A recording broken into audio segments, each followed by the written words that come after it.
produced by these workshops will go ahead and influence policy making towards a genuinely progressive, gender transformative world in times to come. With this, I hand over to Dr. Shakuntala Kadirgamar to chair the inaugural session.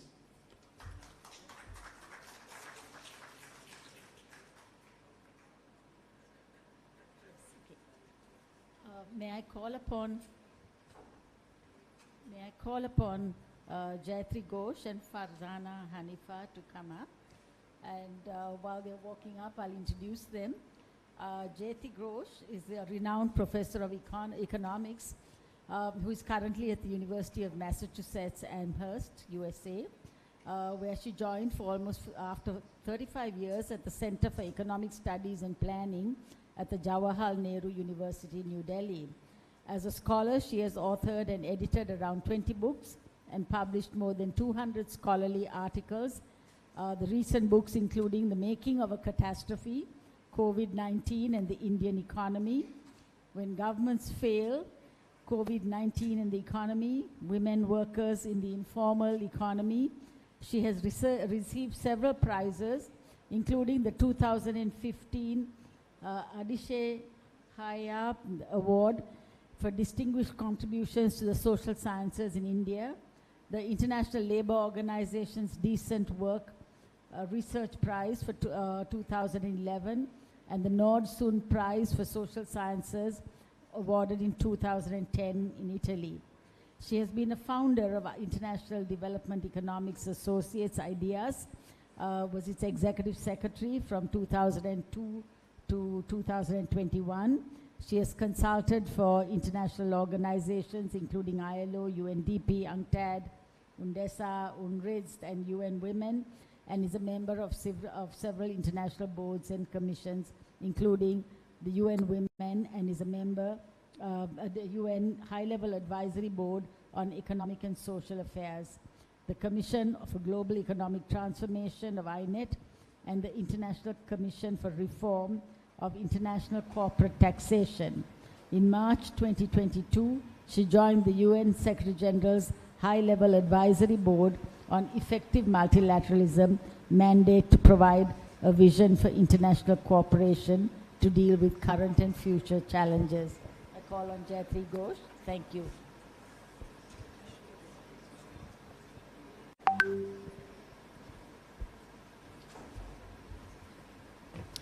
Thank you so much. It is really a great pleasure and honor to be here. I'm delighted to be back in Colombo with some old friends and with a lot of people whom I respect greatly. So thank you for inviting me.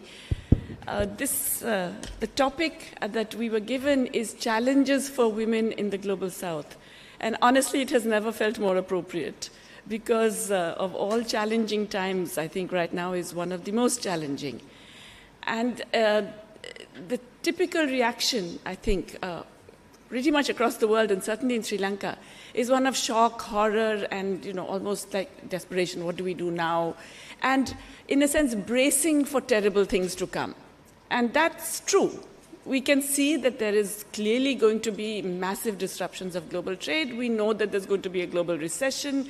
We know that that is going to impact developing countries the worst. And we know that the countries that are already debt-stressed, that already have lots of concerns about how they're going to repay debt, generate enough foreign exchange for essential imports and all of that, are going to face the most problems. And we know what that means internally. We know that that means that essential public spending will get squeezed, that import prices will rise, and therefore the prices of all kinds of essentials, and then other things like transport, utilities, etc., will all rise. And all of these impact women much more disproportionately than men in the many ways that all of you know. So I'm not going to repeat. I think we've had some excellent introductions already from Shakuntala and Sumangala, and you already know the problems. I can tell from this audience that I don't have to tell you about these issues. But I'm going to put it to you slightly differently, that maybe we should not just be shocked, horrified, and depressed by what's happening, but see this not just as a wake-up call, but really as a way to tell us that now there is no alternative but to change. So you know how we were always told that there is no alternative from the standard neoliberal policies, that that's what you have to do because that's what all countries do. If you want to develop, if you want to proceed, that's what you have to do. We now know that that doesn't work. We knew that it doesn't work because we've experienced that it doesn't work, but now we know that that's actually not happening. In other words, the rules of the game, which were used in a way to tell us that this is how economic policy must be conducted, those rules have been blown up by the very powers that created the rules, actually. And it's a free-for-all right now. Now, yes, free-for-alls are scary, they're terrifying, but they are also opportunities to rethink. And that's why it is so important to have this conference now, because as we've seen, the patterns of growth and development that we have experienced, certainly in South Asia, but in many parts of the developing world, over the past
if we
And this is an opportunity. Why? Because none of the other stuff will work. We cannot go back.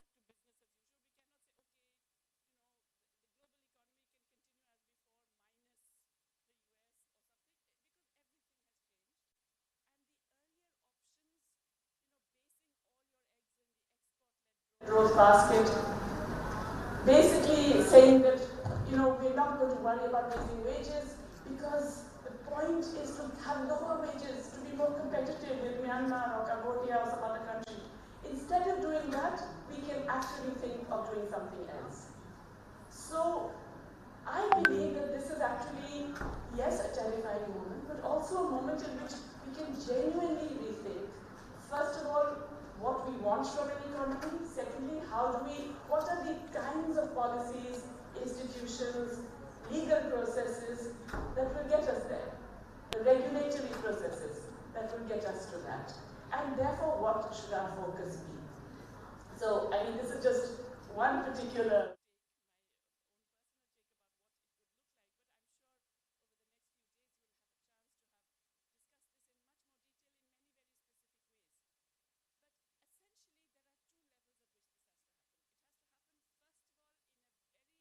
fundamental rethinking of how we approach the economy.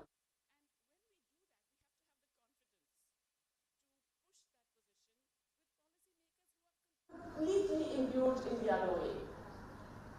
I'm sure all of you, we've all had to deal with policymakers who really can't think of it in any other way except how people and workers and women contribute to the economy. And the contribution is only valued in monetary terms. And the idea that the economy has to work for society, for human rights, for preserving the planet, etc., yeah, fine. You keep that for the last session, You don't keep it for your actual policy making.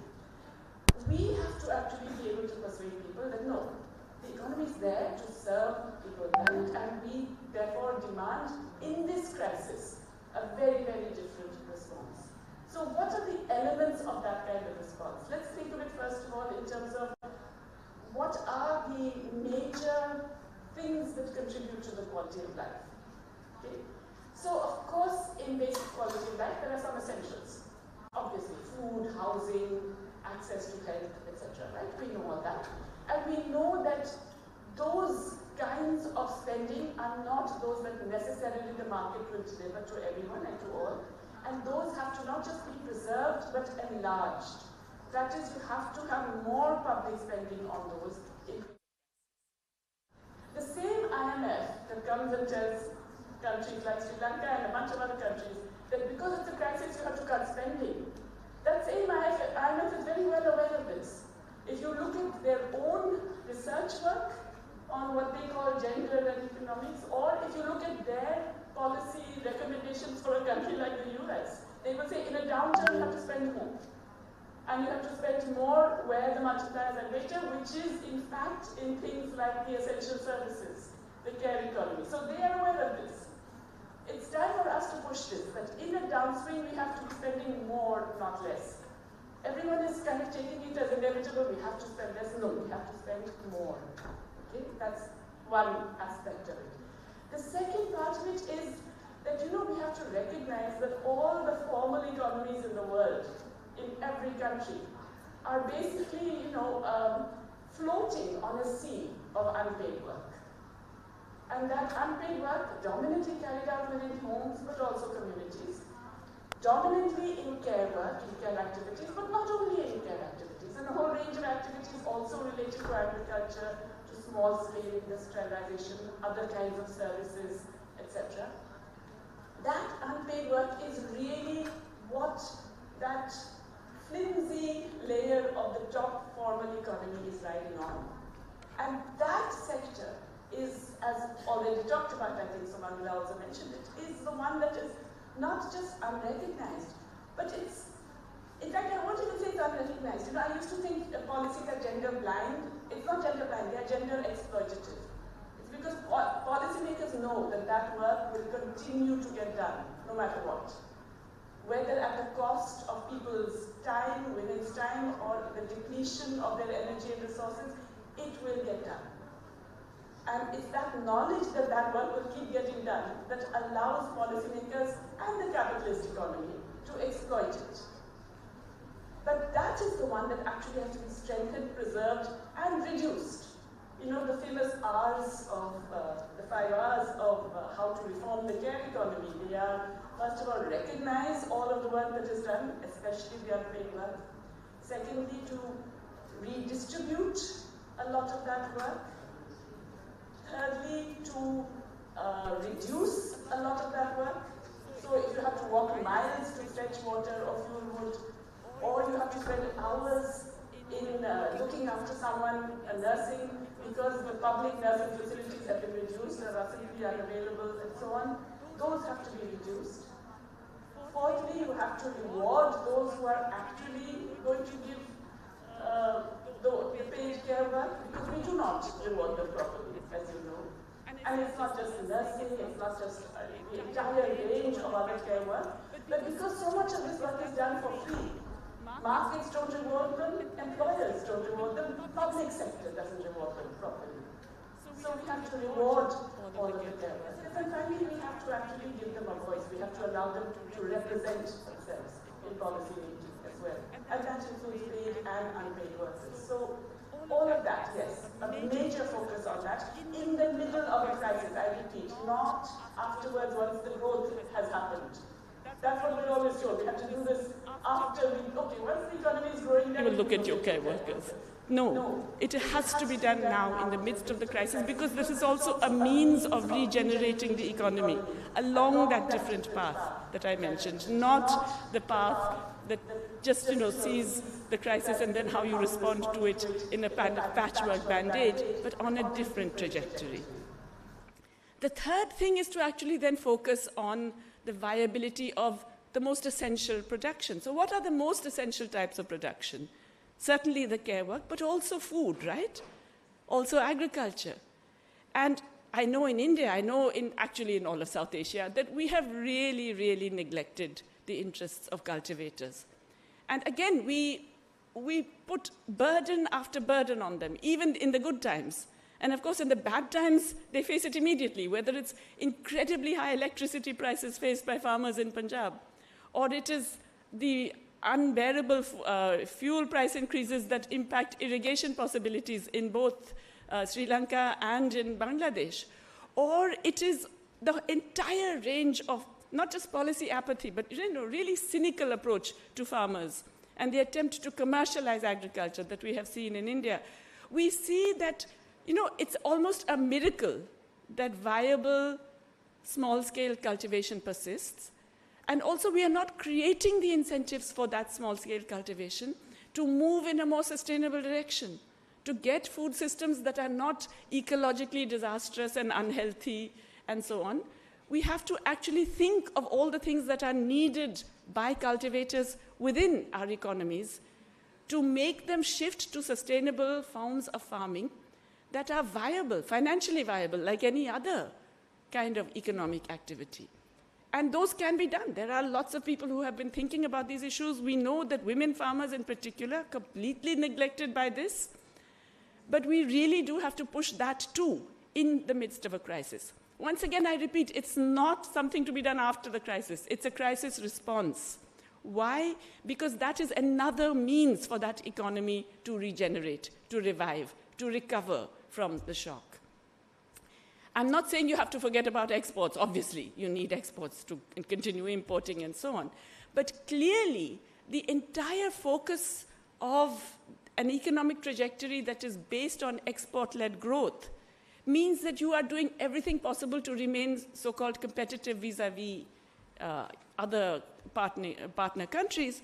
But that, in turn, means that you are really thinking of wages only as a cost, not as a source of effective demand, not as a source of a domestic market, not as a means for decent employment conditions.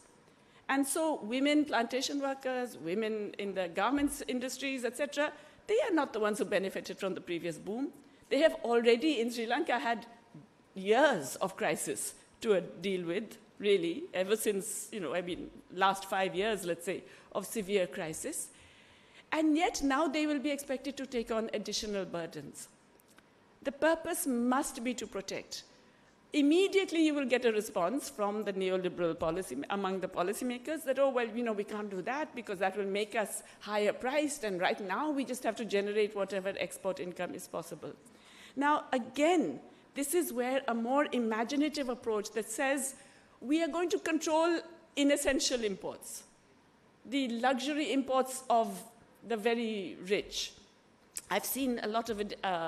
In India, we have one of the biggest markets for luxury cars in the world today, which can be afforded by 0.0001% of our population. That's the kind of thing you could say, well, let's control those imports. Let's control illicit financial flows, which are huge, certainly here, but pretty much across South Asia. They are huge. Let's control those, and there are ways we know of controlling them. We do have country-by-country reporting, banks exchanging information about where, in fact, money is flowing and the transactions that are occurring. We can use that to actually reduce both multinational and domestic illicit financial flows that prevent governments from raising the revenues they need. So let's say we curb the inessential imports. We focus our imports on the things that enable our people to thrive and our essential producers to thrive. Essential producers in agriculture, in basic services, in care work, etc. And then we see how enabling them to thrive generates what Hyman Minsky used to call a bubbling up of the economy. So you know how we constantly told about trickle down? That you give the rich some money and they're going to go out and invest and they'll create growth and that will trickle down to the rest of us? That doesn't work, right? We know that, no, they don't trickle down. They move on, they collect it and stash it abroad somewhere and live very excellent lives and so on. Bubbling up is the idea that if you actually put incomes and purchasing power in the hands of those who are likely to spend it the most, which is, of course, the relatively poor and the women who have not had access to incomes before, that bubbling up generates demand. And it gives you a huge multiplier effect, and it allows that economy to expand in a sustainable way on its own steam. So, in a way, the fact that the earlier trajectory has now been smashed up, it's terrible. It's a huge shock, I do recognize. But from that shock, we can take the recognition that we have no choice but to move to another trajectory. And if there is that choice, then this is the moment to have that other trajectory available. I do believe that a feminist perspective that recognizes the significance of unpaid work, but also the significance of all of these other types of labor market segmentation that come about because of that unpaid work, because women end up doing a lot of that reproductive work and the care work, and then are very differentially placed in labor markets and in asset markets and in pretty much everything else. Once we recognize rectifying that is actually a way out of the current mess. It's not, that we're just saying this because we want to be nice to women. We are saying this as an economic trajectory that is a viable way out of this current massive crisis. Okay, let me stop here because I think I've already gone on too long, but thank you very much for listening.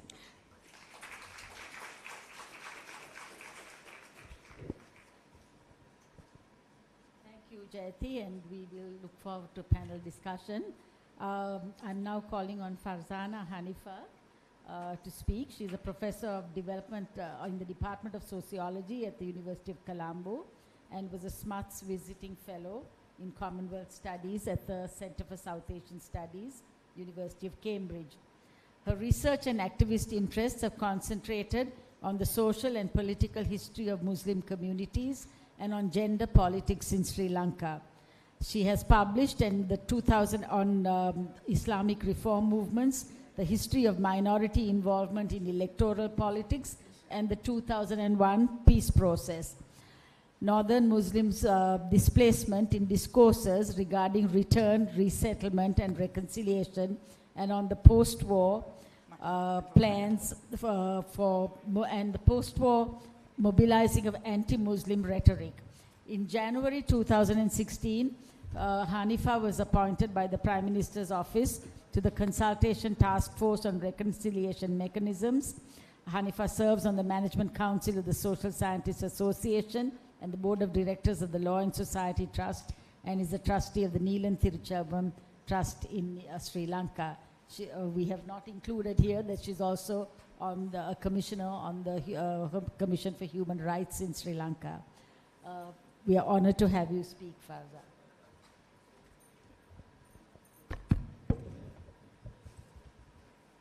Stand on this. Okay. Good morning, and thank you, Sako, for that introduction. I am really pleased and hugely honored to be speaking here, next to Jayati Ghosh. Also because I'm not an economist, I'm trained as an anthropologist, so doubly, slightly intimidated also by the, expertise in the room. So I was thinking about what would be the most, interesting way in which I could contribute to the conference. So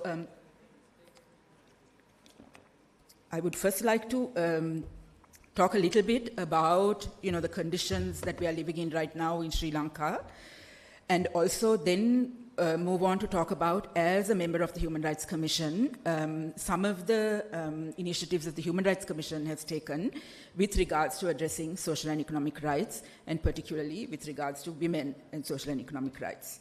Now, we talked about, Jayati addressed the fact that we are in this huge global crisis as a result of Trump. But we, of course, have been in crisis with regards to our economy for a while now.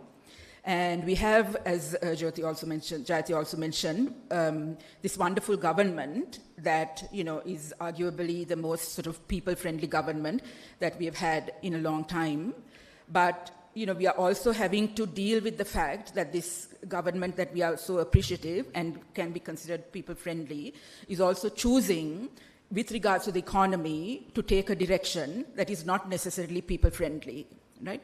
The commitment to the IMF framework, we saw with regards to the budget itself, the government's interest in sort of social protections, in looking at the most vulnerable in the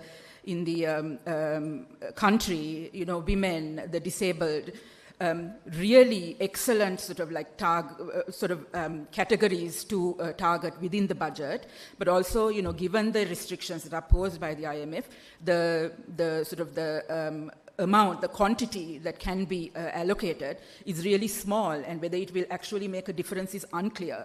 And also what is being conveyed by the government's commitment to the IMF project is also that, substantial changes in ways the economy is organized, as Jayati suggested for us that we should think about, are not going to be really possible under the framework that the government has committed to. Right? We are committed to a neoliberal project with a government that is ostensibly committed to a people-friendly way of governing. So, the contradictions of that project are soon going to appear, I'm sure, and also when we start having to repay our debts, which is not too far in the future, I worry about what that might mean for us. But of course, we must appreciate what the government, leaves open for us. After 1948, we suddenly have a twofold increase in women's representation. We have a female prime minister. We have really competent and smart young women speaking up in parliament, really unheard of developments in this country, right? And also the commitment that the government has shown to people-friendly policies and all of that, I think we really need to capitalize upon, particularly with regard to, say, changes in the law, for instance, right?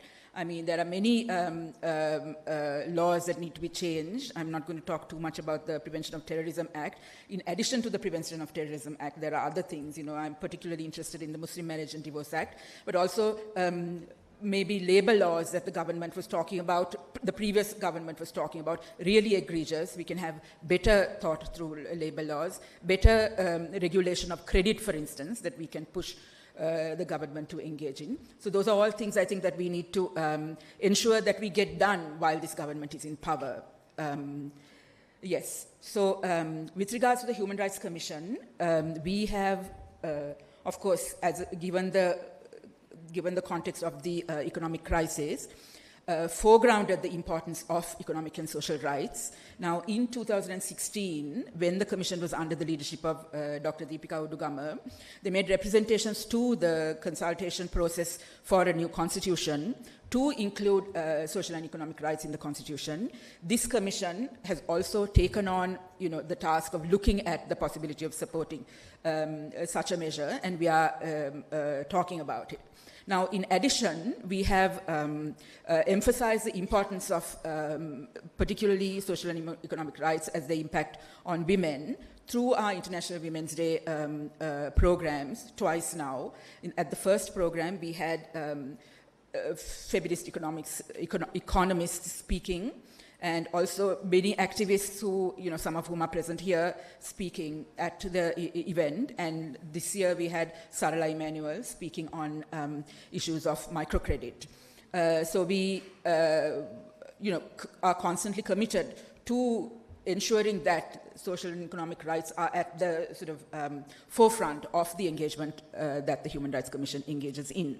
So given my own background in sort of research, we are also committed to doing work that highlights vulnerable communities and the impact that they are facing as a result of the economic crisis. And the next part of my presentation will be it's right here, the rights violations of manpower workers in the free trade zones, research that we conducted last year, and I will read the recommendations as well, which we hope to take forward by engaging with local state institutions that can make a sort of substantial impact onto people's lives. So one of the strengths of the Human Rights Commission is its access to state institutions and its ability to coordinate with state institutions and ensure that certain sort of issues that have fallen through the cracks, for instance, are taken forward. And I'm hoping that you will see while I go through the presentation that is some things that we are planning to do.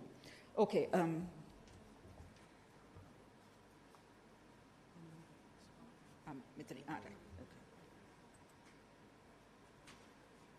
Yeah, so I won't spend too much time talking about the free trade zones.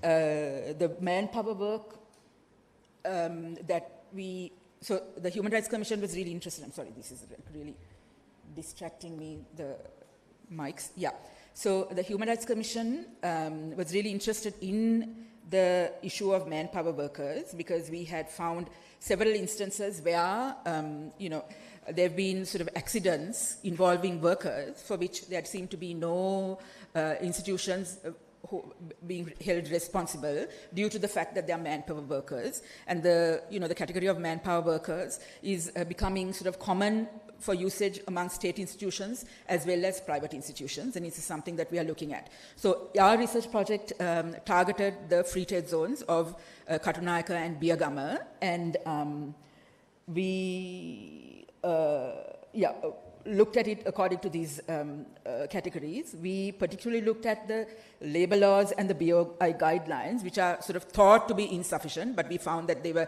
actually not. It was just that the commitment to seeing them through was not as great. So, oh.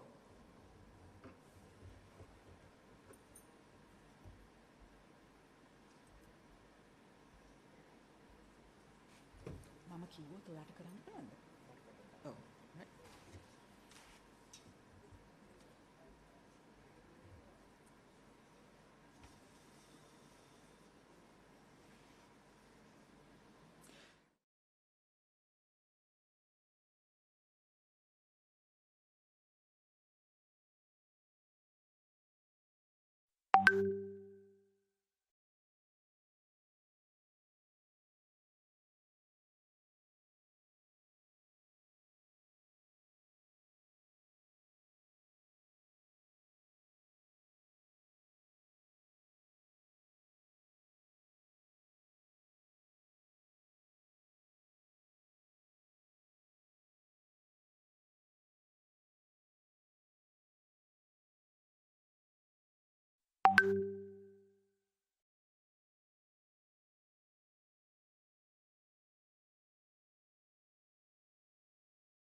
as not coming under any kind of regulatory authority. And also, there are all these sort of processes, like, for instance, they are supposed to have a background check, but again, this is not compulsory. So there are increased number of manpower agencies, and nobody has a real idea as to how many there are and who they are registered with, and clearly some are not registered. But of course, the problem is that there exists a law, the Fee-Charging Employment Agencies Act of 1956, under which agencies can be required to register. Now, the Department of Labor is not utilizing it, and the Human Rights Commission plans to engage with the Department of Labor to ensure or to consider what can be done with regards to manpower agencies that don't register. Now, the daily recruitment process is hugely precarious. Interactions with agents. We went at 5 o'clock in the morning to the gates of the free trade zones, and you could see the interaction between the manpower workers and the agency representatives. Hugely problematic, minimal information shared. The guys go around collecting people's identity cards. Now, there is no sort of paper exchange in any way, so it is only verbal, and people are told certain things, and then they go with these people. Even the locations of some of the places that they're going to are not previously discussed, right? Workers are frequently assigned to job locations that are 2 hours away, and sort of compensation for the time that it takes for them to go to these places is not discussed. Next one. Sorry, okay.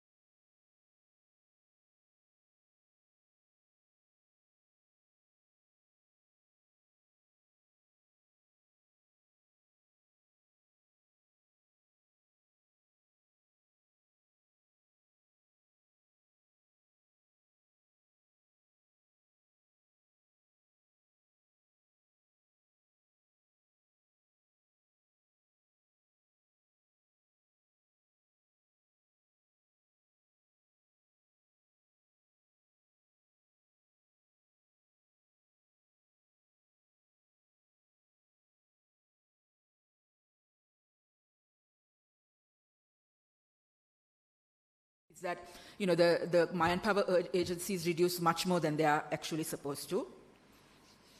So next one.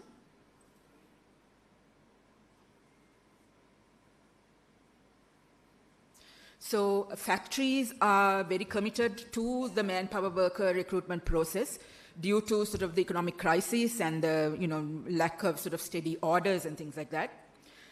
But temporary workers often experience different treatment than permanent workers. Then companies often promise permanent work but do not deliver. I mean, they're supposed to work for 6 months, but even after 6 months, they're not made permanent. Temporary workers are generally assigned very hazardous tasks, and for hazardous tasks, temporary workers are preferred. Protective gear issues are constant, and we encountered many about protective gear. No health insurance for temporary workers, and some of the agencies that we spoke to were really not, committed to providing any kind of health care. We encountered this one person who had a really serious accident while working as a manpower worker. So the management took him to the hospital and saw that he was admitted, but that was it. He was paid 1 day's work, wages, and left to sort of take care of himself after. So he said that he was left at the hospital and the Mahat talked to him for 1 day, and that was it, basically. There was no follow-up to see if he was okay or anything like that. Lack of washroom facilities, privacy to change, workloads, insufficient safety equipment, all of that was talked about. Also, there was a clear rise in depression, reported suicides, substance abuse among workers, and this was linked to the conditions as well as sort of the deteriorating economic crisis-related situation. So economic crisis severely impacted manpower workers, leading to food insecurity, huge problem, with many unable to afford 3 meals a day. Workers earn around 15 to 20,000, next one. Yeah, 15 to 20,000 rupees, which is insufficient for food. and it's almost half their daily wages gone for food. Their assets, any tiny assets that they have, like gold, for instance, is disposed of on a regular basis to cover daily expenses.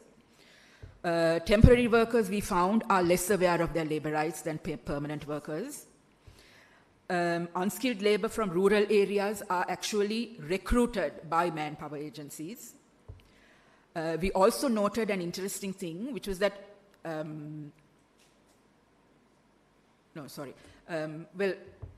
manpower workers are really sort of strapped with regards to childcare and provision of resources for children. At one point we asked them about what you do for leisure, right, at the end of sort of a conversation, and they just looked at us and some were like, we don't even know what that means. Challenges faced by female workers, yes, thank you. Many single mothers work as manpower workers and face huge challenges with a lack of support from family and obviously partners. Mothers cannot afford daycare very many instances, and they leave children alone in unsafe boarding houses with neighbors supposedly to take care of them. Age restrictions in daycare centers in the zones meant that 10-year-olds couldn't be sent to the daycare anymore. Many daycare centers themselves were really badly serviced and over capacity. There is some support from the Ministry of Women's Affairs, the police, etc., Women and Children's Desk, night patrols, 24-hour hotline for gender-based violence, etc. But almost all service providers routinely spoke about the women as overly sexual.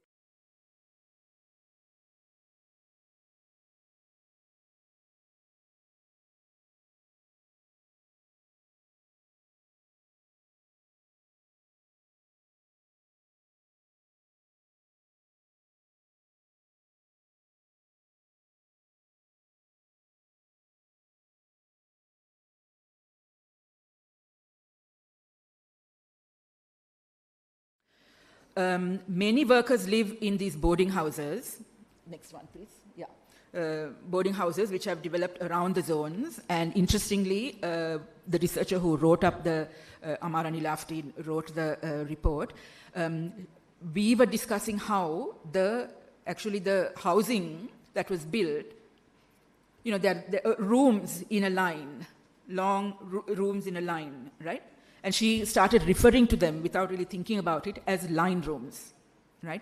So I thought it was a really interesting development with regards to, the exploitation of labor in different locations, right? These rooms are smaller even than the line rooms on the plantations that she was referencing. Cooking facilities are limited. Occupants use firewood or gas cookers. Inside rooms with poor ventilation, very small window. Cramped conditions. Showering areas offer limited privacy. Showering areas are public. There's no separation between female and male bathing areas. Wells are poorly maintained. Clean water is a huge problem, and there's a constant risk of contamination. Okay, next one. Relationship between workers and the state. Manpower workers will have limited contact with the state, we found, and receiving state services was really not constant. They rely on the Gramaniladari or the monk in the area for letters to get their children into schools, for instance, and for sometimes when work enrollment permits were needed.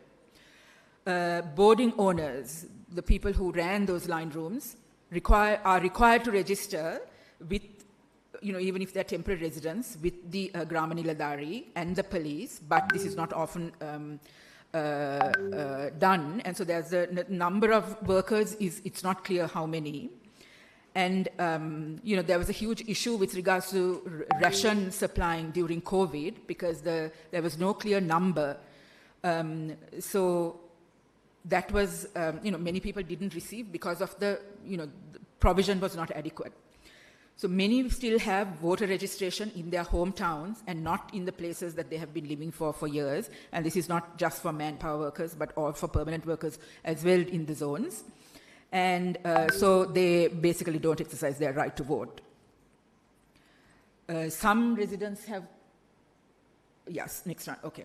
Despite harsh conditions, many manpower workers said that they appreciate or value the availability of employment opportunities, citing lack of alternatives. Workers from various provinces relocate with family members to take up jobs together in certain instances, we noticed. And we also encountered sort of skilled workers introducing their children also to work in the free trade zones.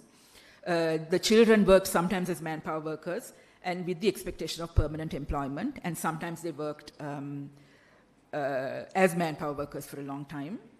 A large number of youth, we noticed, worked as manpower workers. Many have not completed secondary school and have no skills. Some youth view manpower work as a stepping stone with aspirations to secure permanent jobs, or they work while attending further education. Okay, next one. Couple more. Go.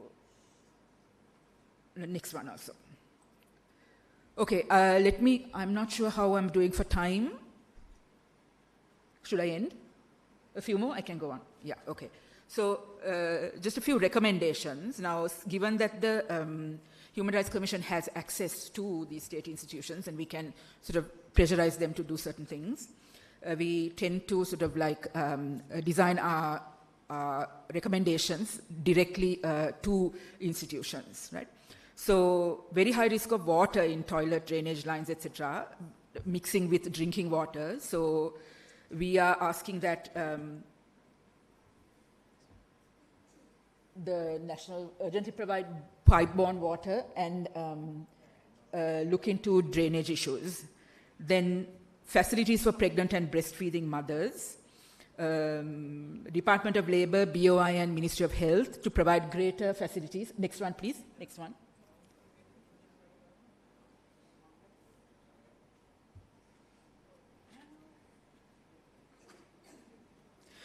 We were told that some of these features were not offered to all of the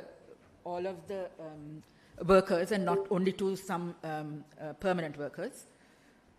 So these are the recommendations with regards to that. Next one. So with regards to addressing the concerns of manpower workers in terms of payment, loss of ID card and all of that, we thought that if there was a dedicated duty officer in the divisional secretariats, in the Department of Labor and the Ministry of Women's Affairs to look at manpower worker issues, that would be a good development in terms of support. Next one. So we asked for conducting sort of checks on the boarding houses that house these workers, not just the manpower workers, the permanent workers as well, by the Ministry of Health and the local government authorities to ensure that, some standards are maintained, because these are sort of boarding houses that are charging the people to live there. Next one.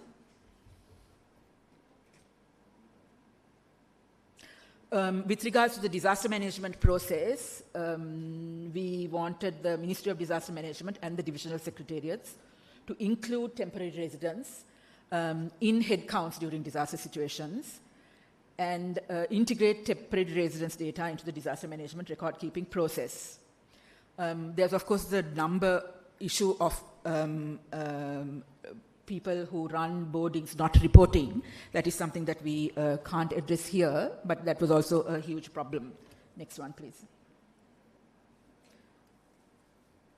Now, with regards to manpower workers, there is no record keeping of manpower workers by any institution that employs them. So the BOI was also very easily able to say that it is not their responsibility, and even the sort of the registered, well-established manpower agencies who took pride in their professionalism told us that with regards to the day workers, they didn't maintain any records. So this is a recommendation that the manpower labor supply agencies maintain records of the temporary workers as well. Next one. Yeah, this is about improving awareness among manpower workers about their rights. Responsible institutions are named. Okay, next one. Midterm recommendations. Yeah, next one. So registration. I think this is a hugely important issue. Manpower worker agencies are not registered, and we will be pressurizing the Department of Labor to ensure that manpower worker agencies are registered under the Fee Charging Employment Agencies Act. Next. Right, okay. Okay, next one. So registering manpower workers, and another, I think I'll stop with this one. Another huge problem that we have with regards to manpower workers is that there is no information about them. So we wanted a process whereby they can be registered in a database, and there is some information when they go to different kinds of factories and all of that, and there is a record of their work that can be looked at when it is necessary, and for provision of maybe pensions and things like that, other kinds of services that can be provided, right? So so I'll stop with that. So we are intending to engage with the responsible state institutions to take these things forward. And, as the Human Rights Commission, we are able to do that, and hopefully there will be some positive outcomes from this. We also have this subcommittee process within the Human Rights Commission, from which we get certain sort of suggestions to take forward these kinds of representations, and I can speak more about that if necessary at tea or something. Okay, thank you very much.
Brief, yeah, and we might take 2 or 3 together before we answer them.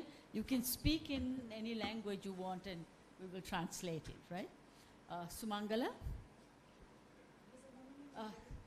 Yeah. Sumati, sorry, Sumati?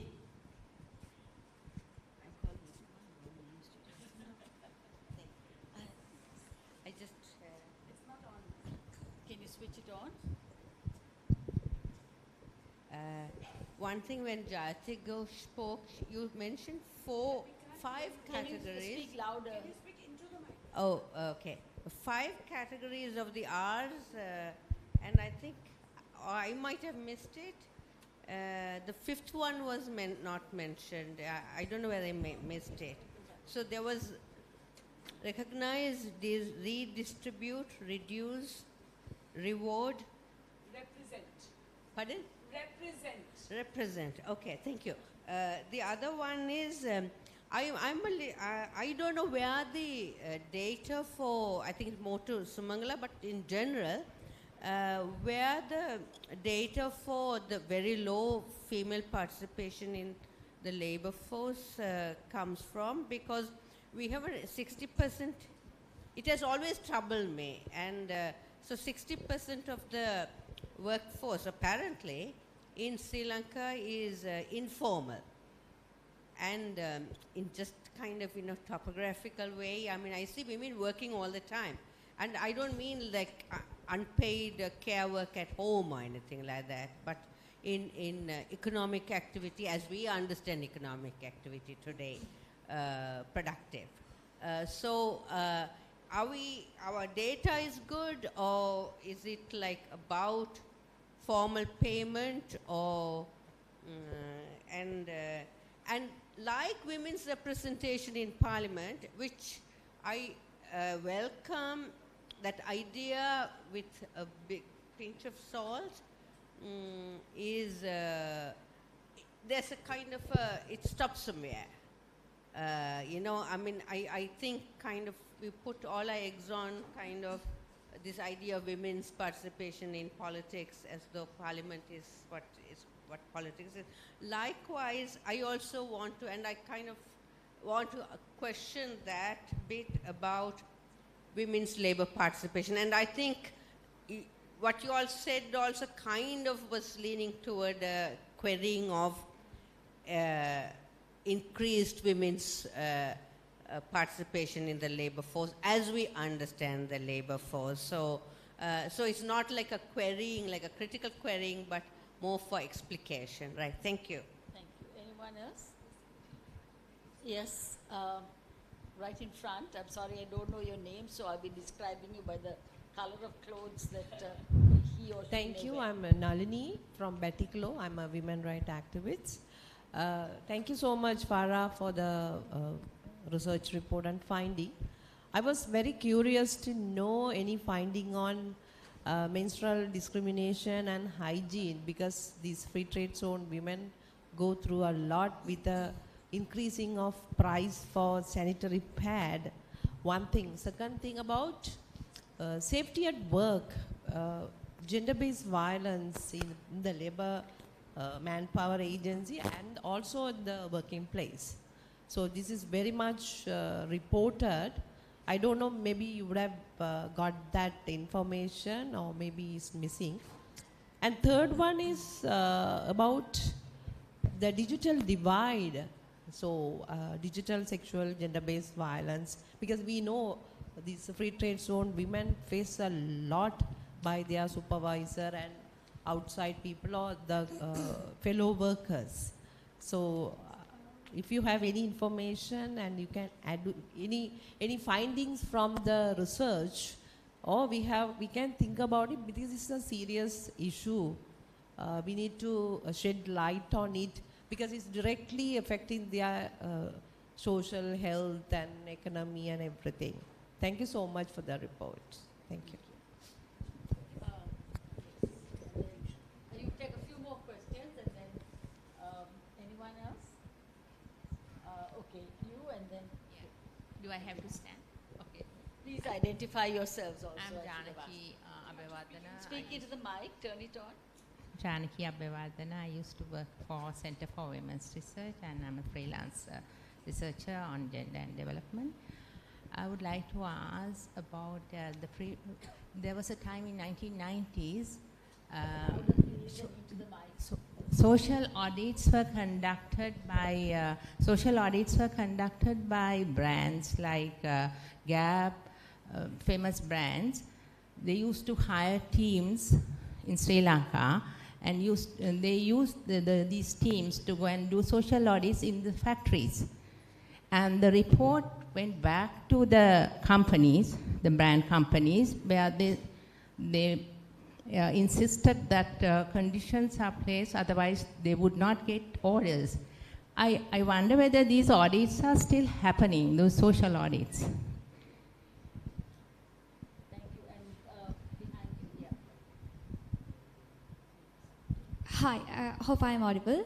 I'm a third-year law student at University of Colombo, and I'm quite curious to know whether the word we phrase manpower is itself excluding women from itself. Because I see most of the times, all the times, we address manpowers. Even in the laws, we address a man who, like, in all the laws address the man, where women are already excluded. The word person also includes women and man, where the manpower and man-oriented terms are mostly used in laws, are excluding women and also excluding women's rights, especially from it.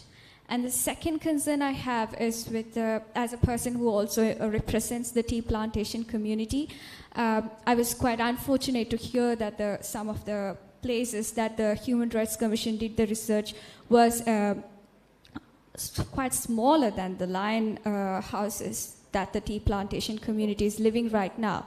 What are the Human Rights Commission's activities or researches taken place in the tea plantation community? Or what are the human rights violations you addressed in the tea plantation community, especially with regards to the women's rights? I'm curious to know about that. Thank you.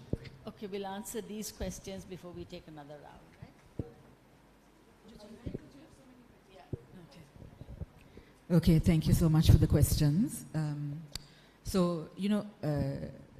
We went as a big team from the Human Rights Commission and, did focus group discussions. It was only, 2 or 3 of the conversations that were had by single female researchers, right?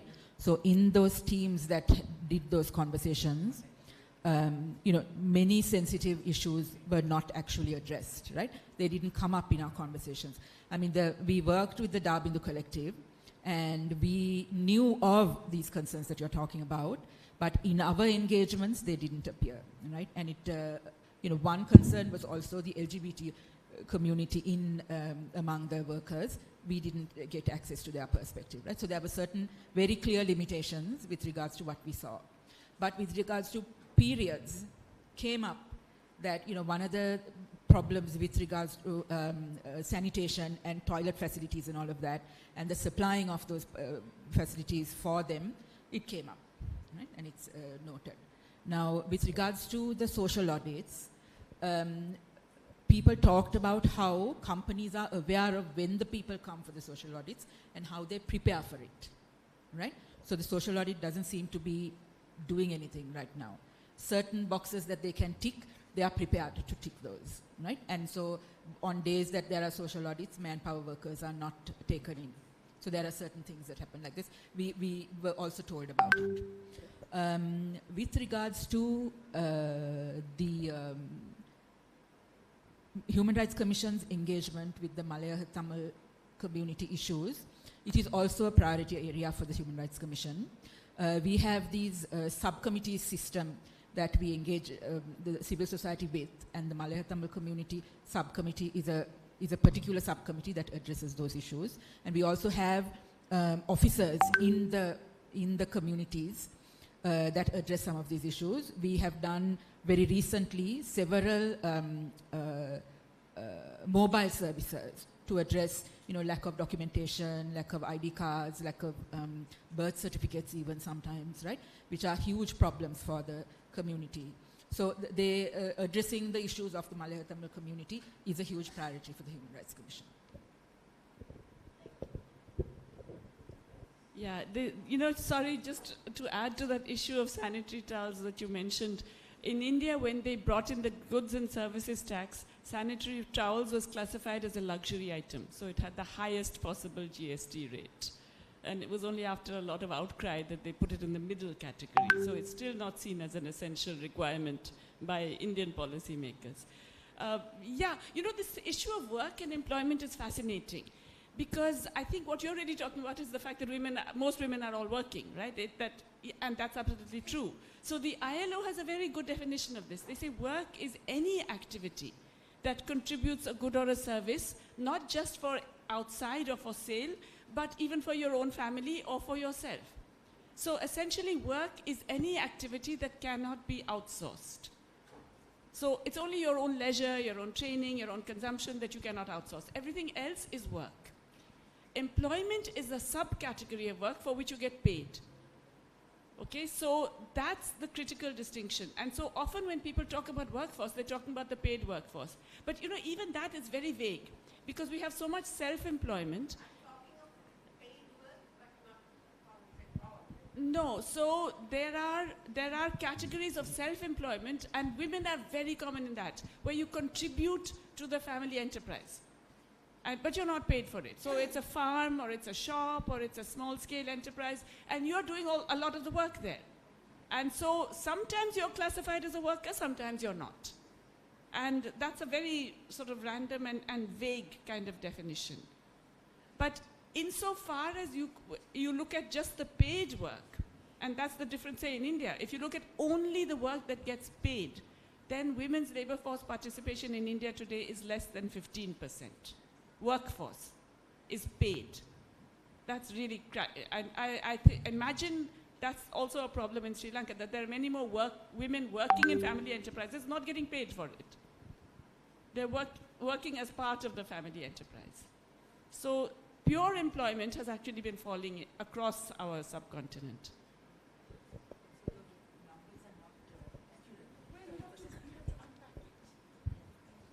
I have a comment for Farah, because it's really fantastic that the Human Rights Commission is doing this in-depth study. Now, because many of you as commissioners have been doing work with these sectors, you know more than what comes out of the survey. So I don't know whether it's possible to go back to re-interview these people to get these questions, because it is better when it's authenticated by the Human Rights Commission than even an esteemed academic. With you, it will get that stamp of approval.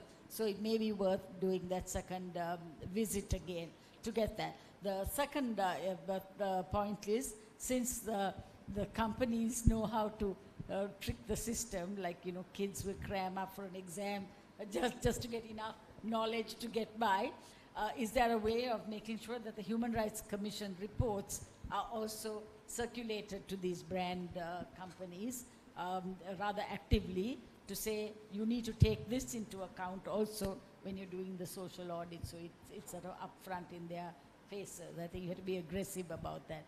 You will be accused for sabotaging the economy, etc. But the idea is not to do that, but to bring people up into compliance. No? That's the point, yeah. Any other questions? We have to wind up. I'm very sorry about this. It's been fascinating presentations, but we will have time to revisit these issues as the day goes on. Thank you very much, and I think we are invited to tea now, right? A tea break. How long is the tea break, by the way? 20 minutes, 15 minutes.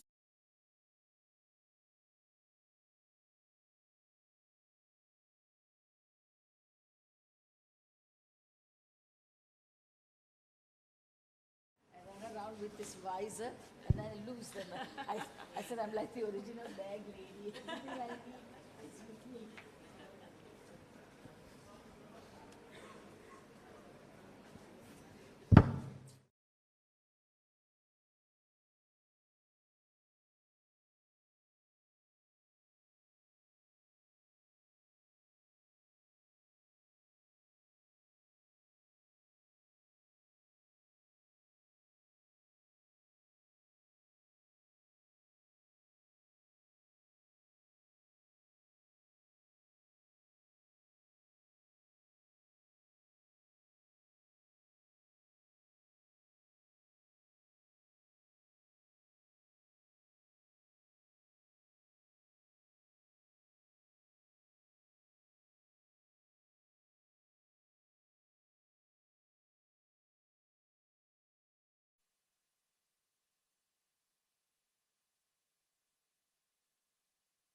or I'm sure most of you know what an abaya is, kind of a burqa, over her uniform, which she said all young women her age wore side streets or gullies so as not to attract the prying eyes, so as not to attract the prying eyes of the men hanging out on the street and the loose talk of her neighbors. While I'm not romanticizing the kind of service sector work that Sadaf was part of, which is also in many ways exploitative and does not fully comply with the conditions of decent work, for Sadaf, her relatively well-paying job at the multinational department store with its pick and drop service had opened up a set of opportunities for her that were otherwise unavailable to most of the women living in her neighborhood. This provided her a space of relative freedom and opportunity for upward social mobility as compared to most of the other women living in her locality. At the same time, while Sadaf was freed from the transport-related pressures that most working-class women in Karachi have to face, she faced a great deal of stress and anxiety when she returned to her neighborhood due to the criticism she received for returning late at night and for working in a profession that was seen as dishonorable because it involved frequent contact with ghair mard, or unrelated men, and dressing in a more Western or modern style. The tactics Sadaf adopted, from changing her dress to altering her roots, helped her maintain her respectability as she navigated a variety of spatial contexts. If she didn't do this, she risked being an outcast either in her community or in her workplace. And she also risked having to leave her job altogether if the pressure on herself and her family became too great. Her ability to travel in the city and to work in a place like Hyperstar were hence constantly under threat. In fact, at the time I interviewed her, Sadaf was engaged to be married, and her fiancé and in-laws had already told her that she would not be allowed to work after she got married. For this reason, work outside the home, of course. For this reason, Sadaf was trying to delay her wedding for as long as possible. Sadaf's story illustrates just how difficult it is for women, particularly those from the working classes, or perhaps more aptly, the precarious classes or the precariat, to engage in decent work. Her case study helps us understand some of the reasons why the female labor force participation rate in Pakistan is so low, despite increasing education levels, and why, when women do engage in paid labor, it is most often restricted to low-paid, insecure jobs, largely in the informal sector. While my talk focuses on Pakistan, similar trends can be observed across South Asia and indeed across the global South more generally. So at just about 24%, Pakistan has one of the lowest rates of female labor force participation in the world and even in the region. While the rate increased steadily from 1990, when it was just 11%, to 2015, when it reached 24%, this growth has stagnated over the past decade, with significant dips during the COVID-19 pandemic, as was experienced everywhere. Similar trends have been observed across the region, as Professor Ghosh's talk also outlined. This is despite the fact that education rates for women and girls have been steadily increasing in the country and indeed across the region, with women in Pakistan born after 1990 receiving approximately double the years of schooling as compared to women born before 1965, and with women comprising slightly more than half of those enrolled in higher education in the country. Clearly, education on its own is not enough to increase female labor force participation. We also know that out of the 24% of women who are engaged in paid employment, the vast majority are concentrated at the lowest rungs of the employment ladder, confined to precarious, feminized forms of work in the informal economy, including domestic labor, low-paid teaching jobs, and home-based work. So what is preventing women from accessing decent work? And I'm talking largely about urban contexts in my talk, which is where most of my research has been done. So just to say, decent work, according to the ILO, I know the word decent is very loaded, at least in Pakistan, probably across South Asia, and tied to morality. But decent in this context means fair wages, safe and healthy working conditions, job security, social protection, and opportunities for career development. That's the ILO's definition. So one of the main issues is restrictions on mobility.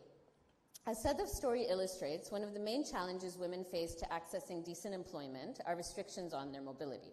These restrictions come from a variety of sources, including their own families, their husbands and in-laws if they're married, their community and neighbors, along with the constant fears of sexual harassment when they venture outside.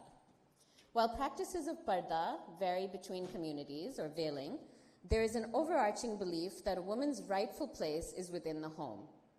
If a woman must leave the house, she should be properly covered, and she should avoid contact as much as possible with unrelated men.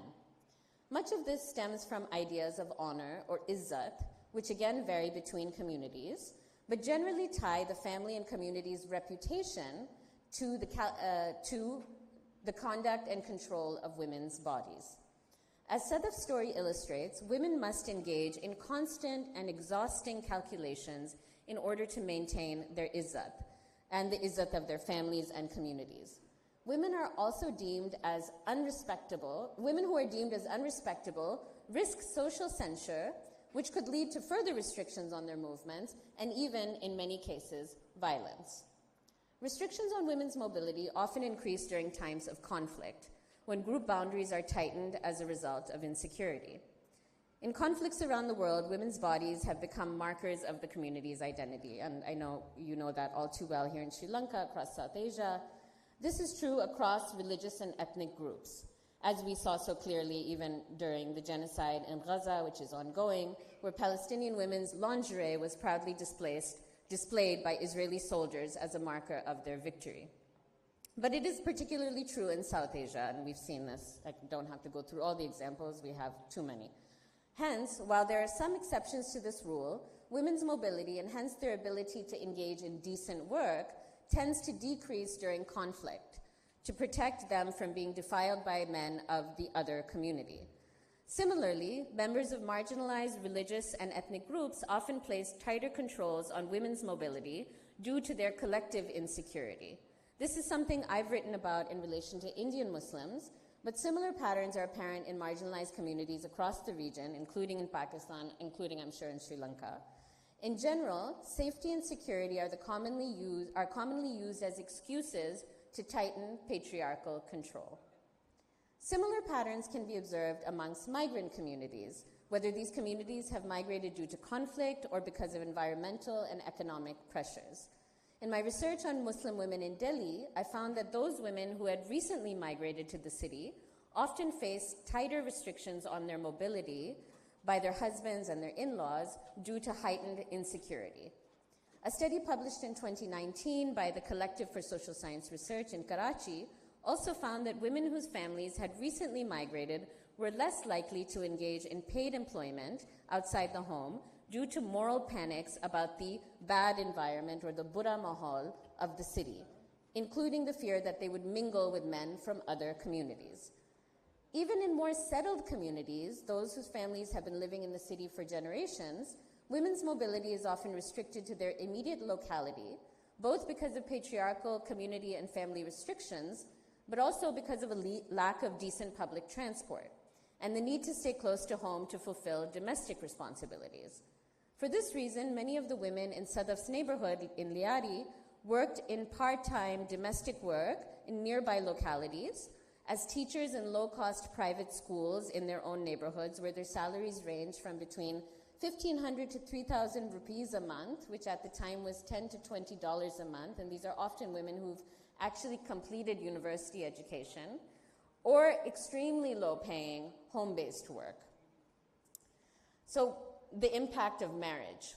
Another noteworthy part of Sadaf's story was related to her marriage. While some studies demonstrate that a woman's likelihood of engaging in paid employment increases after her marriage, in Pakistan, marriage seems to have the opposite effect. Studies conducted over the past 2 decades show that a woman is 7% less likely to participate in the paid labor force after marriage. In my own anecdotal experience, I would imagine the number is even higher. While ideas about izzat and honor are definitely part of the explanation, increased domestic responsibilities, particularly after childbirth, as well as the persistence of the male breadwinner model, along with discriminatory employment practices, are also likely part of the explanation. As we know very well, women carry out the vast bulk of unpaid domestic and care work in the world. And this is particularly true in South Asia, where the discrepancies in time spent on unpaid work between women and men are amongst the highest in the world. In Pakistan, it is reported that a woman spends 11 hours of unpaid labor for every 1 hour performed by a man. Many women cite domestic responsibilities, particularly after having children, as the main reason for leaving their jobs or not seeking employment outside of the home. If they do work outside the home, it's mostly part-time and in areas close to their residence, which limits the opportunities for accessing decent work if one lives in a low-income locality. Another important reason for women's low labor force participation, whether women never seek paid employment or whether they withdraw from work after marriage, is the male breadwinner model, or the idea that the man should financially support the family while women are responsible for domestic and care work. This idea is still deeply entrenched, not only in the minds of men, but also in the minds of women, and in fact, might be getting stronger rather than weaker over time. A study that tracked attitudinal changes using the World Values Survey found that 70% of people, which includes women and men, born before 1970, believe that when jobs are scarce, men should have more rights to jobs than women. What is even more worrying is that this number went up to over 80% amongst those born since the late 1980s, indicating an increase in conservative beliefs around gender roles. Many women I interviewed for my research in Karachi also stated that they only worked out of majburi, or necessity, because their husbands were unemployed or didn't earn enough on their own to care for the family. Considering the kinds of employment women are most likely to be engaged in, the fact that they resent having to work outside the home is also not surprising. Patriarchal attitudes such as notions around izzat or the male breadwinner model are prevalent across genders. However, because men have more power generally, men's attitudes often have relatively more of an influence on women's agency than women's own attitudes do. For example, studies have shown that husbands' attitudes towards women working outside of the home have a greater influence on female labor force participation than do women's attitudes, which brings me to my next point, which is the need for men to change. Too often, discussions about women's empowerment and gender equality have focused almost exclusively on women, placing the burden to change largely on them. Perhaps one of the reasons many of our gender-related indicators have stagnated or even worsened over the last 2 decades is because women have changed as much as they can on their own. In order for gender equality to be fully realized, including the equal right to decent work, men will have to change too. There is an urgent need to start focusing on men and masculinities and on changing attitudes about gender roles more generally if we are able to push through the barriers blocking women's access to decent work. Underlying most of the reasons for women's low labor force participation and their lack of access to decent forms of work are patriarchal attitudes. These attitudes tie the community's honor to women's bodies. They reinforce rigid gender roles, arguing that men should be the ones who provide financial support, while women should be confined to unpaid roles within the home. They tell women that their primary means of fulfillment is through motherhood, and that they should withdraw from the workforce after marriage. They lead to discriminatory practices against women workers, who are viewed as less reliable because of their family commitments, and they also contribute to a lack of will amongst policymakers to provide women with the necessary support to be able to engage in decent forms of work, which includes providing affordable and safe public transport, childcare facilities, and maternal and paternal support so that both partners can be encouraged to share in household responsibilities. For this reason, it's imperative that attitudinal change be placed at the center of the agenda. This is perhaps one of the reasons that education alone is not enough to guarantee women's labor force participation. What is the content of the education being imparted? Are children being taught to question gender roles? Are girls Are girls being sent to school to become better wives and better mothers only? Are boys and men being taught that they too need to change? Of course, this is easier said than done. Cultural change is complicated, slow, and difficult, but it's also central to removing the barriers to women's empowerment.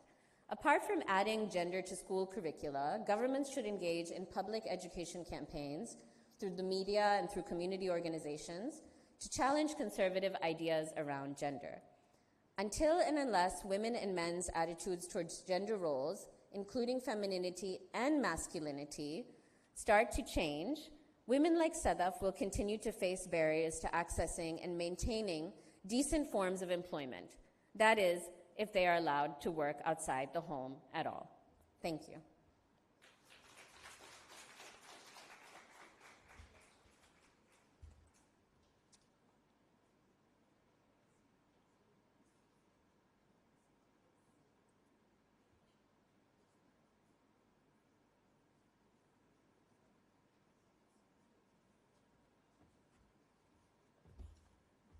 Thank you, Nida.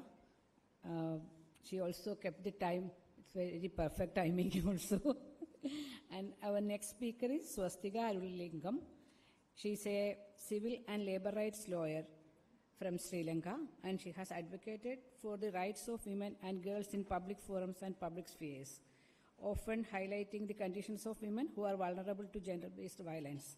She is the president of the Commercial and Industrial Workers Union in Sri Lanka. Based on her vast experience in trade union activism, she will be speaking on the care and the paid and unpaid workers of, from Sri Lanka. Please. No,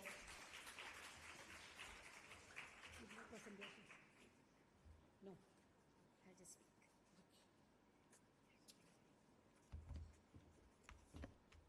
Hi all, thank you for having me today. The topic which was given to me was to speak about one about women and labor, but also about participation of women in trade unions and the challenges we have and so on, which is an area which I'm quite familiar with. So I thought I will, in both areas, I will speak from my own experience and maybe contextualize it in a larger political context. To begin with, when we speak about trade unions, before I start saying how bad the men are in the trade union movement, I always say that Sri Lanka has a very low unionization rate.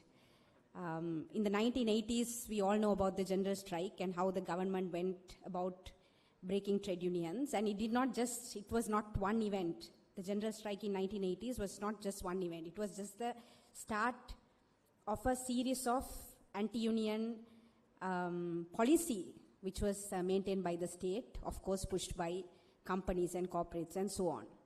So as a result of that, in or around 2017, when the ILO did a research on trade unionization rates in Sri Lanka, both the public sector and the private sector together, we have less than 10% of workforce actually unionized. So it is in that context that I want to speak about women's participation in trade union and trade union leadership. Because we are already looking at a very small labor force which is actually unionized. And it is within that context all this struggle between men and women are happening. And the inherent patriarchal, sexist values in our society also becomes applicable to the trade union movement. So apart from the obvious inherent structural problems, there are also other issues why, when I see now, when I'm working with trade unions, I'm working with workers. Even now, it's very hard to get workers to join unions and unionize. And I have identified 3 different power structures which prevent workers from unionizing. One, of course, is the corporates, the companies, which is an area which people rarely speak about. How the corporate structure in countries like Sri Lanka find very creative ways to prevent workers from unionizing. For instance, if we, in our campaign to unionize workers, we engage with various power structures. Someone was asking about brand audits. We engage with brands. We engage with organizations like the IFC, which is giving loans to factories and so on. So when we engage with these organizations and institutions, they would ask us, so what is it that corporates are doing which workers are scared of? Because most instances we can't point out and say, this is why workers are not joining unions. This is why they are, because most instances the violence and the union busting is not direct. It's so indirect. It's part of, it's part of the language. When they join the workforce, they would ask, are you part of any organization? So when the company asks, are you part of any organization, workers inherently understand it as, are you part of a union? If you're part of a union, we will not hire you. So despite the fact that the Sri Lankan labor law is very clear that you cannot prevent a worker from joining a union, the companies have structured and strategized in such a way that despite the fact that the law says you can join unions and you're protected and so on, workers inherently know that if you join union, you will be dismissed and the law or the state will not stand by you. So that is on the side of the companies. Then the state, which is heavily influenced by the corporate interest and corporate lobbying and so on. So how does the state enable workers from, or enable companies to prevent workers from unionizing? So what they do is, to give an example, in 2020, my union tried to organize a group of workers in a particular factory in the free trade zone. And the moment we declared the union, the main organizers were dismissed. So then we went, lobbied with the state, we went to the National Labour Advisory Council, we went to the Labour Department, we went to the Labour Minister. So what they do is, they don't say, oh, this is great, you should not have tried to unionize. And what they do is, they stall the process. So they stall the process. Now it has been 3 years, and still the case is not over in the Labour Department. So if you're a worker who is working for, let's say, 30,000-40,000 rupees per month, you can't wait for 3 years to get back your job if you want to, just because you want to form a union. That's not possible. So what workers do is, eventually, after 2-3 months of waiting, they would settle. They would settle with the company. The company would give them 1 million compensation. It's peanuts for the company. So they would settle and the union would break there. So the state, even though despite the fact that the laws are very, colorful, you have, the constitution says you have the right to form and join a trade union. Then the Industrial Dispute Act says if you break a trade union, then there would be penal consequences. It's, it's very nice to, I'm also a lawyer. We also studied this in law books. It's very nice to listen to all of this in the law. But when you, when you go to the ground and when you see, and when you don't see anyone unionizing, and then when you start working on these issues, then you realize how structurally, how power structures and how political structures keep workers from unionizing. And the strange thing is, it's accepted in societies. Let's say we go and raise this issue of unions. Immediately people would say, no, workers don't like to join unions because unions are politicized. They always go on strikes. Workers don't like to go on strike and so on. But that is not the reason why workers don't join unions. Yes, there are unions which are affiliated to political parties. And yes, there are unions which engaged in strikes which they should not engage in. But that is not the reason why workers don't join unions. Workers don't join unions because if you join a union, you will get fired. That's it. And every single worker in this country knows that. And that is why workers don't join union. And I have to say this in this forum also, because even in forums like this, I have heard of opinions where people would try to rationalize and justify as to why workers are not unionizing. So I keep repeating that. I say workers do not join unions because workers know if you join a union, you will be dismissed from work. So therefore they don't join it.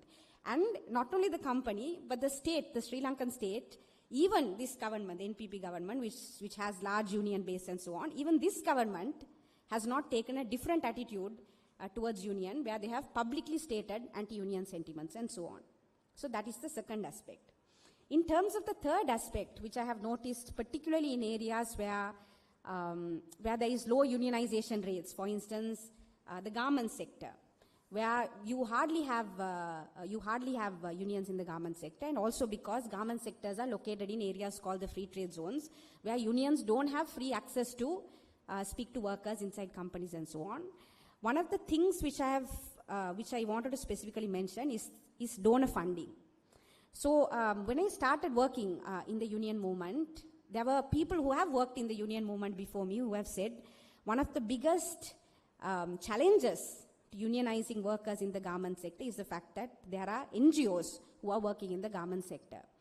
So in the early days, I took the position that no, they don't allow unions to function, so we need to have, someone else at least doing something, at least someone coming and, raising the problems inside inside these government sectors and so on. But what happened was, NGOs coming and trying to organize workers doesn't happen in a vacuum. It happens in a political context where donors fund NGOs to get workers into meeting by funding workers.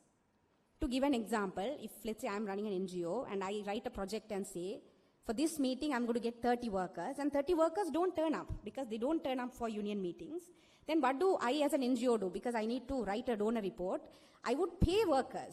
I would pay workers 2,000, 3,000, 5,000 rupees to turn up for the meeting. So yes, at the end of the day, my project and my report would look great. But, the NGOization of the union movement, in the end, depoliticizes workers. Depoliticizes workers from actually struggling, fighting to be part of unions and engaging in their rights and so on.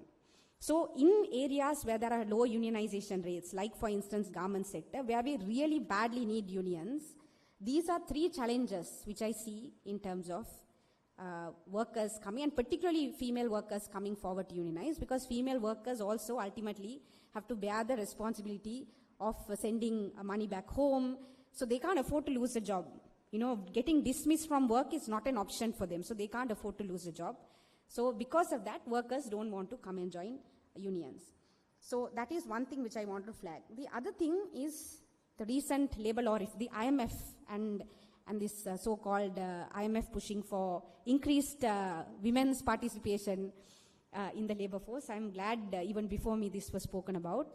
People are always saying we have very low women labor participation, 30 to 35%. Men are like 70%, women have low participation. So now let's increase the women's labor participation. So when when the IMF comes and says this, this broad statement, immediately the impression we get is it's a good thing. Yes, women should, we need to have equal rights for women. Women should have equal rights to engage in workforce and so on. So it sounds very grand and nice. But how does that actually get translated in practice? When the IMF comes and says a blank statement like we need to increase labor force participation of women, the consecutive governments, the Ranil Wickremesinghe government, now this government also continuing, what they actually hearing is, we have to somehow increase the women into, we have to herd the women into factories. We have to herd the women into, somehow this wage labor. So what are the things which are missing here? One thing is that, and these are actual examples, right? One thing is that in our law, there are barriers to women engaging in night work. So what are these barriers? Without the consent of the woman, you can't force a woman to engage in night work. So the company has to actually go and speak to a female employee and get a written consent for her to be employed in night work. So what did the government think? This is very hard. Companies can't be going and asking every woman, do you want to work in the night work or not? So let's remove this from law. No consent is needed hereafter. Any woman can be engaged in night work. So now it's equal. Men also in night work, women also in the night work. Both can be happily, equally exploited in the night when everyone wants to sleep. In 2017, when this whole night work thing came, and I should say some feminists were like, equal rights, this government is going to improve equal rights and so on. We went and spoke to workers in the free trade zone and we asked men, what do you all think about night work? The men said, no one wants to do night work. We want to sleep in the night. We don't want night work for women. We don't want night work for men. We want to sleep in the night. And then what does the government do? Because institutions like the international institutions like the IMF comes and says, increase female labor force participation, they just come and say, let's remove the restrictions, what they call the restrictions in law, and now they're removing the protection given to women for night work, and now women are being herded into factories in the morning, in the night, and so on. The other thing they're saying is the reason why women are not joining labor force is because, if you have an 8 to 5 job, or if you have like a 8-hour work day, then not all, like for instance, if a woman becomes pregnant, then she has to look after the child, so she has to leave the workforce to look after her baby.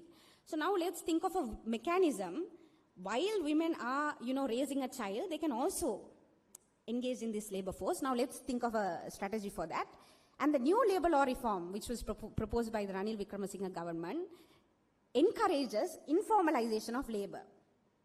So what do people sitting in Colombo say? Oh, that's great. Now women can work from home, home-based work. They can do part-time, they can do 4-hour work, they can look after their child and then come running to the factory to work 4 hours. So that's great. But what is actually going to happen on the ground, and we know because it has already been happening, is that companies would start hiring women only for this part-time work. Because if they hire women for part-time work, then they don't have to pay maternity payment. And companies are already lobbying the government to say that maternity payment and the burden of maternity payment should not fall on us. It's too much of a burden on us. We should not be bearing. Government should be bearing.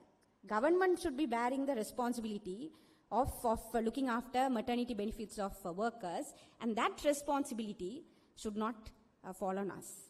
So this is how, when you just blanketly say there is low labor women's participation and therefore you have to increase, the governments which are heavily influenced by corporate lobby basically are thinking we need to remove whatever protections which are there for women. We need to remove whatever responsibility which workers have fought and won. Maternity benefits is not something which fell from the sky. Workers fought for it. Unions fought for it. We have to remove all these protections. So automatically, women will be herded into these workforces. So despite the fact that I'm simplifying this and saying these are experiences, these are stories, these are narratives which we hear on the ground on a day-to-day basis from companies, from members of the government, and these have real consequences for women. The other the one last point which I wanted to make is this buzzword about sexual harassment. Anything else can happen to women. They can be stuck with 10 hours of work without overtime pay. Women can be made to work without giving bathroom breaks. Women can be made to work without allowing them to drink water. None of that matters. But the moment some case of sexual harassment happens, all the brands are like, sexual harassment we want to prevent. We don't want our women to be sexually harassed and so on. But the funny thing is, when we go and tell brands, the reason why women are sexually harassed at workplace is because they are being forced to meet targets, which is humanly impossible. And the only way to reach these targets, the only way to reach these garment, targets is by sexually harassing workers. That part no one wants to listen. Companies don't want to listen, government doesn't want to listen, brands also don't want to listen. And when we go and tell them, sexual harassment is not a one-off incident. It's not like one supervisor is coming and groping one woman. It is part and parcel of the production process. In order to achieve the target, you have to sexually harass the worker. If we have a workers' meeting for 3 hours, every single union knows this. We have to give 1 hour to allow the women to come and speak about what they went through that entire week in the factory. And 90% of the story is that the supervisor is harassing them, sexually harassing them, verbally sexually harassing them. So sexual harassment is part and parcel of the production process. And the reason why women cannot counter this sexual violence at workplace is because they are not allowed to unionize at workplace. So everyone who wants to, we don't tolerate sexual violence at workplace. Corporates have all these great advertisements and all of that. And all of us are also highly taken about it, right? Like during Women's Day, we would talk about gender-based violence and all of that.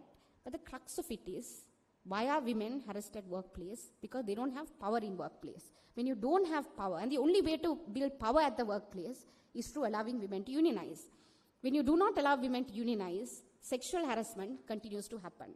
So you cannot, what I'm trying to say is, we can't take these sensationalized equality for women, women are not in the leadership position, we don't tolerate sexual violence. All of these are, these buzzwords and so on. But these does not happen in a vacuum. It happens in a larger political context of how production is designed in countries, third world countries like Sri Lanka, where sexual violence, where the subordination of women, where women are not allowed inside leadership, all of that is part and parcel of the production process. So I hope all of us in the future, when we speak about these buzzwords about women, sexual violence, women in leadership positions, equal rights for women, we also speak about it in a larger social, political, and economic context of why these things continue to happen in third world countries like Sri Lanka. Thank you.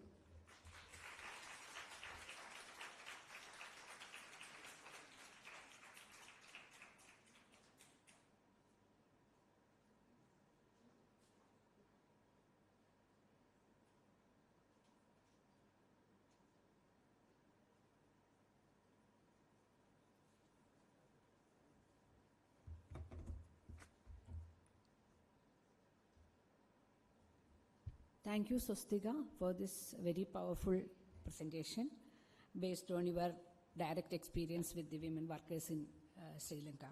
Our next speaker is Natalia Flores Gorido, and she holds a PhD in sociology by Nelson Mandela University, a master's degree in sociology by the Latin American Faculty of Social Sciences, and a bachelor's in economics. She has experience in working on gender studies as an academic discipline and also as an activist involved in various collective feminist projects. Her line of research is gender and work and feminisms from the global south. She has several publications about these topics. She's a senior officer, program of gender and economics at IDEAS. Over to you, Natalia, please.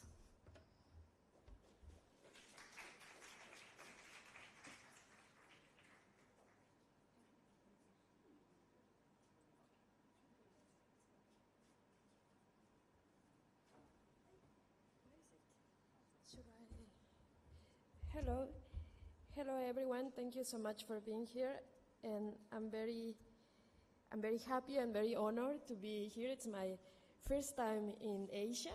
I come from Latin America, so I'm really happy and grateful for this invitation.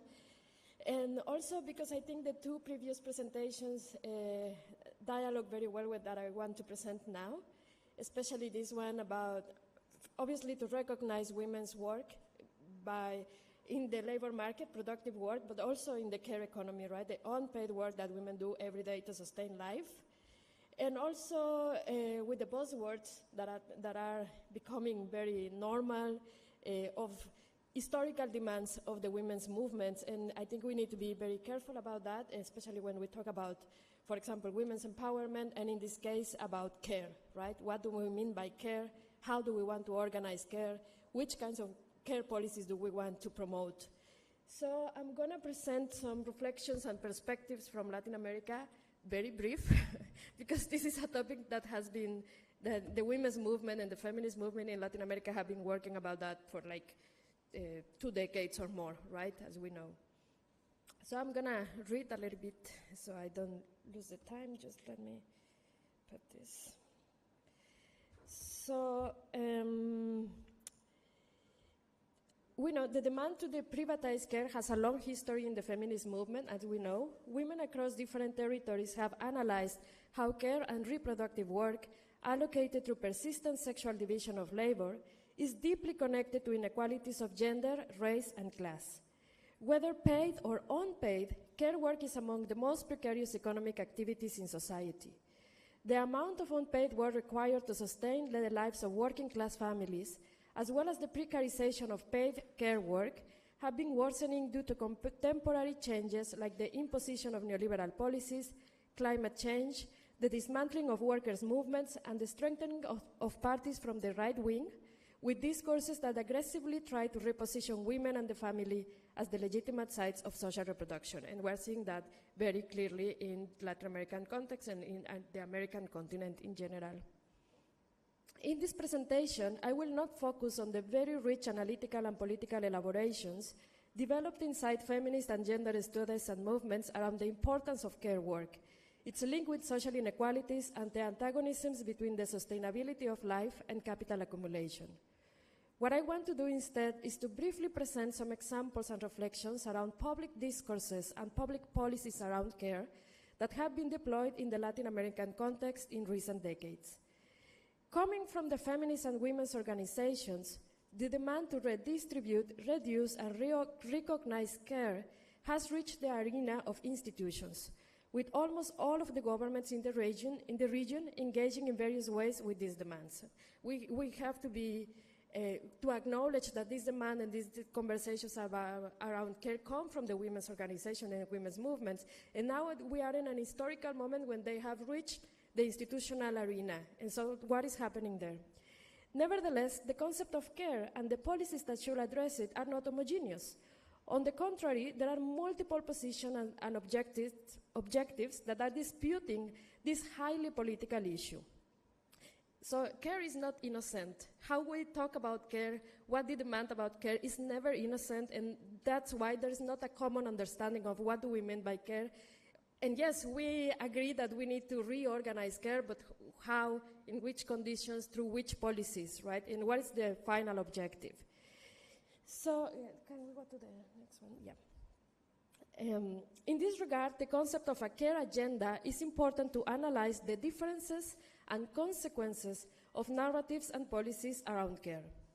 An agenda of care could be broadly defined as a set of postulates and normative assumptions that aim to reorganize these activities in society, questioning who should care, for which populations, how the costs of care are distributed, and what institutions, economic structures, and political frameworks will enable such advances in the countries of the region. All these questions open up different patterns of action, policies, and discourses. Discourses and narratives are important because they are collective tools to communicate a social horizon that can be more or less transformative. In the case of Latin America, there have been two international organizations very active around care policies and narratives in recent decades. The first one is the Economic Commission for Latin America and the Caribbean, the ECLAC, that belongs to the UN, and the Inter-American Development Bank, the IDB. So these two are international organizations that are now proposing and pushing an agenda of care in Latin America, right? So publications, research, and advocacy around care of these two organizations have been growing in the past years, especially after COVID-19. Nevertheless, there are substantial differences between how they conceptualize care and therefore which kind of policies they propose and support.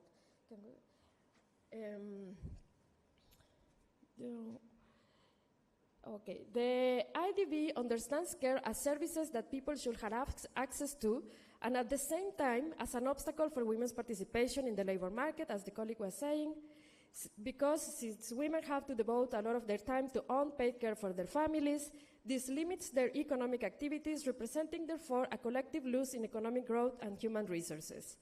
According to this institution, creating and supporting an industry of care will be the best course of action since this will represent a number of broaden the supply of care services. The care industry will create more employment, especially for women. Women will be able to participate in the paid productive activities.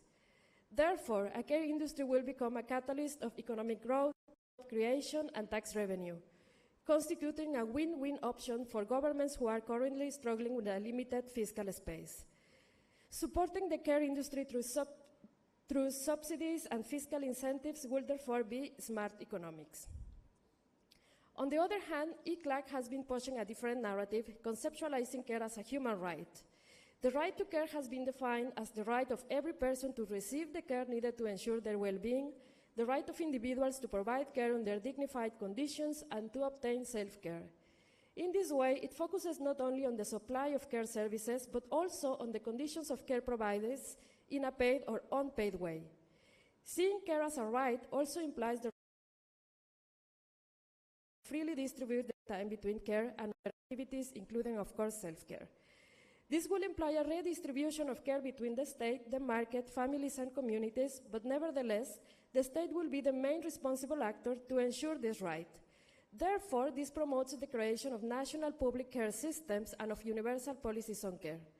This is, of course, a difficult point because it will imply public financing, which is necessary to require an increase in domestic public mobilization.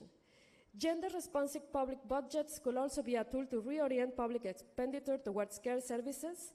And although some of these services could be directly provide care, others can be oriented towards the social and economic protection of current caretakers. So we have these two kind of antagonist positions. Of course, I'm being very like, because I want you to see the differences, and maybe there are some nuances that I'm not going very deep into them. But we can see this as two like ideal types, and how the states and different governments can move between these two positions, which the one is mainly to solve this crisis of care that we have heard about a lot through the market and through creating a care industry. And the other one is through public services, universal public services, and national systems of care. But of course, the second one implies a lot of public money and expenditure, right? So can we go to the next one? So, of course, how we conceptualize care has an effect on which kind of policies do we want to promote, and which kind of policies do we want to promote has an effect in inequalities, especially in highly unequal societies like the Latin American one. So this is a very also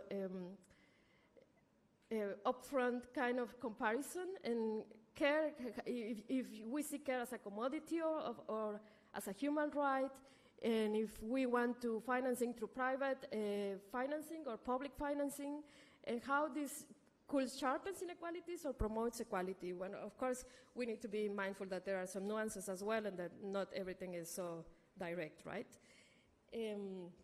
For example, the case with the family, as we know, a family market in the state, a lot of working class, black women, indigenous women have been fighting to have the right to care for their own families instead of caring for other upper classes families, right? So we need to be careful with these distinctions, but I think it's nevertheless a useful exercise to try to distinguish what we mean by care and which kinds of policies we want to promote. Can we go to the next one?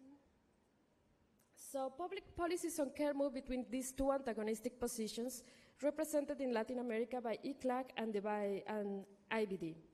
Depending on their context, states have a variable range to act and direct resources of many types towards care. Broadly speaking, public policies of care can focus on the following dimensions.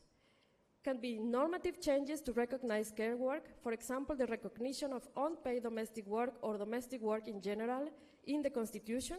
This is the case of Ecuador, Bolivia, and Brazil. The inclusion of the care economy in the national account systems, like is the case of Colombia, and the inclusion in the Constitution of the right to care, which is the case of Mexico City. Policies on paid caregiving leave, for example, extension of maternity or paternity leave, which is the case in Mexico and Chile. Universal paid maternal leave for all women workers, including informal workers, which is the case in Colombia.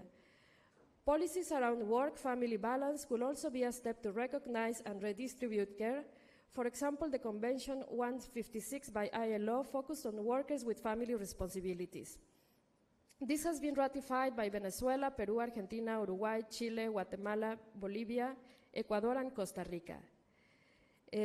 Social change campaigns, for example, Father from the Beginning, which was in Cuba, or the campaign I Will Take Care of It, which was in Argentina. These are broad public campaigns to promote like a cultural change and a change of values. And of course, these two were very much focused on men and masculinities and involving men in care work inside the families. Direct provision of care services, for example, through child development centers in Argentina or national subsystems of support and care in Chile. And of course, which is the main objective that we will all want that, if it was possible, the comprehensive care systems, which currently just exist in Uruguay and in Bogotá, which is the capital of Colombia. And in Uruguay, it has been changing a lot because of the change of the president, and so it's pretty much defunded now. And the another example could be the national policy of care, which is the case of Brazil, and I'm going to talk more about that. Can we go to the next one, please? So, of course, we would like to have comprehensive care systems, which will include all these following components, like care services creation and expansion, care services and working conditions regulation, paid care workers professionalization, information acknowledge management, and communications to promote cultural change and co-responsibility. Well, you can imagine all the obstacles that governments are saying that why this is not possible, because it will be super expensive to do this. So these are just some examples of policies on care that, of course, will have different impacts. A public campaign can be important to raise awareness and might contribute to the redistribution of care inside families, but it will have a very limited impact regarding the material conditions on which care is provided. In the Latin American context, marked by high socioeconomic inequalities, policies around care should consider at least the interaction between gender and class. Any policy that does not include certain criteria around class and income redistribution will likely end up reproducing inequalities between families who can purchase quality care services and families whose social reproduction is on the brink of depletion. To finish, I will present two examples of different care policies in leftist governments in Latin America, which are Colombia and Brazil. Brazil has promoted the creation and implementation of a national care policy. To design this policy, a collective process took place in the whole country through fieldwork, public consultation, and territorial analysis. This was useful to identify the main needs in the supply and demand of care. The national policy does not imply, this is important, does not imply the creation of a national system of care. Instead, a governmental dependence was created. The Secretary of the National Policies on Care depended on the Ministry of Social Development to coordinate the work of many national ministries like Work, Development, Natural Resources, etc. 20 national ministries in total are involved. The national policy on care has 4 main axes of action: rights for caretakers and care receivers, promoting decent work and improvement of working conditions for workers in the care services, including domestic workers, nurses, teachers, etc., acknowledging different cultural expressions of care and supporting collective communal care efforts and initiatives, and lastly, democratic governance, ensuring spaces of civil society participation in the monitoring and designing of national care policy. As explained by Jordana de Jesus, former director of care policies in Brazil, financing is obviously a limitation for the design and implementation of policies of care. Nevertheless, when understood as a pressing issue, as something that requires action now and not after economic growth or after fiscal reform or after something else, it compels the state to reorient its activities, budgets, and priorities. The national policy of care is, above all, an exercise of reorganization and coordination within available resources.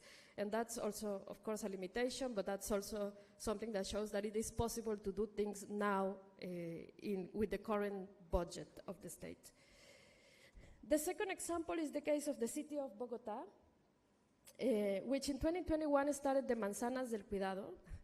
I'm saying it in Spanish because there is not accurate translation because it's kind of a word game. Manzana means apple and block at the same time in Spanish. So it will be something like care block or care neighborhood. The program consists in building public spaces following a territorial approach and focusing mainly on marginalized communities or communities where there is a strong presence of unpaid caretakers, which is usually marginalized communities, women from the working class who do not participate in the labor market, but devote most of their time to do unpaid domestic work for their families. The manzanas are public buildings where caretakers can go at any time. There will always be someone to take care of their care receiver. So if there is a mom, they can always go to the manzanas with their kids, and someone will take care of the kids while the mom does other activities, right? Thus allowing for the caretaker to take a break, to rest, read, or even to participate in activities taking place also in the manzanas. For example, yoga lessons, financial education, workshops, swimming lessons, among other services. This practically allows a recognition of work and addresses one of care work and addresses one of the classical questions of feminist economists: who takes care of the caretaker? The manzanas are a space of building communities and redistributing care work. Currently, there are 25 manzanas in the city of Bogota. This program has been recognized as one of the most creative and important policies of care in the region. Can we watch a video? It's very short, it's just 1 minute about the manzanas, and it's in Spanish, but you can see pretty much what is the idea. Can we play the video? Yes?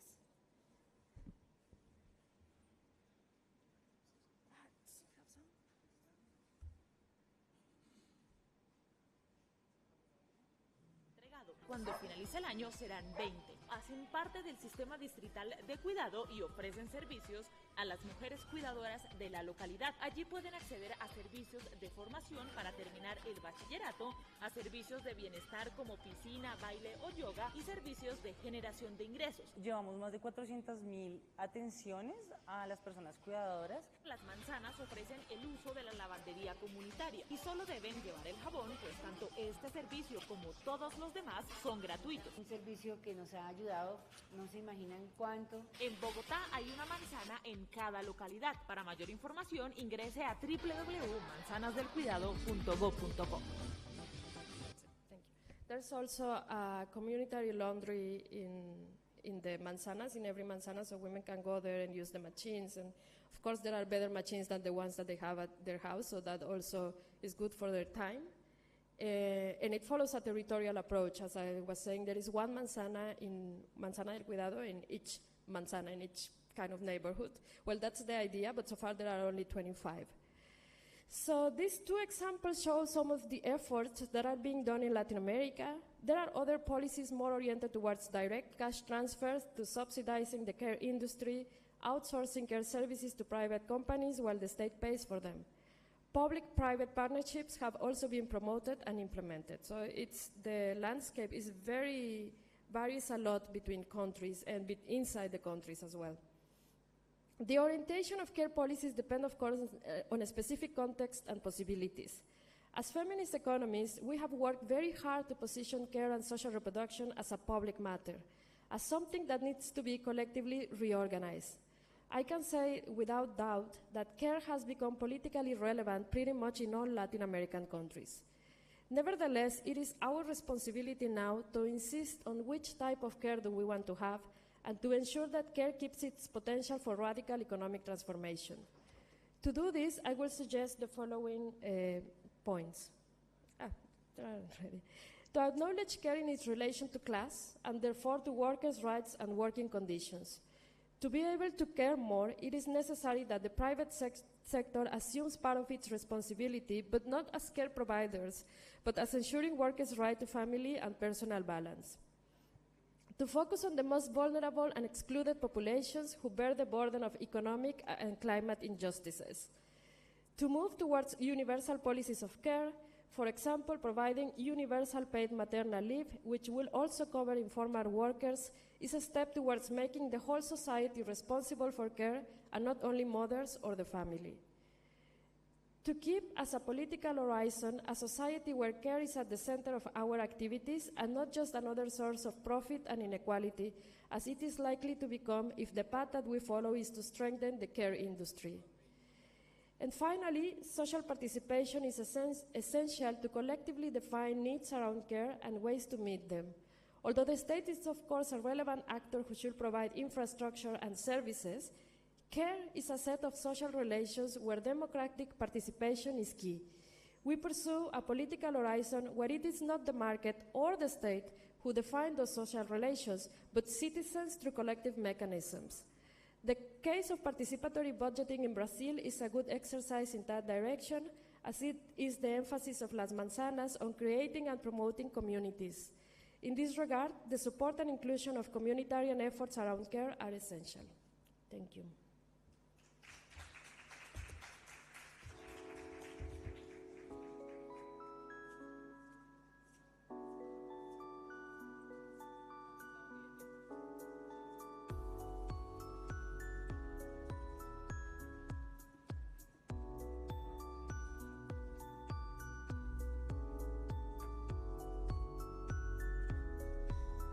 Thank you, Natalia. All the three presentations are very powerful, and actually they are talking each other. So I think there's a large number of questions are coming. We have 20 more minutes for the discussion, so please come with your questions, brief, short, and targeted, and we will have a very good discussion after these three strong presentations.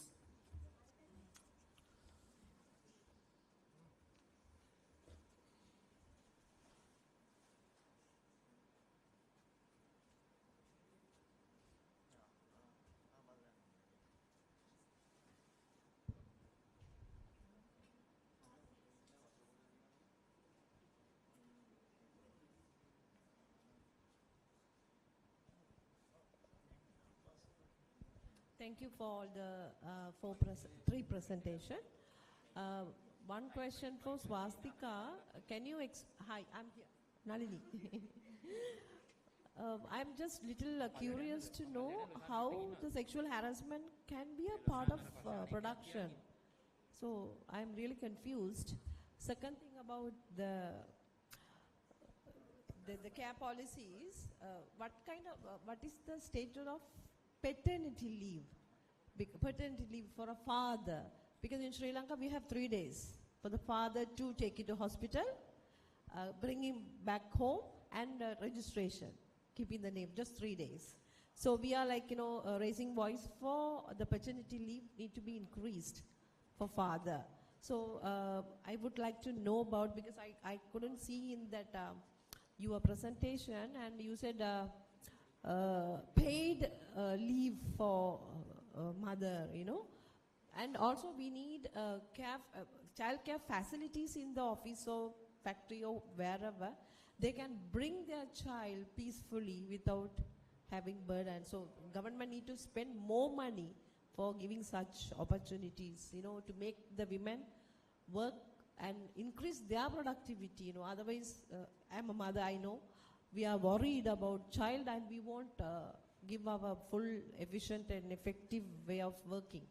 So I just need a clarification or just input from you.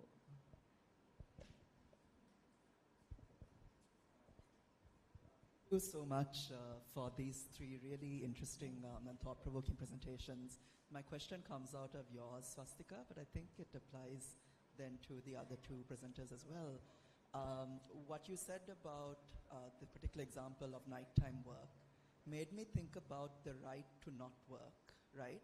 And how that is a particular kind of limited, contingent example of the right to not work and workers insisting on the right to not work at night.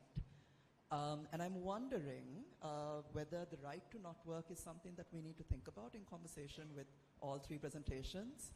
I wonder whether we've taken for granted the right to work in crisis in the third world, right, as all that the most fundamental and absolute right in relation to labor. And what happens to our anti-capitalist movements, what happens to our labor movements when we take that assumption as a given, right? That all people have a right to work and that's it. And that we don't balance it by also considering the right to not work and how that figures into emancipatory politics. I have a quick question for Nadia. I was curious, the care centers, are these funded by the municipalities? And it'll be interesting to know like what percentage of the budget goes to maintain them, because I can just imagine the counter argument saying this is expensive, but it seems so worth such a useful social investment. So it'll be good to know, what it takes in terms of financial terms and what the community contribution is for that.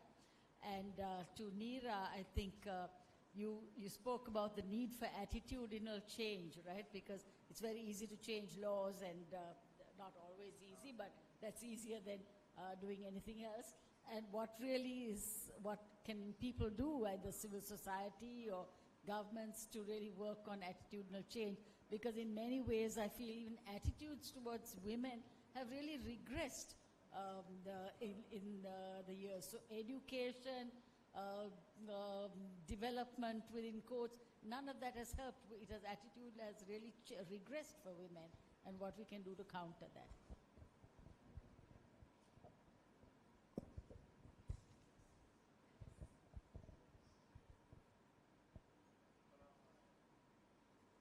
Hello, my name is Noor Jahan. I work in a feminist organization called Bunishika. It is based in Dhaka, Bangladesh.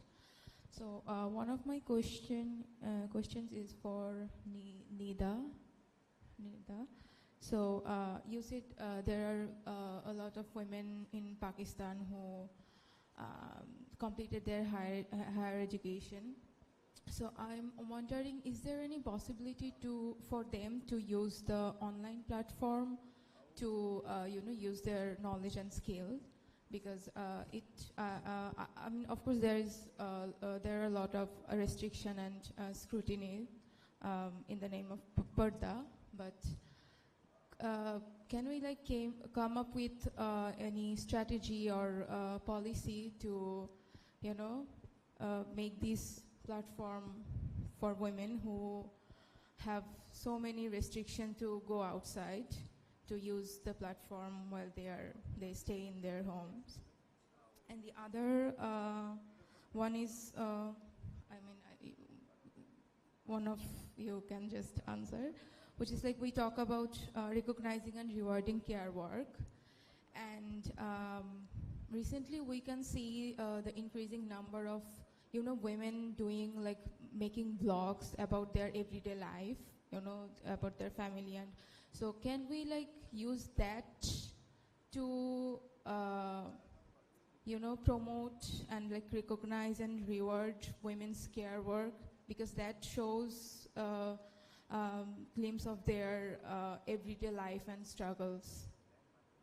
So can we, you know, use the digital platform not only just to make it safe for women, but also like enlighten others about women's unpaid care work? And also, how can we like make it collaborative work with like every ministry and activists, specifically young activists, and not only just women, but men, human rights and other activists also. Thank you. Hello, thank you for everything. And I'm Sachi, I'm a student in sciences. I had sort of three simple questions. One about union. I think one of the biggest reasons, personally at least, that we don't participate in unions is that unions don't provide value.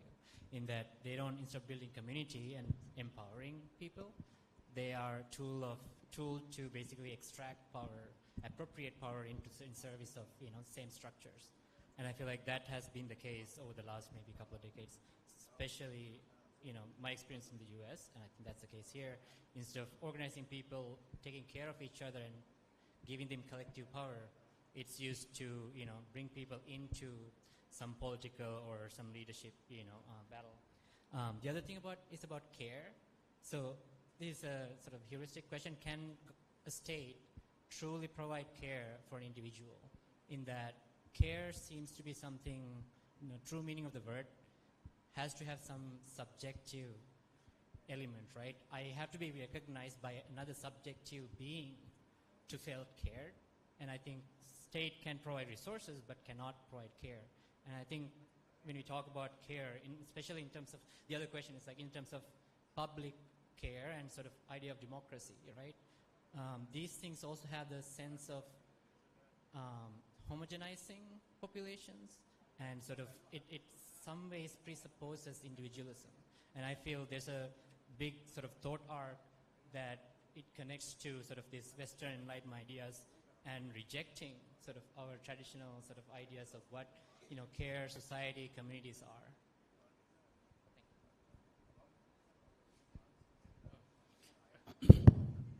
Hi, sorry. Thank you very much, presenters. I've been following so keenly, and I really appreciate your presentations. One of the questions has been already given, but I have another small question that was lingering in my mind about care. Care. One of the presenters said care for who, and who resources the care, and I just started feeling like if the government is providing care, then the government is like key. But if individuals are providing care to each other, then it becomes slightly interesting. I'm looking at how this trend, growing trend, especially in the pre-COVID and the period that has followed, we've seen so many women, young women leaving the global south and going to work outside. And I want to see how much of the state ombudsman is working to like protect women abroad, like those who go to the Middle East. I think this is an area that actually government can play a big role, but how much is activism in that area? Like how are we working towards emancipating women who actually go to provide care outside of Sri Lanka, for example.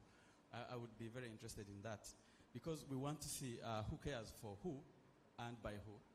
Then we want to see when we are flagging them off to, like, for example, Middle East, how do we observe the process and how do we make sure that they are getting the care they need when they come back, or even when they are still there? Just something to shed light on. Thank you. My question is a quick one to maybe Swastika. During that, in the Wickremesinghe government, there were a lot of talks about bringing in new laws, labor laws for the transgender community. I'm not sure whether they were done in consultation with the community, or how problematic or progressive they were, and whether they have a proper consultation with the community. Has there been any effort to sort of understand the problematic areas of bringing in labor laws for the transgender community without proper consultation within the community itself? Has there been any effort? One suggestion that we will have another round of questions after the response of the speakers. So on the first question of how sexual harassment is tied into production process, I can give specific examples as well as general experience. What happens is, I'll start from my own experience working with garment workers. So a garment worker goes into a factory on a particular day, and her wage is tied to how much she produces. A target is set, 100 sleeves per hour or something. And usually these targets are set, the companies would set it by experimenting on one of the most senior workers. So they would be more experienced, so they can do it quickly under certain conditions. And not all workers can achieve that target. So they set that target, and her wage is tied to that target. So she's also trying to achieve that wage, that target. So then, in order to achieve that target, she's not just left on her own will or whatever, can you achieve this, can't you achieve it? The company would use supervisors who are either women who are then supervised by men, but mostly the top supervising management level, HR and all are like men. And they would compel the worker to reach the target. And because our society is inherently patriarchal and they have certain values on women, usually the compulsion on women happens through sexual harassment. And usually it's verbal sexual harassment. So this happens every day. This happens every day in the factory. And a worker works around, they are supposed to work for only 9 hours with 1 hour break and so on. But usually they end up working overtime, because overtime payment is also part of the wage structure. If they don't do the overtime work, their wages fall by at least 30-40%. So worker has to do overtime. That's not an option given to workers. And a worker also has to meet a particular target. Otherwise, the wage structure again would fall down. So because of these two issues, what happens is, in a day, for around 12 hours, a female worker is listening to degrading things about her for 6 days a week. So imagine that, you go to a factory, you're constantly listening to how useless you are, all kinds of colorful words about you because you're a woman, 6 days a week, 12 hours a day, and you're listening to that. That is what is in your mind on a day-to-day basis. So if that is what is instilled, that you are useless, you're a woman, you're useless, you can't even meet this target, then how do you expect any kind of agency or whatever these words which people use in a garment worker? Because this is what she's going through on a day-to-day basis. So that is why I always say, you can't take sexual harassment in a one-off incident. There are, of course, really bad sexual violence which happens inside. Last year, a female worker was subjected to horrendous sexual violence, and she is now fired from the factory or outside the factory, while the person who sexually harassed her is back in his employment while a case is going on against him. So there are horrible incidents like this. But what happens is, we focus on those horrible incidents and we forget the fact that this is a day-to-day experience of garment workers, and they are not able to counter it because they don't have an independent structure speaking for them on a day-to-day basis inside the factory or inside the workplace. So this is not only garment workers, BPO sector workers. When 2 years back, when I was in the National Labour Advisory Council, when they were trying to bring night work for BPO sectors, I requested to go and speak to female workers who are working in night in the BPO sector. The Employers Federation blocked me from speaking to BPO sector workers, female workers, because there no one is unionized. So they didn't want a unionist to go and speak to ununionized workers. So, so that is why I say is that we can't take sexual harassment, remove it and say this is a one-off incident.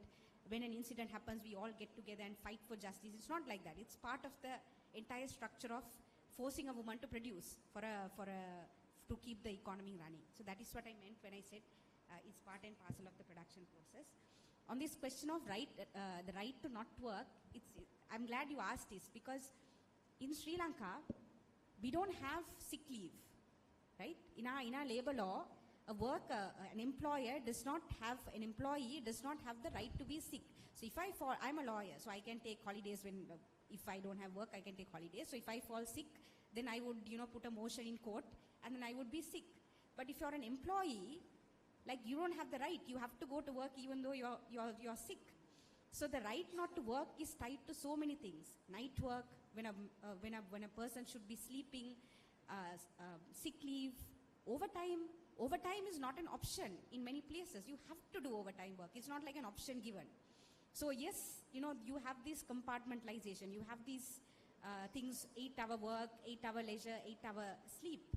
But on a daily basis, if you go and speak to workers in Sri Lanka, they're already working 12 hours per day. But even with 12 hours of work, their wages are not enough. So on top of doing that 12-hour work, after a shift, they go and drive a trishaw. They go and do a pick-me, hire. So worker in Sri Lanka today is not working 8 hours. He or she is not working 12 hours. He's literally working 24 hours. And even then, the amount of money they're earning is not enough. So I think the right not to work is also tied to decent wages, which is something which we don't even have the language to fight for in countries like Sri Lanka. So that is the second question. The third one is on this idea of care and about Western versus Eastern, the state. I'm a bit more, because I deal with the practical things. Like, for me, I think the state should take responsibility of it, because we are living in a capitalist economy. And yes, there are Eastern ideas of care where families must take care of each other and all of that. But like, let's say, when I see on a day-to-day basis, when I see a worker, for instance, she is stuck with a child, right? She can't go to work because the child is there. The man is, I don't know what the man is doing. Anyway, she's stuck with the child. And then, like, how does she go to work? How does she look after the child? So usually what happens, and this is happening increasingly in the garment sector, is that they go and put the child in an orphanage, where state is not funding the orphanages enough, and that the children get abused there. So I think, yes, there are certain barriers and there are certain problems with us, conceptualizing the state as a sole caretaker or the sole caregiver in a particular context. But in a country which is in a state of crisis, where people are struggling to survive, I think in situations like that, the state has an overbearing responsibility to come up with a solution for it, and not burden individual people and not burden communities to come up with structures in terms of care. So maybe this is a very, I have not thought through care work, but in my day-to-day experience with working with workers, I feel the state is not stepping up enough to give care services particularly to female workers, and instead pushing this so-called labor force participation without actually looking at structures which is preventing women from comfortably engaging in workplaces without endangering whoever they are taking care of. And the last question is, I hope I answered your question. I mean, maybe others also can answer. On the question of the trans community, I was not aware. I mean, I know of certain conversations which have gone on between members of the trans community and the government in terms of labor law reforms and so on. And I think we do need labor law reforms when it comes to hiring trans workers and so on, because that day when I was talking to a trans worker, she said the discrimination does not even happen to us at the workplace. The discrimination for us happens even before we are hired, because we are not even hired to do work, right? So I think for trans communities, wide consultation has to happen. There's also a lot of transphobia in countries in our country also. So we have to, there has to be a wide consultation, particularly with members of the trans community before we bring in a labor law reform, because otherwise it's going to be a mess, like all other labor law reforms which this government or the previous government has been proposing. Thank you. Wow, thank you very much for all your questions. I hope maybe I won't have time to answer all of them, but we can talk outside, or some of you I will see you in the next days. So about paternity leave, I think that's, of course, there should be more days of paternity leave because men should also be involved. That's part of the cultural and economic change that we want, right? And when we talk about care, we usually talk a lot about a lot of contradictions, right? Because sometimes it seems like we go in this direction because it's the most pressing one, like supporting women, because we know that historically women have been in charge of care. But then we leave men outside and we end up reproducing this biological understanding of care and social reproduction, right? Because we focus only on women, so we are basically saying that women should be in charge of that. So that's why we need to include men and men in care policies and men in like this cultural change and all of that. But it has to be hand in hand, because I remember this focus group that we did in Mexico with women, and we asked them if paternity leave will be helpful for them and for their families. And they said no. They said no, because in that case I will have the baby and my husband to take care of. So no, I don't want him at home. So it has to be like, these changes in public policies, but also in the cultural values and attitudes of men and the society in general. And about care in the labor market, again, we have a lot of contradictions, because on the one hand, yes, we want the state to provide and also to private sector to provide facilities so women can, for example, have spaces to care in their working spaces and all of that, or without the working spaces, just leave the kids in a safe space so they can go to work. If we see care again as an obstacle, or mainly an obstacle for women's participation in the labor market. But then that's why it is so important that we also talk about the right to care, right? The right to receive care and the right to give care. Because if we ask women, like, yes, of course they want to participate in the labor market, but we also want to have time to care for our family, our friends, our babies, our pets. I don't know, we also need time to do that. It's not, like the solution is not just to distribute everything through policies and through the market and through the public space, because we also need that space to take care of the people that we love and we want to spend time with them. So we are talking about a different kind of society, a society in which we have the room to take those decisions, to make those decisions, and the freedom to exercise care as a right in many senses, right? So this is also connected to the right to not work and anti-capitalist movements.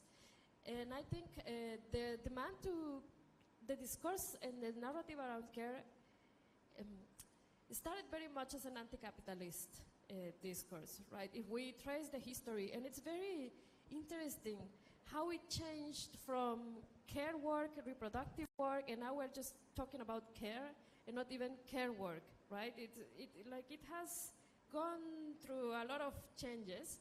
But if we trace the history of those discussions of social reproduction and the double or triple oppression of women, they pretty much started with anti-capitalist movement, especially the Marxist feminists, right? Who were the first ones to talk about this oppression and this double oppression of women by capitalism, but because of gender and class, of course. So it has changed a lot, and there are a lot of discourses and viewpoints now around care. So that's why I try to insist on that, and that it's very important which agenda are we pushing in terms of care, right? And we need to take into account the history of the concept, the genealogy of the concept and the struggle, because of course women of color, black women, and women from the global south have a very different history regarding care and paid care work.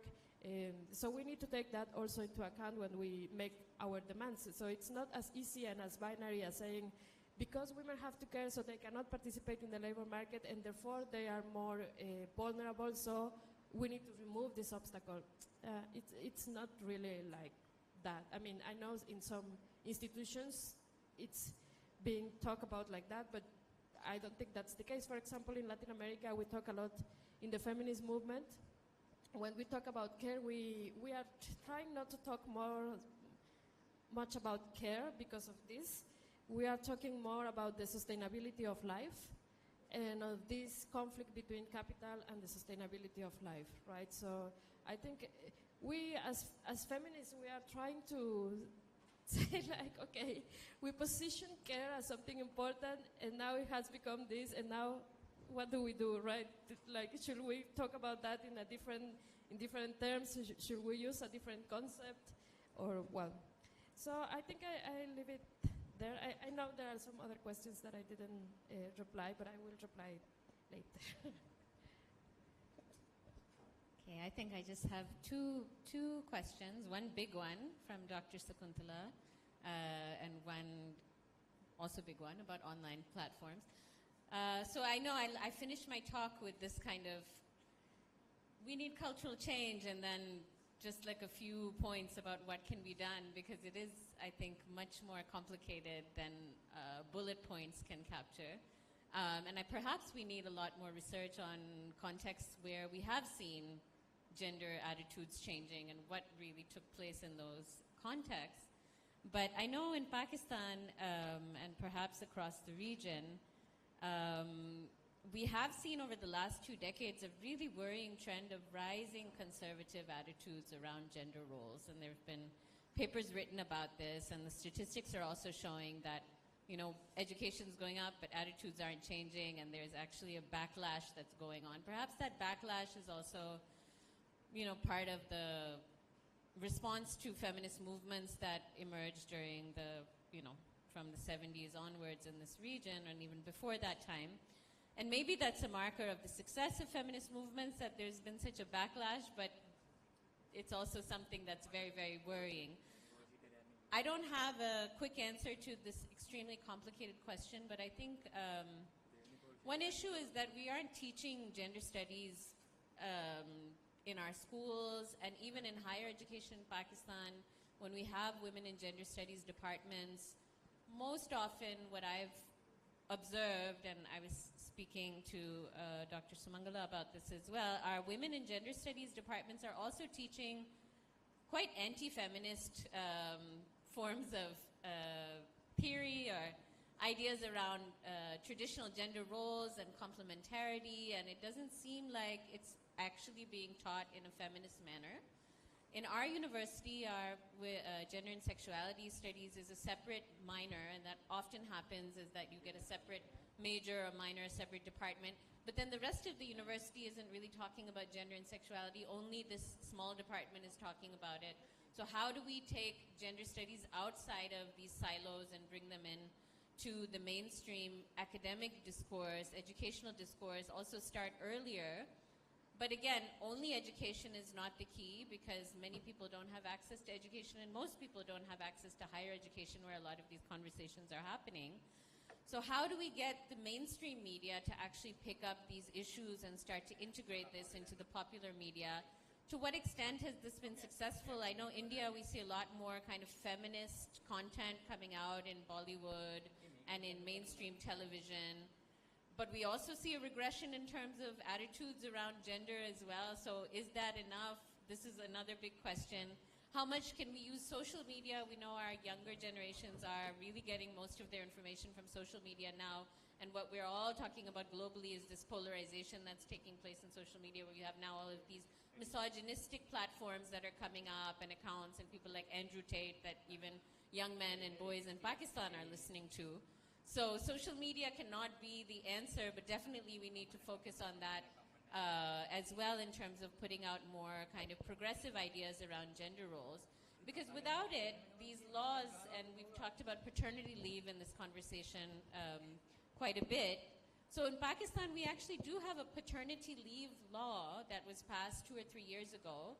Nobody seems to know about it. There was no public debate. There was no public discussion. I'm not sure if the government was just ticking a box for one of their donors, but it's actually not being implemented. I've never heard it being implemented. Even in my university, which is considered to be progressive, we have 3-day paternity leave policy, whereas maternity leave is, I think, 3 months. So, you know, what's the point of these policies when there's no public debate, public discussion? What role is the state playing? We know in Pakistan, the state has been putting forward extremely right-wing, regressive ideas around gender over the past 4 decades.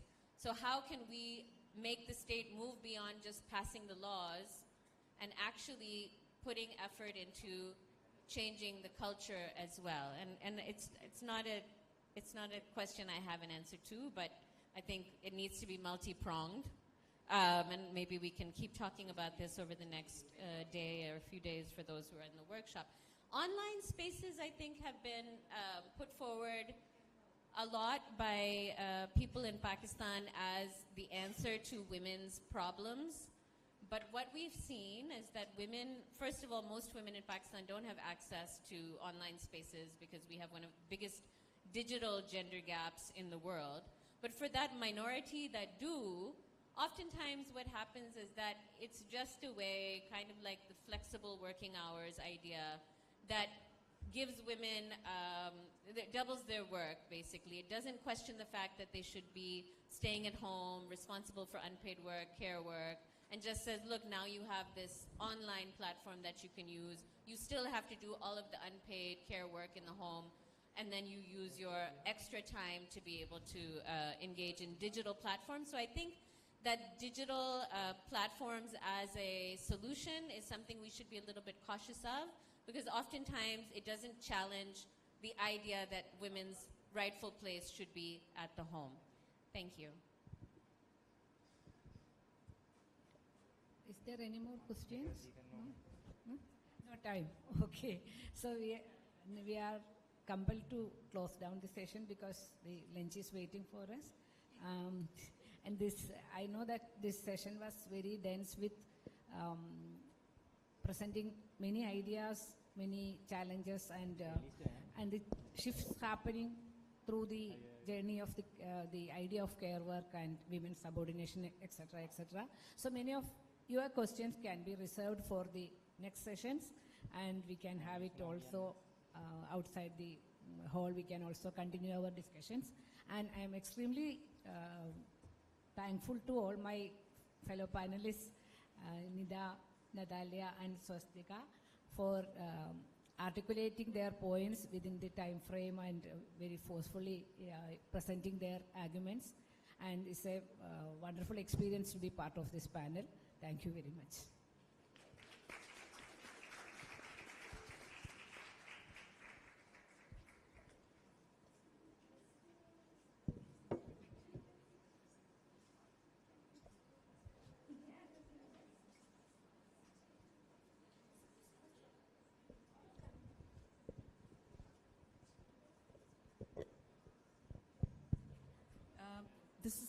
We'll have a 45-minute lunch break, and we'll be back after that.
to the afternoon sessions.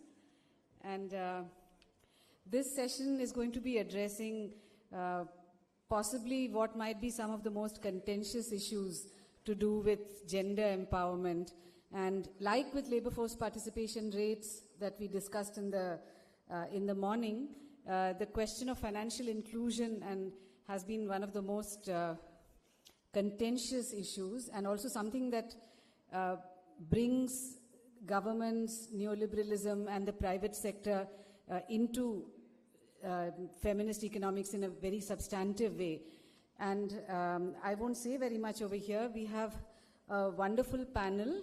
I'll just introduce all of them, and then they'll speak one by one. First, we have Dr. Amali Vedagegara. She is a feminist political economist, currently affiliated with the Bandaranaike Center for International Studies as a senior researcher. Her PhD research has been on something that's very, very critical to Sri Lanka, debt and resistance, a study of agrarian women's protests in Sri Lanka.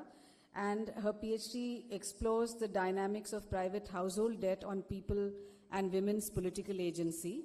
She's been extremely active in the debt justice networks in Sri Lanka. And her research interests have been in the political economy of finance, gender and development, and third world politics. The second speaker is Mini Sukumar, Mini who was chairing the previous session. Mini teaches women's studies at the Department of Women's Studies in the University of Calicut in Kerala, and she is a member of the State Planning Board in Kerala. Actively involved with the women's movement in Kerala from the early 1990s and associated with Stri Padana Kendram, the first women's collective that raised cultural and social issues relating to the women's question in Kerala.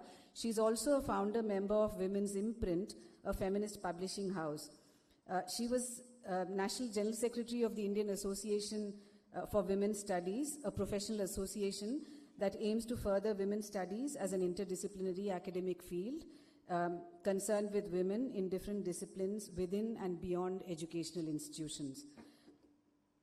Our third speaker is from Ideas, Mayada Hassanen. She's from Sudan, lives in Egypt. She's a senior program officer for feminist economics for Africa with Ideas. Previously, she's been a researcher at the Feminist Economics Project at the Institute for Economic Justice, South Africa. She's been a Shrivening Scholar and an Atlas Core Fellow. Her research interests focus on political economy, exploring how economic and social policies impact women's lives. And last but not the least, to use a cliche, we have Ahilan Kadir Gamar, who's been one of the organizers of this conference, along with me and others. Ahilan is in the Department of Sociology at the University of Jaffna, and his research interests include agrarian change, cooperatives, and economic alternatives. He regularly writes on the political economy of Sri Lanka in various newspapers and journals in Sri Lanka and India. He's currently honorary chair of the Northern Cooperative Development Bank and a member of the Executive Committee of Ideas. So this is going to be the panel, and the session is titled Poverty Alleviation, Financial Inclusion, and Women as Entrepreneurs. So I'll invite Amali to speak first.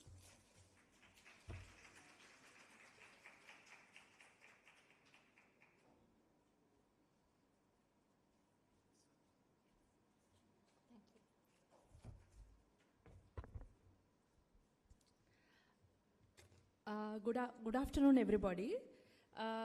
Thank you so much for, I think, Ideas and LSD for putting together this first Feminist Economics Conference in Sri Lanka.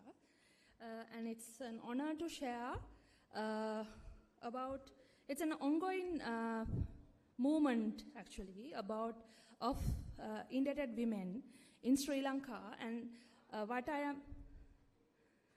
am going to share is what I learned from working with the movement of women victimized by predatory microfinance in Sri Lanka. So today the topic is such poverty alleviation, financial inclusion, and entrepreneurship. So I'm going to discuss what microfinance has done to low-income women in Sri Lanka, especially in the rural sector. And taking the cue from Professor Jayati Ghosh, I'm also going to pose the question, what kind of economy do we want? What kind of economy works for people? So the same question in case of microfinance and the financial system, what kind of financial system do we want? Because we are trying to come out of a financial crisis, economic crisis in Sri Lanka, and the government and the bureaucrats, the international financial institutions tells us that the financial system is sacrosanct, that you have to safeguard, you cannot disrupt it. But the people that I am working with, the indebted women, think otherwise. The financial system has not really worked for them, that it has trapped them in this vicious cycle of debt. And their whole campaign is to really dismantle this financial system, which is a predatory system.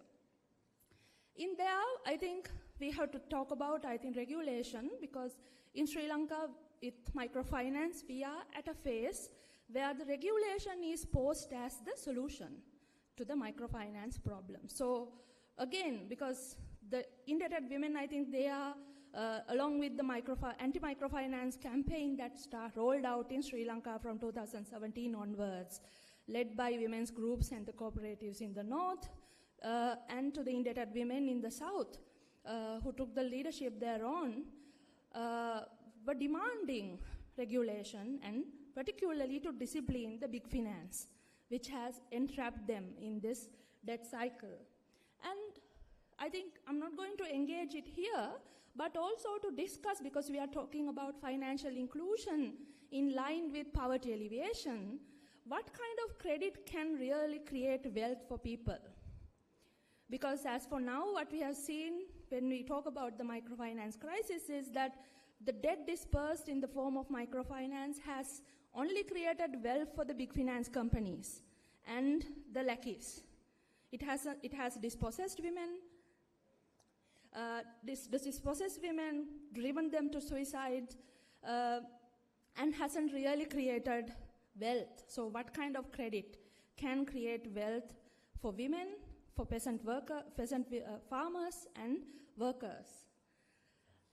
So to go on forward, I would like to call your attention, because I think in Sri Lanka and maybe elsewhere also, we tend to treat things in binaries. We see that there's the formal financial markets, there's the informal financial market.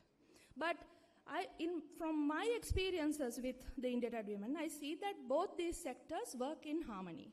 They are not actually disconnected. That it's a financial landscape with multiple finance providers, like there's the microfinance companies, there are the cooperatives, there are others like Sarvodaya, Sanasa, again within the cooperative framework, the community-based organizations, farmers' banks, Samurdhi is the government program, various lending companies who are registered as limited guaranteed companies. Then there are boutique owners, neighbors, relatives. So there are these traditional sources, and then there are other mechanisms that people have devised. Some of them community organized, some of them comes as service providers. And so in a very academic and very kind of policy framework, you tend to categorize these organizations and individuals into formal and informal. But in reality, there's no dichotomy like that. In real life, everybody works together. And then everybody works together because there is the financial food chain.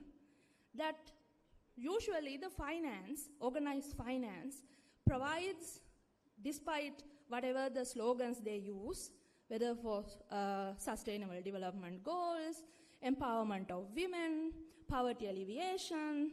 Ultimately, they are driven by their profit motives.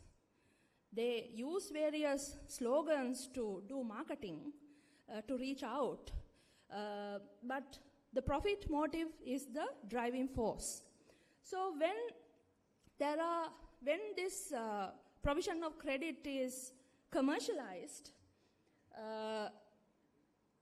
commercialized in the sense that the sole motive becomes maximizing profit, it eventually benefits everybody else in the financial landscape who are driven by profit motives. Like you will see that a woman who gets her first microfinance loan from a microfinance provider will be forced, because these microfinance loans in Sri Lanka and maybe elsewhere as well, because of the high interest loans, right? The interest rate is very high. The regulated interest rate a couple of years ago was at 35%, which is the highest interest rate in Sri Lanka at that point. The unregulated, like the actual interest rate, exceeded 35% to 40%, the 48%, sometimes to 200%.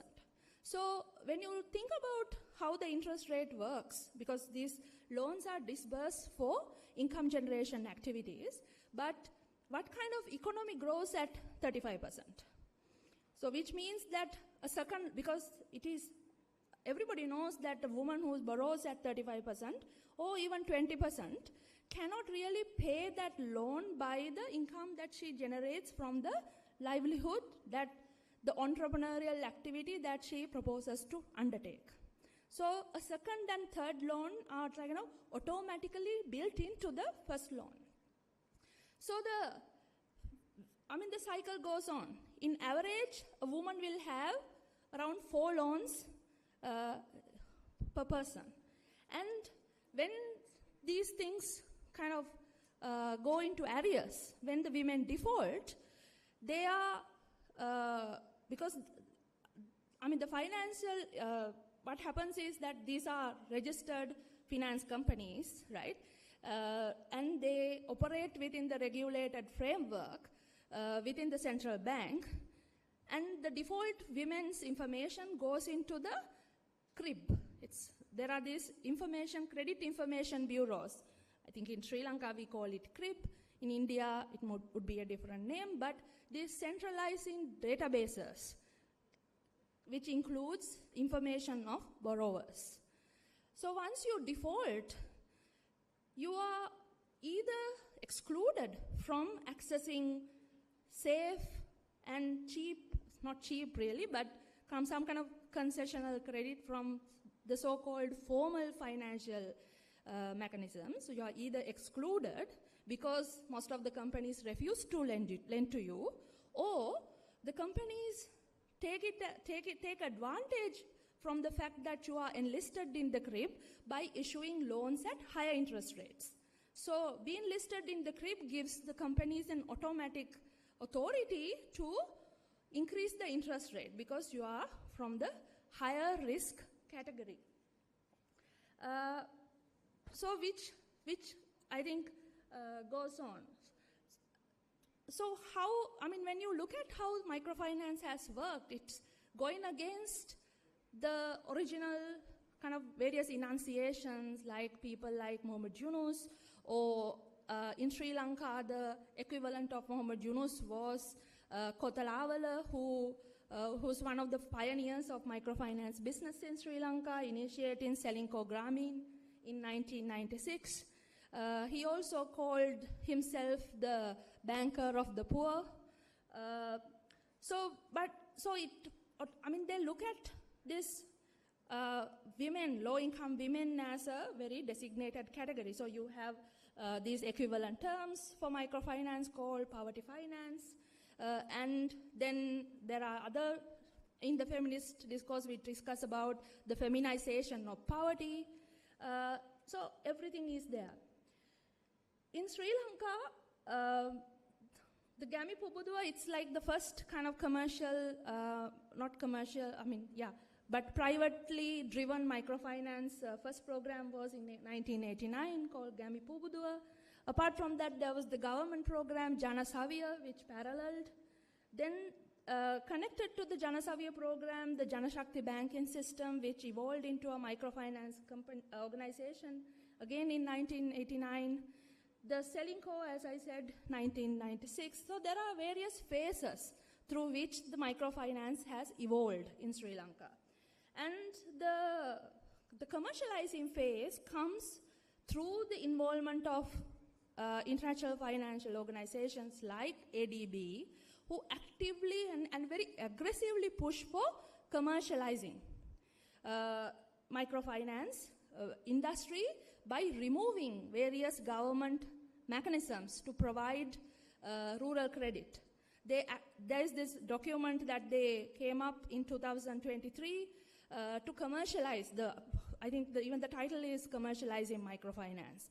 And it has enlisted various suggestions for the government to do in order to commercialize microfinance, and unfortunately the governments subsequently have done all of that. So whatever the microfinance crisis that we see now, you can draw very direct correlations with what ADB suggested. And you have excessive, the pro-profit lending has driven people to dispossession. They have lost various, their bare minimum assets they had. But microfinance companies in return have multiplied.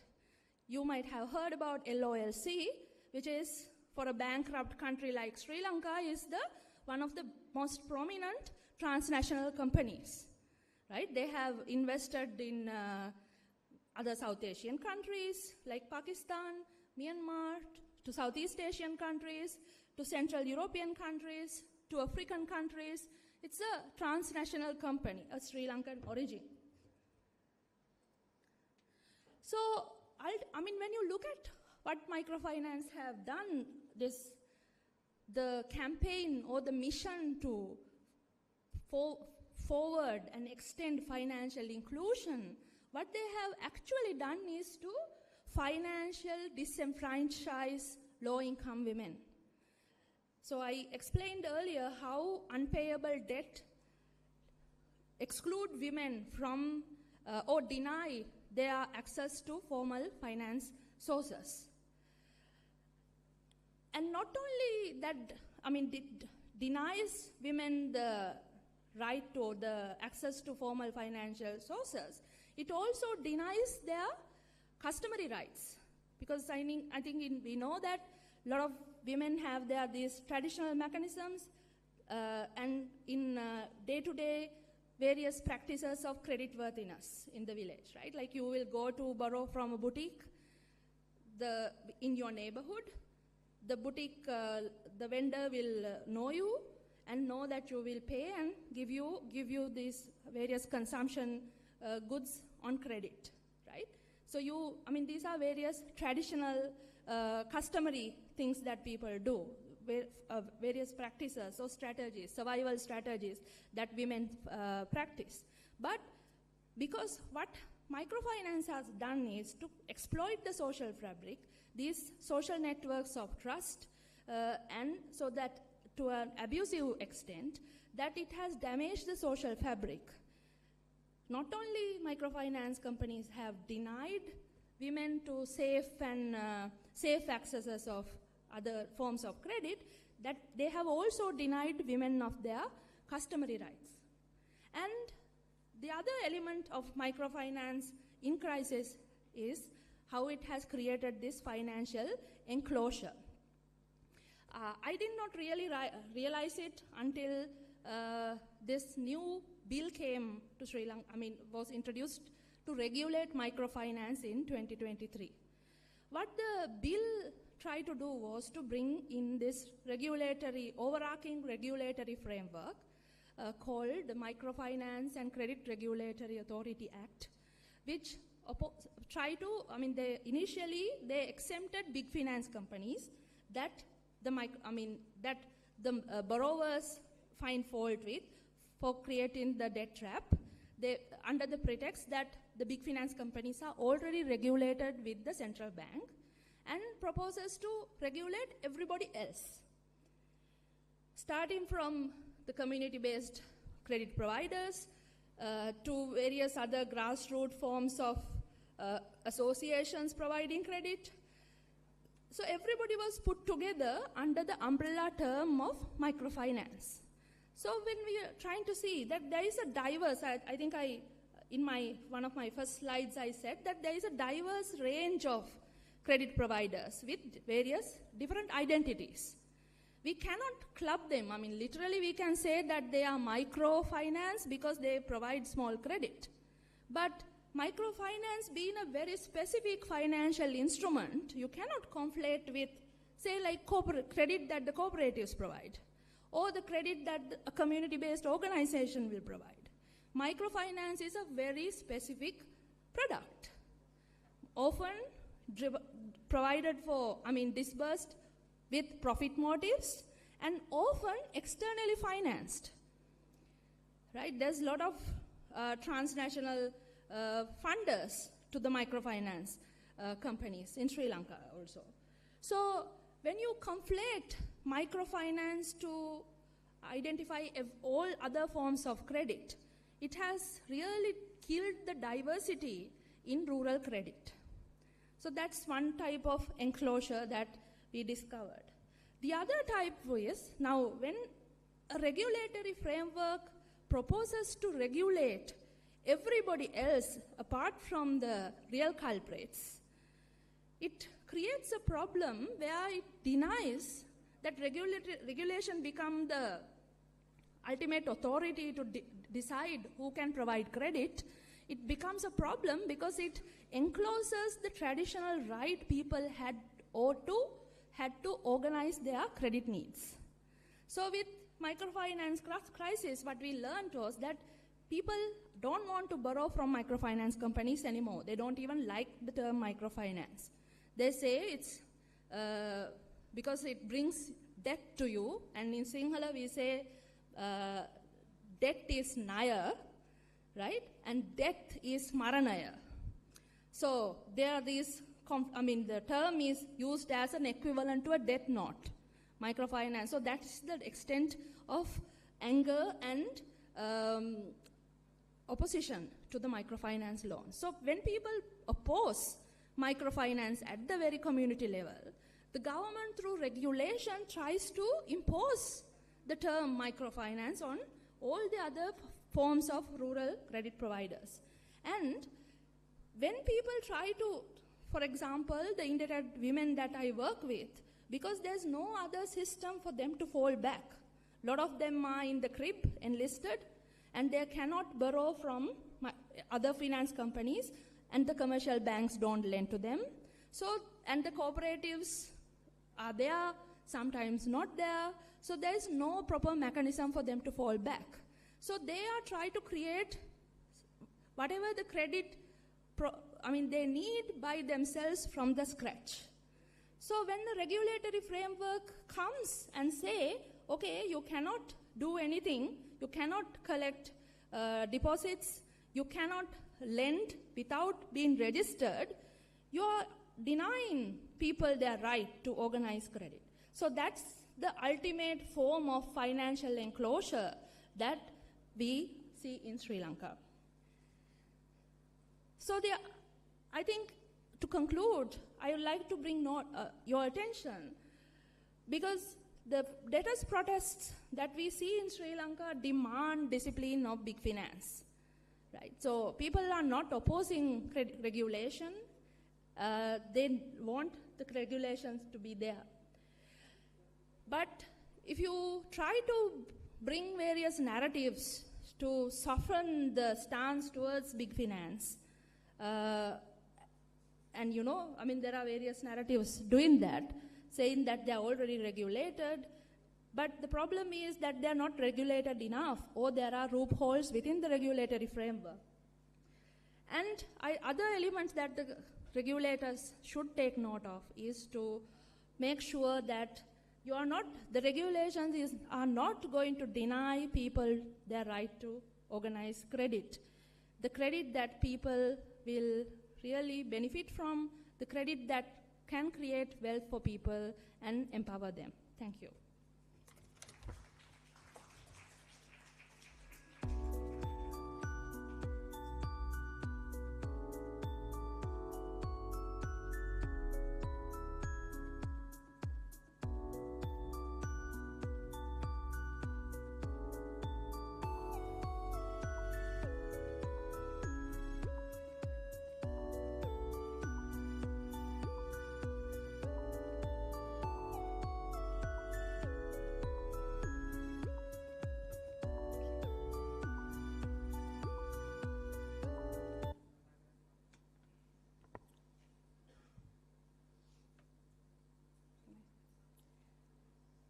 Good afternoon.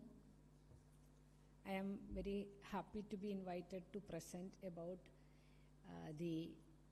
one of the success stories of women's networks in our from our place called Kerala, the southernmost part of state of India. So it's also based on the experience of microcredit in a larger scale, but it has some certain amount of difference with the traditional or the most spread approaches of microcredit. So we can see that like a different type of approach to organize women around microcredit groups and to become them and to try to become part of the local level development. So that story is little bit different from other states and other parts of the at a global level, but at the same time there are a lot of similarities and lot of similar concerns to be shared with. So in Kerala, we have one of the largest network of women self-help groups called Kudumbashree. Their name is called Kudumbashree. It is like a community-based network of women. So before going to start with the journey of Kudumbashree, I wish to place it within the context of the microcredit, the journey of microcredit in India, and how the state policies and state initiatives have been influenced that journey. So I will start with them. With 2 slides, I will give a picture which may be similar to other states and other countries in the world. No, next. Yeah, start with. Okay. Next slide.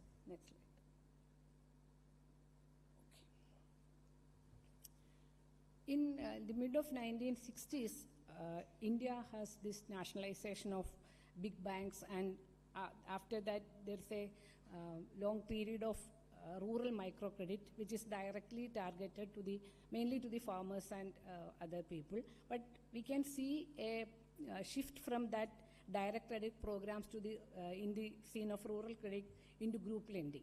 From 1980s onwards, there are different types of group lending programs started. Mainly it was supported by Government of India, and women were mobilized around self-help groups for such programs. And in that process, the role of NGOs was very important, and also the role of government agencies was very important to encourage the credit-based activities around these smaller groups of women. And during that period, there was a very successful program was launched by Government of India for starting this self-help groups around creating livelihood options for rural women, which is called DWCRA. It's a development of women and children in the rural areas. In that approach, the self-help group, self-help of smaller women's group was adopted. And it was already influenced by the global movement of microcredit programs, but at that time the major focus was on livelihood. And in that period, there are different types of donor-driven models were also in place, which was already Amali was also talked about how the international agencies and donors were very important in creating these donor-driven models, and which is replicating the Grameen Bank model of Bangladesh. It was very much spread in many states of India, mainly the southern states mainly, Andhra Pradesh and Karnataka, they are very active, but in Kerala there are very limited number of such programs were in that period. And later on, this National Bank of Rural Development, NABARD, came into the picture, and they were also inspired by the success of these programs, and they started this linkage programs to SHGs, linkage loans given to the SHGs, and they used that linkage loans to create the microcredit programs, and which was considered as a very successful model. And lately, after that, the NABARD has given it a priority status, and also the Reserve Bank of India has approved it as a main activity of the banks. In general, the banks were all happy with this bulk lending to one or two NGOs or one or two agencies, and later it is channelized into the SHGs. That model was pretty good, considered pretty good in terms of repayment due to the peer pressure of the microcredit members, and mainly women who are not, they are afraid of the other repercussions within the society and within the families for not paying the repaying. So in that period, the lending of SHGs and this through the NGOs, and it has been very popular. But later on, this microfinance agencies become very popular, and also they become very strong.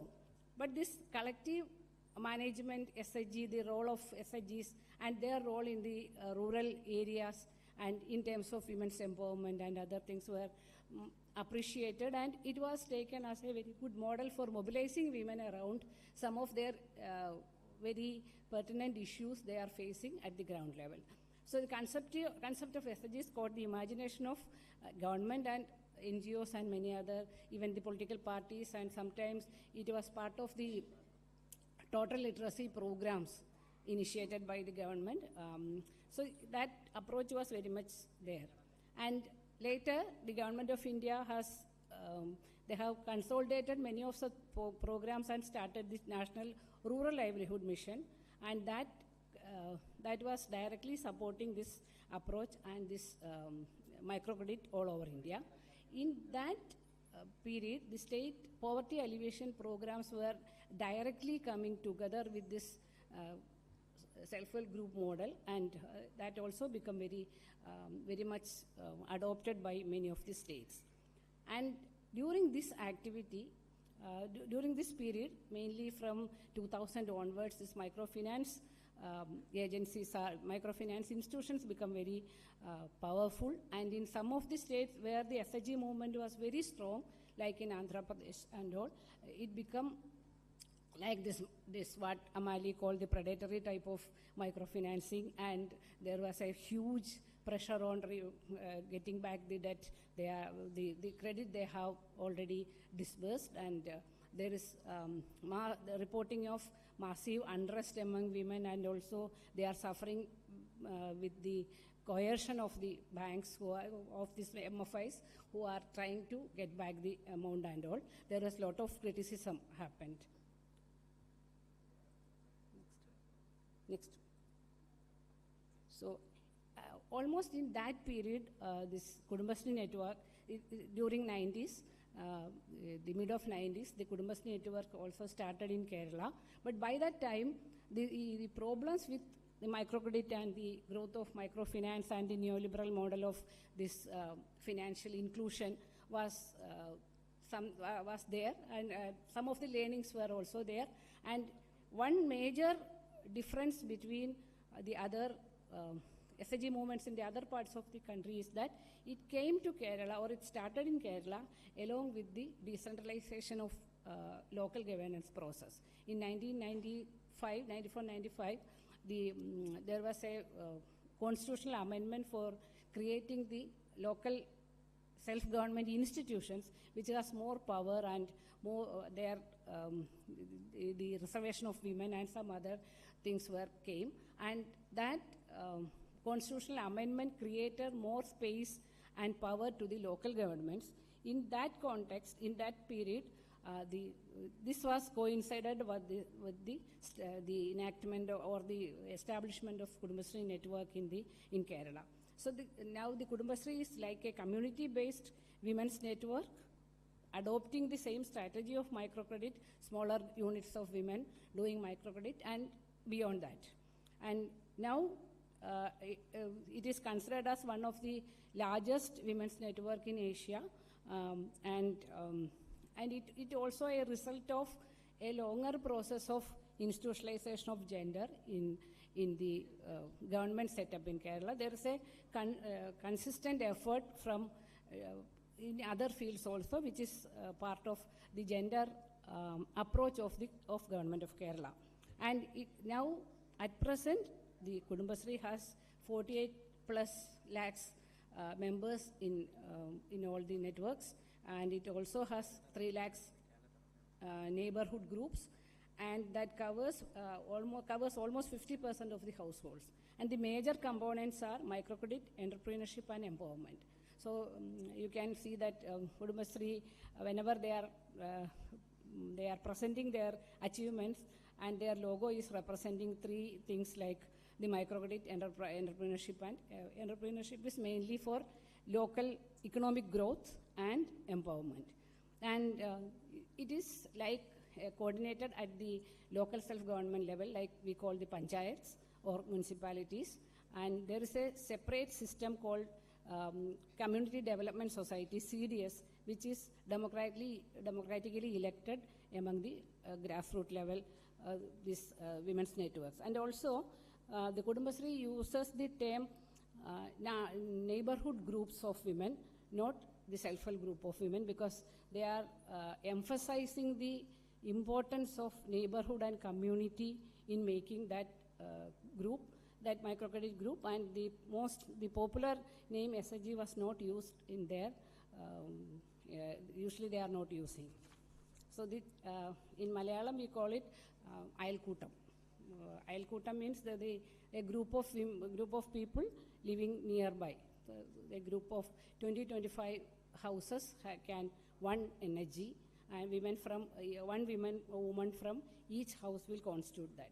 And this is, as I have already mentioned, that it came as part of the decentralization process of this local level governments, and which is also called the People's Plan Campaign, because when this local decentralization process started, the government, the left democratic government in power at that time in Kerala, they started a campaign mode of a program for adopting the decentralization process by transferring more powers to the panchayat, more funds to the panchayats, and some of the institutional mechanisms were also transferred to the panchayat. The management of such institutions like the primary health center, the primary schools, and agriculture offices, and some basic offices and other structures were being transferred to the local level government. So the local self-government institutions like the panchayats are become more powerful, and in terms of money they are also becoming more important to start certain local specific development programs. So this Kudumbashree also came into the same time, and it is incorporated into that. Another specific point of that time is there was a huge a significant type of criticism was there around the Kerala model development, which is considered as very important and very successful in terms of the standard of living and capabilities, etc., etc. But at the same time, during 80s and 90s, there was a significant criticism about the women's participation in that model, apart from the other physical parameters of development, like the women's health, education.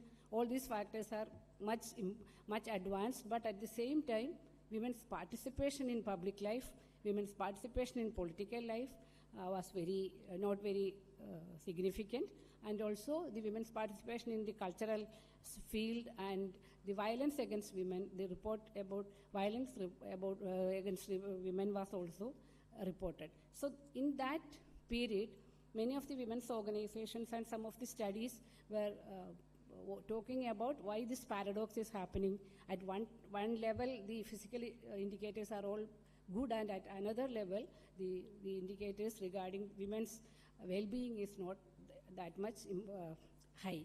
So that criticism was there in the field, in the air, and that also been acknowledged and adopted by this decentralization process and people's campaign, and the gender mainstreaming become a major concern, and the gender question was being included into that. Next. And during the People's Plan campaign, and just before that, there was a statewide total literacy program happened, and in that process, women volunteers had a very good involvement and leadership. So that those women who are very much active with the total literacy program, they were part of this campaign on decentralization and local development, local planning and local development, and they become the first level or the first generation leaders of this women's neighborhood groups of that become Kudumbashree. And in that period, these two things were very important, that how the gender become a major thing and how to use gender as a mainstreaming concern in all the developmental activities. And this Kudumbashree network was officially launched in mid of 1990s, and it was, next.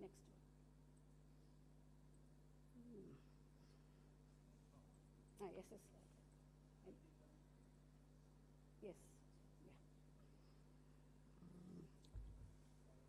Yes. Yeah. The Kudumbashree mission was launched officially in 1998 as a joint program of NABARD and Kerala Local Development Department, and it was it was originally launched as a poverty eradication program, and using the funds of poverty eradication from Government of India for its initial programs, and in a few number of municipalities, the urban local bodies, and a few rural local bodies were started with, and it was mainly focused on eradication of poverty within 10 years. It was the original aim, and also to support the women empowerment programs of the government. And NABARD played a very crucial role in refinancing this first generation Kudumbashree groups, and it was started by the original proposal came from a 3-member committee involving one from the NABARD and one from the for the urban development division of the administrative side, and one member from the left movement, who is Dr. Thomas Isaac. He became the finance minister of Kerala in the success after some time. And this is the components of the three components involved in the formation of Kudumbashree. That means that ensure the official support plus the movement support from the ground level for starting this this network of women. In that, yes. So basically, it is organized. The structure is like that.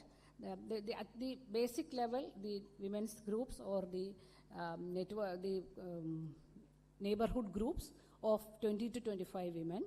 And they are mainly doing the thrift and credit programs and some enterprises and some other programs. And then they are federated into at the ward level. These panchayats have several wards, and at the ward level, it is they have a committee called Area Development Society, in which elected members are there. And from the ADS of one panchayat, they elect one person or a group of members for the CDS level, that the Community Development Society. And in that CDS, the president and representatives, some of the elected representatives of that particular local self-government will also be part of that committee. And they are elected, and also they are working in relationship with the local self-government institution. And there is a government setup at the district level. It's a district mission which gives the technical support for the grassroots level women's groups, technical support in terms of accounting, in terms of banking, in terms of microfinance, micro enterprises, training, and gender trainings. This is the district mission is mainly for this type of technical support. And there's a state mission which also monitoring and giving support to mainly the training support and other things for the groups. This is the organizational structure. So one important thing factor is that they are closely working with the government and closely working with the local government as well as the state government. And all this financial monitoring was done by a group of women who are trained by the mission, by the state Kudumbashree mission. There's an accounting, one accountant in each CDS, and there's an accounting team which can periodically audit the financial things. So there is always there is some sort of an intermediary work between the banks and the women's groups. That is mainly preventing the pressure from the banks, and also some sort of financial literacy for the grassroots level women. And the Kudumbashree NSGs are working beyond microcredit program. So I will briefly presenting what they are doing. They have different types of activities at the ground level, mainly thrift and credit, and lot of micro enterprises are there. And they are engaging in cultivation, in agriculture, in joint liability groups. 3-4 women coming together, and they start having some sort of agriculture work. And we have this Mahatma Gandhi Employment Guarantee Scheme. And all over Kerala, it is managed by the Kudumbashree mission, and the women from Kudumbashree groups are managing this employment guarantee scheme. And there is a successful destitute support program and eradication of extreme poverty program, which is managed by the local level Kudumbashree network. And in around there's a number, no? Yeah, around 249 panchayats. And we have this Kudumbashree is running daycare centers for the people with disabilities, so that the mothers can go for work, leaving their children, their children with disabilities at these places. And they also have a sort of Bala Sabha, which is for the children in the village. And there are next. And the second component is, or the third component is mainly about the empowerment of women. And in that part, Kudumbashree is running local level gender resource groups for which they are supporting the women in distress and running the helplines, and also trainings at the grassroots level. And they are also coordinating the vigilance groups to address the issues of crimes against women at the local level. And there are certain special neighborhood groups, which is for the persons with disabilities and their family members, and also some in certain areas we have Kudumbashi have this groups for the aged. In those groups, the elderly men and women can participate, and there are a few groups for transgenders also. And at the last slide, I will give you a coverage, the organization coverage of Kudumbashi at this moment. It's the total, it's a state level statistics about their thrift and other bank linkages, and also, next one, regarding the number of micro enterprises and other sort of entrepreneurship programs they are running with. So the basic difference between how it become an alternate model of this microcredit of the microfinancing model is that they have a very close relationship with the local level government, local self-government, the panchayats and the local community, and women are being part of that, and there's a strong monitoring system for overseeing all the financial activities of Kudumbashi, and they are working beyond microcredit, and now it is considered as a supportive structure for the local government institutions. Thank you.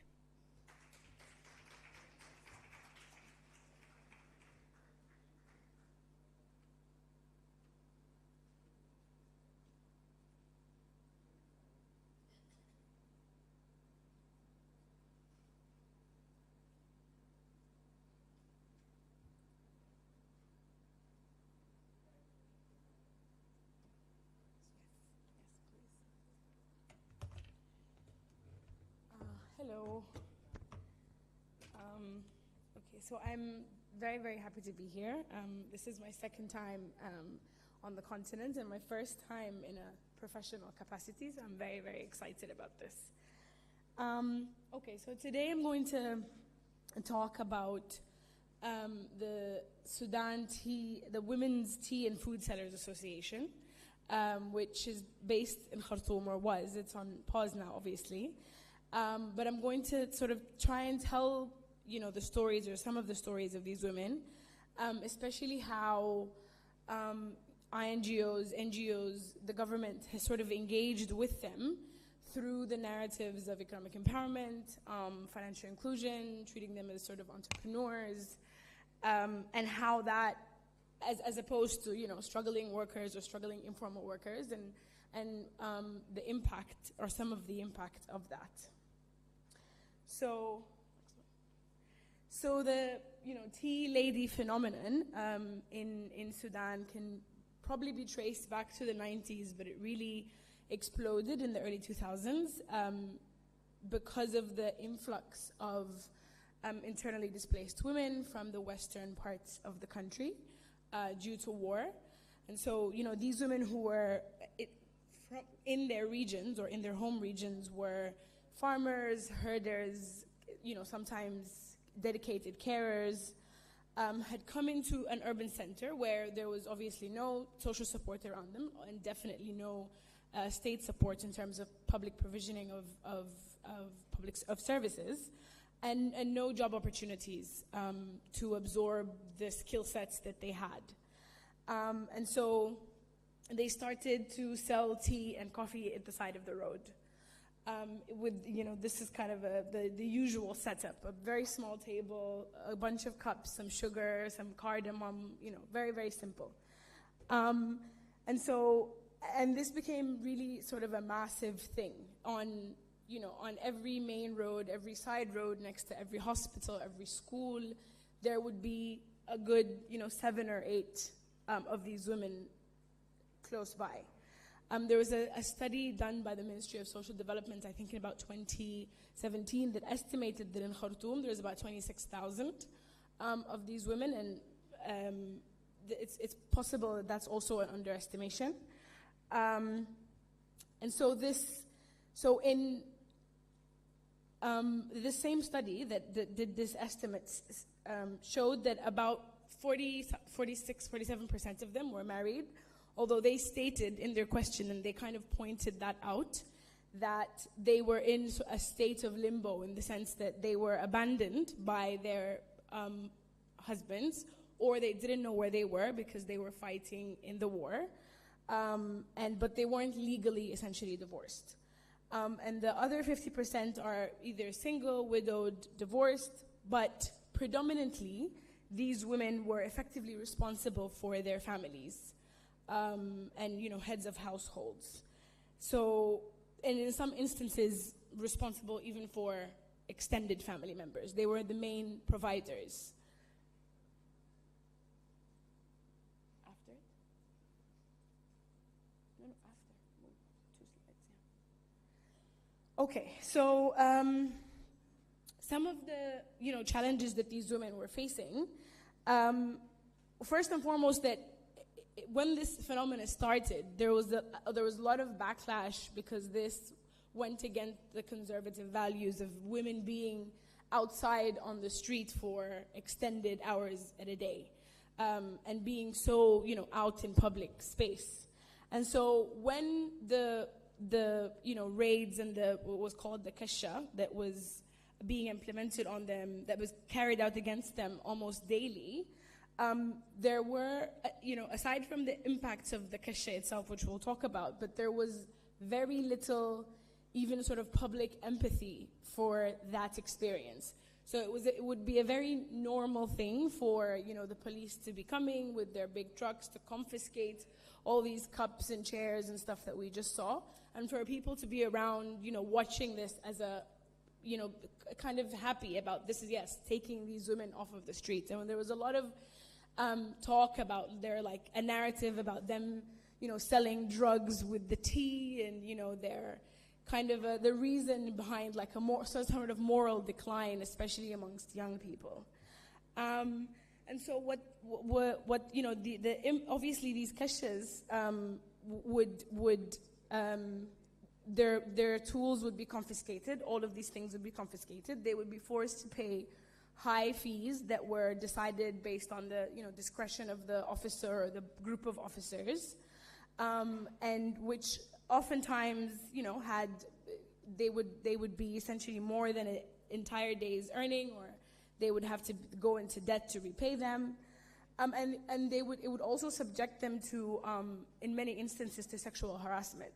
And I really appreciate the comment earlier today about sexual harassment being sort of part of the work, because really it wasn't, this, for them to be able to continue doing this, which they had to, because otherwise they wouldn't be able to survive, they needed to keep coming back to these places of work, knowing that they were at any moment at risk of the police coming, taking their stuff, and them not being able to pay the fees, and in lieu of these fees having to accept whatever unwanted advances or whatever verbal violence. And so this was it was really part and parcel of them being on the street doing this work in order to provide for themselves and their families.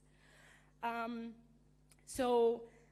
was a study that was done in 2014 by the Strategic Initiative for Women in the Horn of Africa that estimated that while income tax, official income tax for wage laborers was about 14%, these women were paying about 36% of their earnings in the form of taxation, obviously via these fees and these fines that they were given.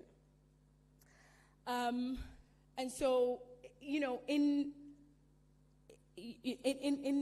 them doing this work, these women were also by default essentially impoverished, and there was really a ceiling to how much they could earn, because the same service was offered by many others around you, and also because even the choice of them being out and working as tea ladies was just as an extension of this is what they do at home, and so this is how they're going to choose to earn their money.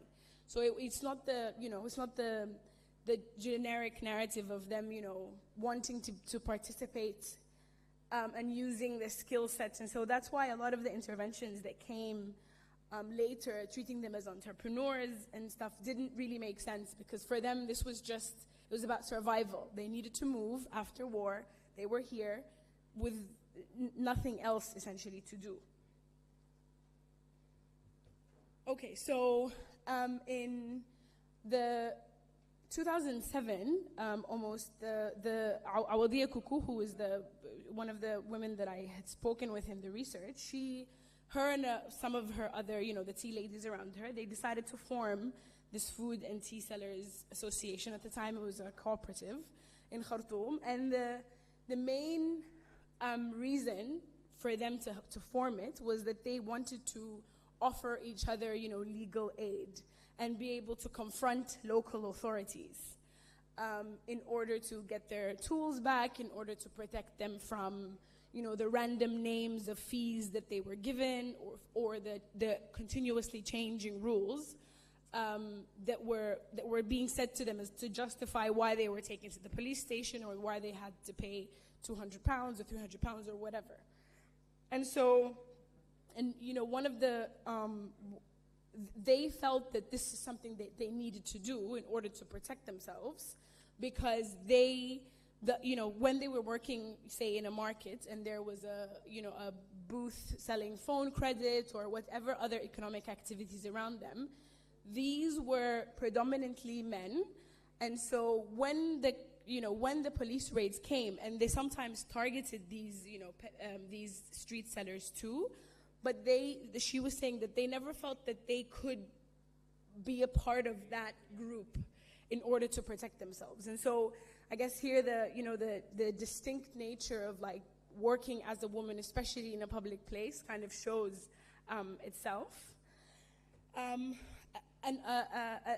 one of the other reasons behind forming the cooperative was that something called the Sanduk, which is essentially a lending, internal kind of financing mechanism, which was successful for them because it was realistic in the sense that the amount that, they would just pool the resources and decide, in the next 10 months, these women would be getting it in January, February, March. It was a realistic way of creating an environment of some sort of solidarity. And at the time, the microcredit, microfinance hadn't really sort of exploded or become very popularized in Sudan. So this was for them kind of their own workers' union against the continuous violence of the state, but also the kind of harassment and the discomfort that they felt being in a public place for such prolonged hours. So in 2008, the government issued a decree stating that 12% of bank funding should be directed to microcredit, microloans. And this also coincided with INGOs generally, increasingly prioritizing microfinance as a tool for poverty reduction. And so this is a period that saw an expansion of these women becoming implicated with banks and microfinance agencies. And so this association was given a big loan that was supposed to be used by the members to expand their businesses and to sort of fulfill their entrepreneurial spirit. This intervention failed in the sense that these women were not able to repay the money back, and the head of the union, who became then legally liable for the loan, she went to prison for 4 years. And this repeated itself for several other women's groups on different timelines, not necessarily just around this time. But this was a really sort of big incident because trying to assess sort of why that happened. Obviously, some of the reasons were that these women don't have good financial literacy. they need support, they need like training, financial training, better bookkeeping so that they know how to use these loans to grow their businesses, etc., to grow. But one really interesting finding was that women used a lot of the women used around 40% of the loan to pay off, or 40%, sorry, of the women used their loans to pay off previous debt, to pay for their children's school, to pay for rent. And so, when we want to think about these women as entrepreneurs, it just becomes a very faulty assumption, because when these women did get that money, they were thinking about their very basic necessities, which obviously, in the context of a country that has gone through continuous privatization, reduction of public expenditure, these services were not there. And so, talking about these women sort of as entrepreneurs, or talking about them as women who were there doing this work voluntarily, even putting aside the assumption of the lack of the true voluntarism within the context of work anyway. But even then, this idea that they were doing this voluntarily and that this for them represented, some form of progress or something that they aspired to continue doing was not true. Because in a lot of, conversations with a lot of these women, the things that they were saying is, we don't know what else to do in order to be able to send our children to school and to pay our rent and do these things. There is no other system of support. And so this wasn't, a aspiring, individual who wanted to do all these, to self-fulfill, or what. These were women who are very destitute. And so some of the response to that, despite this, was let's focus on training them on financial literacy, bookkeeping, et cetera, as opposed to talking about public provisioning or talking about finding ways for them to like job creation so that maybe they will be absorbed into something different. That didn't materialize. The other really interesting thing in the way that they were being dealt with by NGOs especially was the talking about them as sort of model Sudanese women or model Sudanese feminists. Organizations like UN Women, UNDP began to work with these women to offer trainings on gender awareness, obviously defining empowerment, as a sort of a pursuit of the individual freedoms, or, all of this, and neglecting systemic issues. And one of the interesting implications of that is a lot of these women were kind of encouraged, even if indirectly, to come into sort of conflict with their partners, with the men in the market with them, subjecting themselves oftentimes to backlash and to violence. One of the women, for example, that I spoke to said that she went to tell her partner that if he wasn't going to give her money monthly to support her children, then he wouldn't be allowed to see them. She wouldn't allow him to see them. And this kind of sense of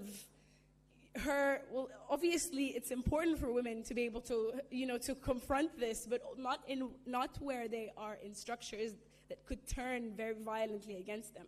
And so what he did is he barged in the middle of the night and he took the children actually from her. So you can't, we're not talking about, Sheryl Sandberg, or we're talking about these women who are in very disadvantaged positions. And this is the last point, is when in post the 2019 revolution, when the government wanted to implement the IMF program of austerity, lifting the subsidy, et cetera, this association became a very main target of their propaganda.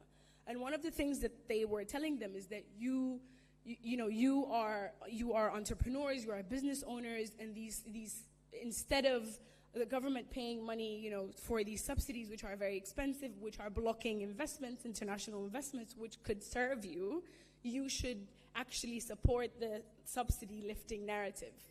And it shows how warped this idea that the state has of these women, and what they actually need. And so during the lockdown in 2020, these women began to organize around a very specific set of demands, more social protection to be extended to the informal sector to include them, compensation during the lockdown, more expenditure on public services, etc., etc. And the response of the government was to dissolve the union altogether. And so, one of the interesting things for me in this last point is that the government didn't want them to self-realize as workers or as informal workers, and was happy for them to be there and encouraging of them when they wanted to talk about, give us a loan so we can grow our tea business, but not as we need services, we need protection, we're struggling workers as opposed to aspiring entrepreneurs. Thank you.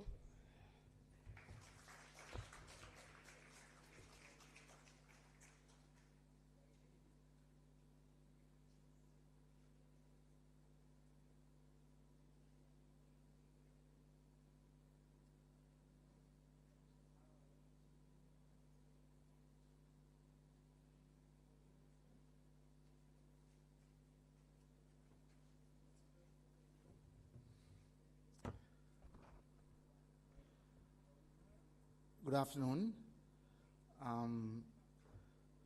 So I think with Amali before me, and then Mini and Mayada, they've covered quite a bit of ground, and particularly on Sri Lanka and microfinance, Amali had covered a lot of ground, so I think I'll be hopefully brief. But I want to speak more about, tell a story about an alternative to the kind of microfinance onslaught that has taken over Sri Lanka over the last couple decades.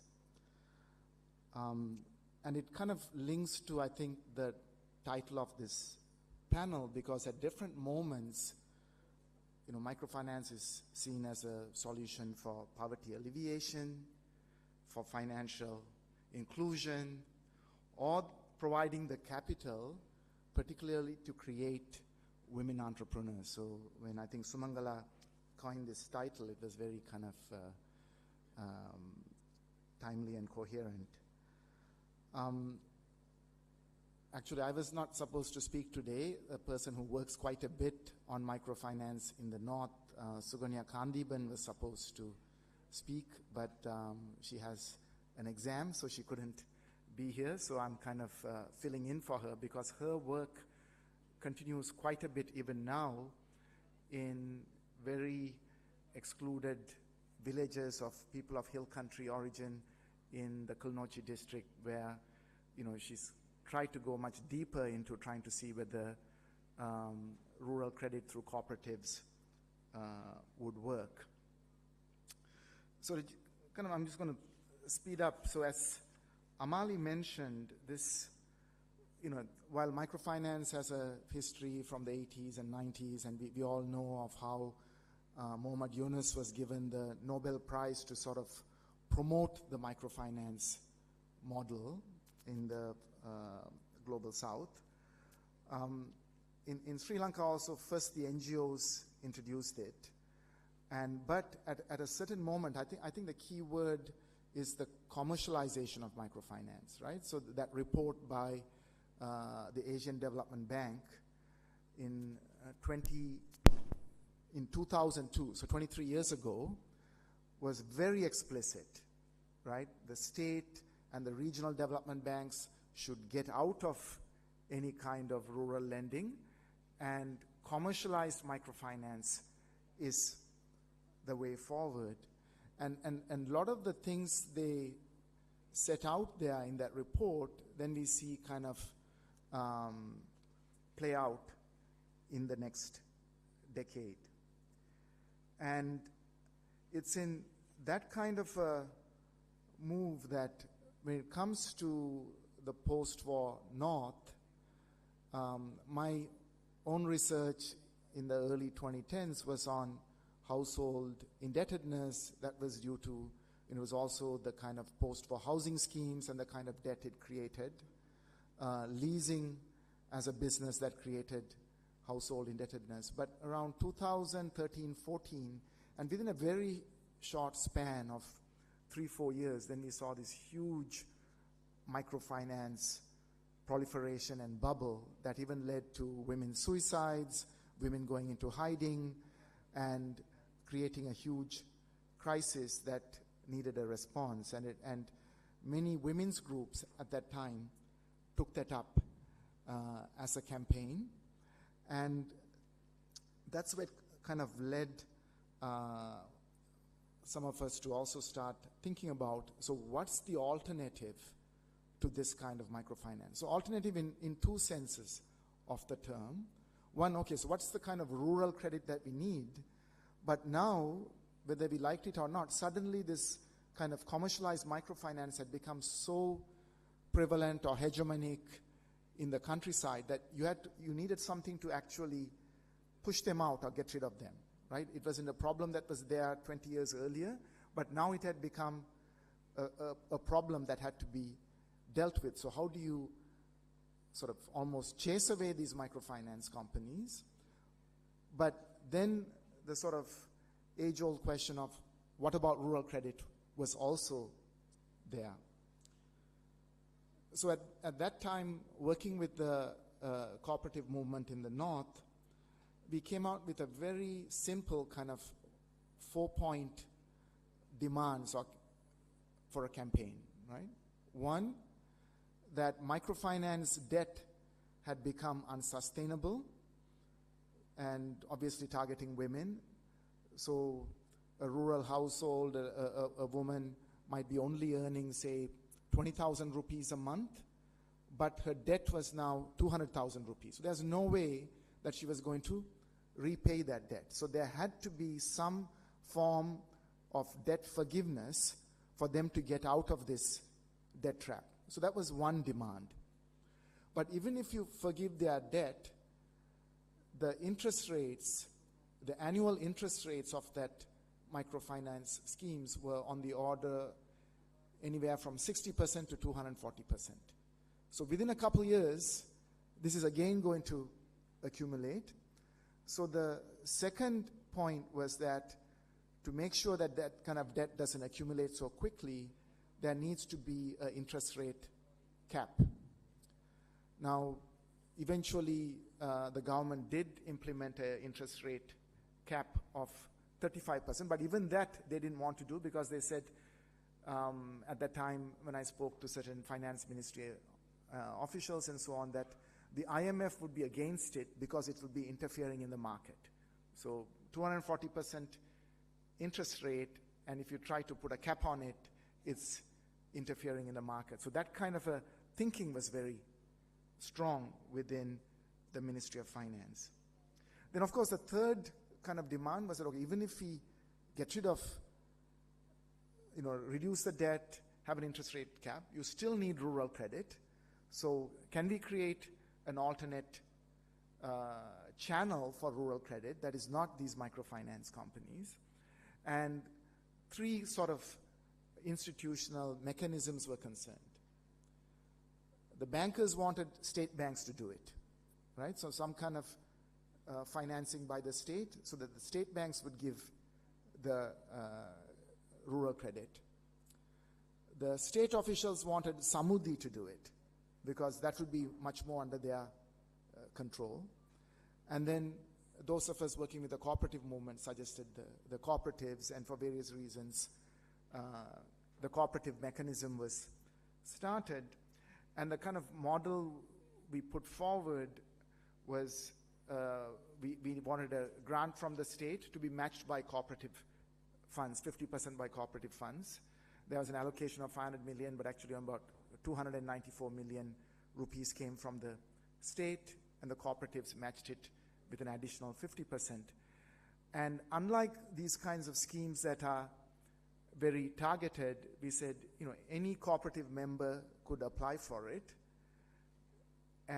but with certain broad criteria, that 75% of it has to go to women, 25% has to go to new members, so it's not captured by a smaller constituency. But the idea was that with that amount of finances, in the first round itself, 10% of the households, because it was a very small emergency type of loan of 20,000 rupees, that at least 10% of the households in the northern province would be able to get a loan. And in a way it was quite successful. It couldn't be followed through, and there was some interference when the government changed, because it was treasury funds that were used. But nevertheless, like when we looked at the data, in the 2 years later, the fund had grown by about 30%. But more importantly, the microfinance portfolio of these large finance companies that Amali was talking about, in the rest of the country, or the entire country, it was growing almost 25 to 30% every year. I mean, because it just mushrooms. But in the northern province, this alternate credit system, as well as a very concerted campaign against microfinance, where people and women's groups were very vocal, even local state officials were very vocal, meant that only in the northern province, the microfinance portfolio declined by 40% in the next 2 years, whereas in the other provinces, it sort of increased each year by 25 to 30%. So but again, I can't emphasize that it's not just creating an alternate credit system, it's about the sort of perception that was created about microfinance as something very extractive, that they are the loan sharks, which is a huge shift from the understanding that was there just a few years earlier, where they were blaming the victim. You know, these women are, they're doing exorbitant consumption, or they are irresponsible. From that to say, no, it's the lender that is the predator. Now, given this kind of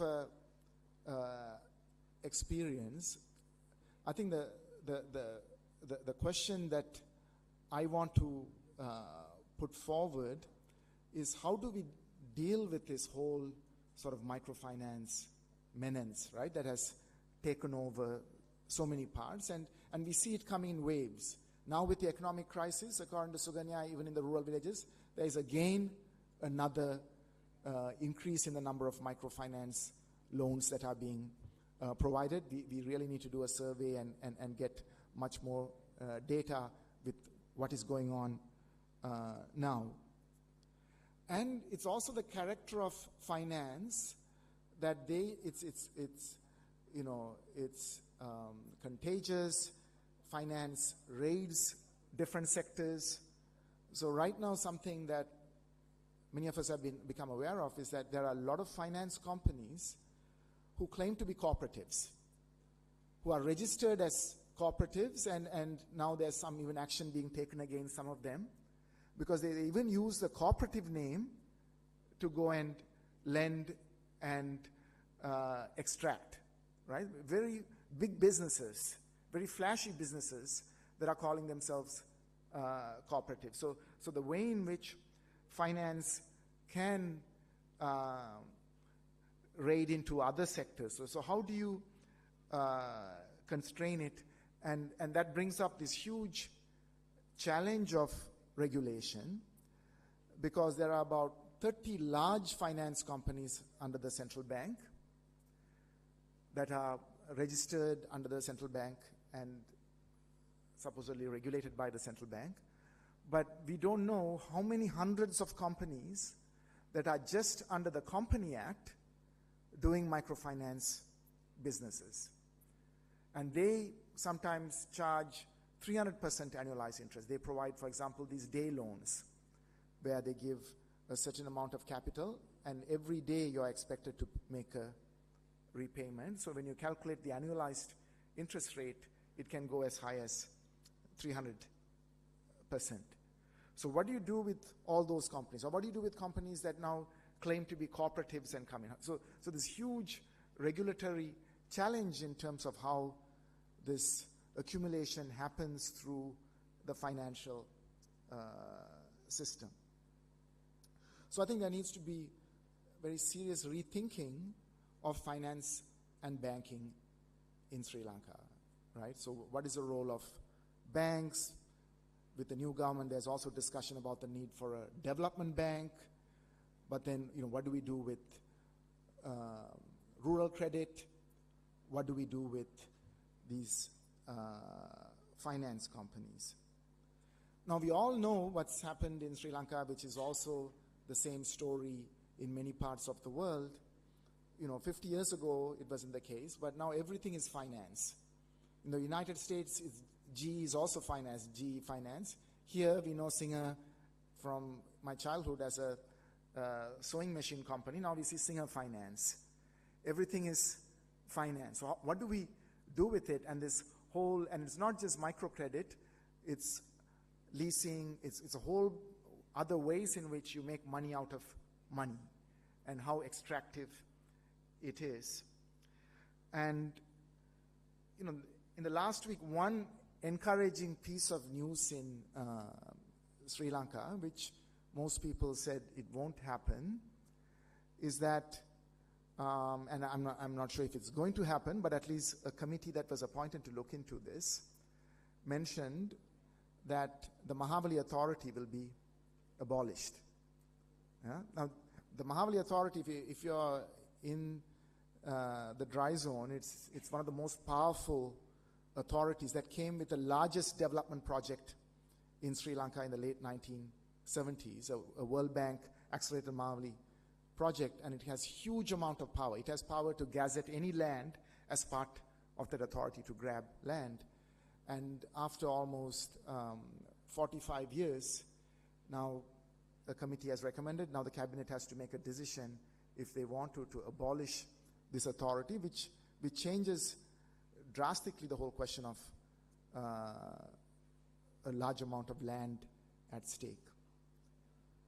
I would say when it comes to these finance companies, particularly the big companies, we have to think about the smaller ones.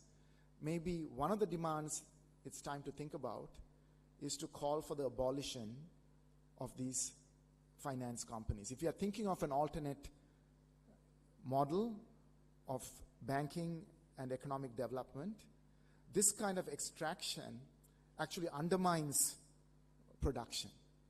And with this government's call for a production economy, that should be a people's demand to call for the abolition of finance companies. Thank you.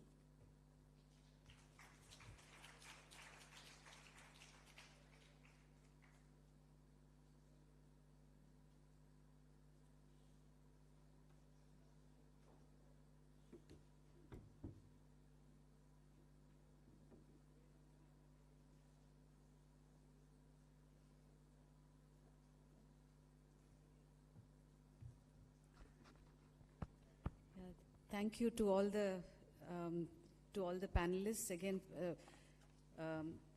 powerful set of presentations with very interesting examples, which really lay bare a lot of the issues to do with microfinance, this whole question of financial inclusion, poverty alleviation, and so on.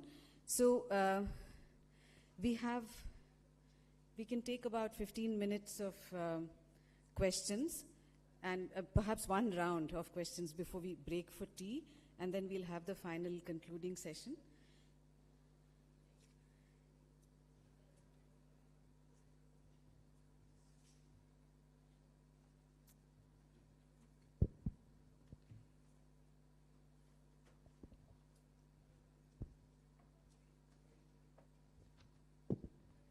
Hi, I'm Gauri. I'm from India, Kerala. So my question is to Mini ma'am, and anybody can answer. Am I audible? Okay. So with the Kudumbashree mission in Kerala, I'm definitely sure that as its aim is poverty eradication, so far it has addressed the poverty eradication, but my concern is regarding the as one of the speakers mentioned about the loan repayment, like when people take or women take loans, it's usually rather than going into entrepreneurship, even though it's aimed at promoting entrepreneurship among women, it might go into their family consumption needs or like their daily expenses. So rather than focusing on like poverty eradication, like what can Kudumbashri Mission or women's self-help groups in general can do about addressing the vulnerability in, yeah, that's my question.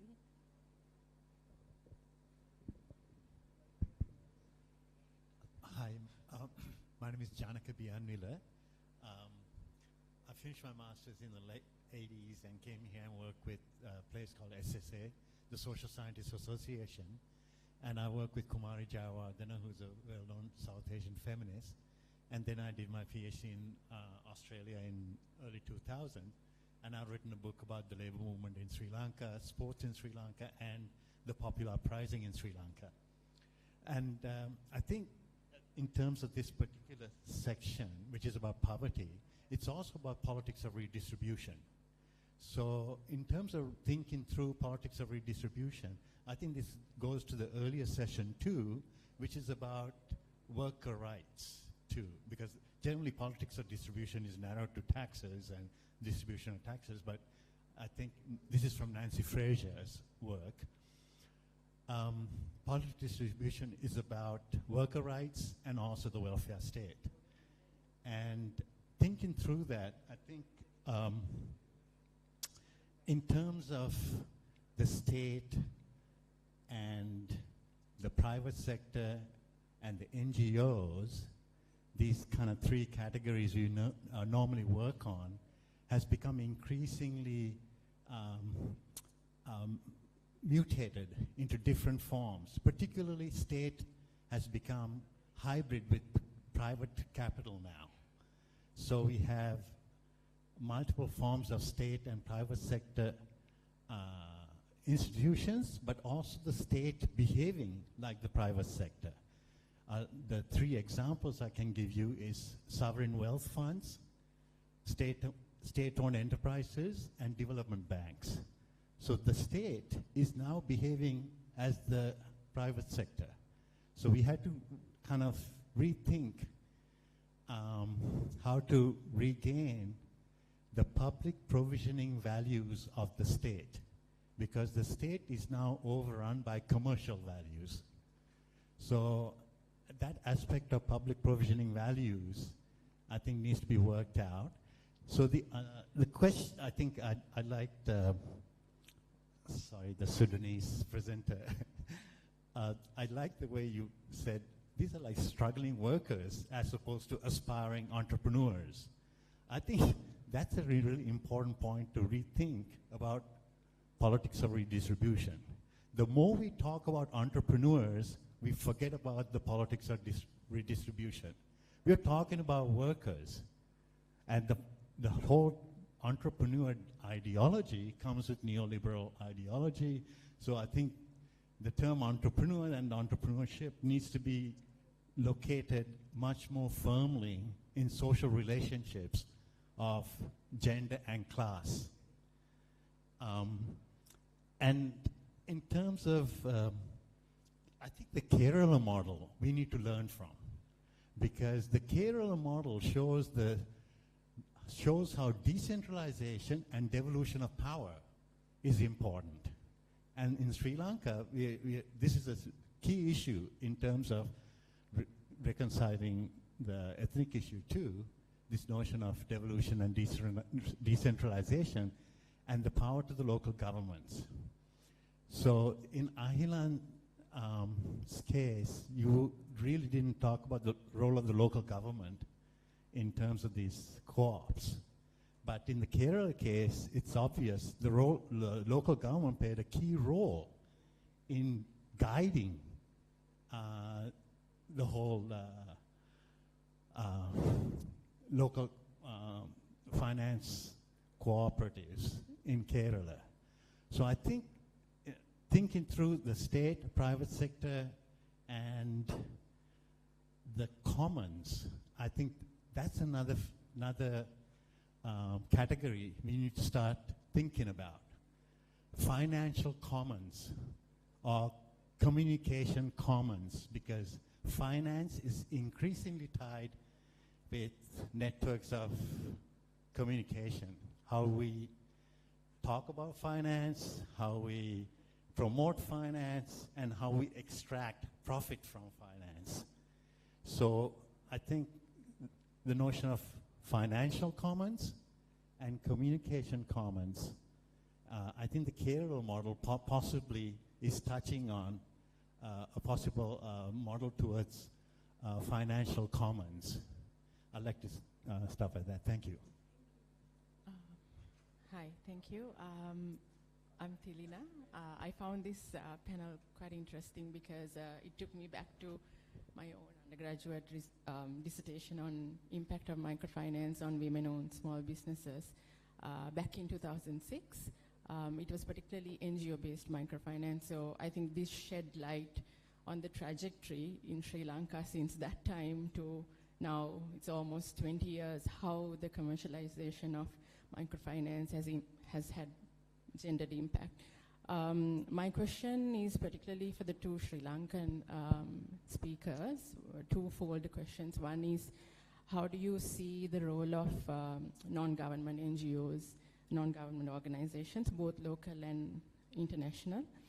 I'm not talking about donors, just non-government organizations as an alternative to find solutions for this issue.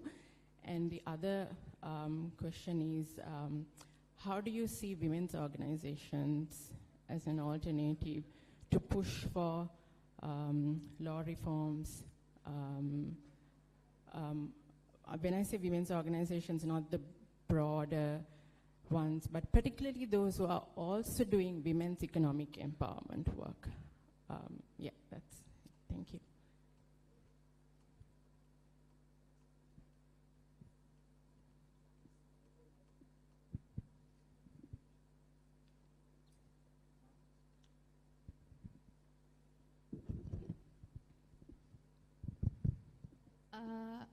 I'll start from Tilina. So the local non-governmental organizations engaged in microfinance kind of activities, I spoke about the community-based organizations. I think there are various types of them initiated with mostly with the UNDP interventions in early or late 80s, early 90s. Some of them are still continuing as community-based organizations, some as like Praja Shakti. I know a couple of them and been, I think, working quite well. Unlike the microfinance companies where they are externally sourced, these community-based organizations have building their credit from member savings. And they have some of them, I think one I know, Valigapala Ekabadda Mahakanta Mahasangamaya, which has been functioning for 30 plus years. And there's another, I think, in Badul Praja Shakti, and have been continuing for quite a while. So I think they are somewhat similar to the, I think they're not organized as cooperatives like the Kudumshri model that Mimi spoke about, but they also are engaged in a range of activities apart from mobilizing savings and group lending. They are into welfare, in education, and livelihood development. So it's a very kind of a enclosed, kind of a closed model, very, I mean, unique. Compared to the typical microfinance companies, what they do. I think about looking at poverty, financial inclusion, and entrepreneurship as in relation to work and distribution. I think in Sri Lanka also you can see that why do we have to think anew about entrepreneurs? Because women been working in the rural sector, they've been working with the agriculture. But when, especially in Sri Lanka, I think in the case of mechanization, when women lost their share of labor in agriculture, and whatever the rightful income they were entitled as agricultural workers, they were, I mean, they either lost their jobs, lost their work, or denied, of income from various like agriculture, maybe it's cottage industry. So you find this group of women who are bound to, their key responsibility of caring for their family, finding means of care somehow. And there's this very vulnerable and exposed group of population, vulnerable to the ventures of finance. So I think that's my narrative of how I see microfinance making inroads into the rural setup.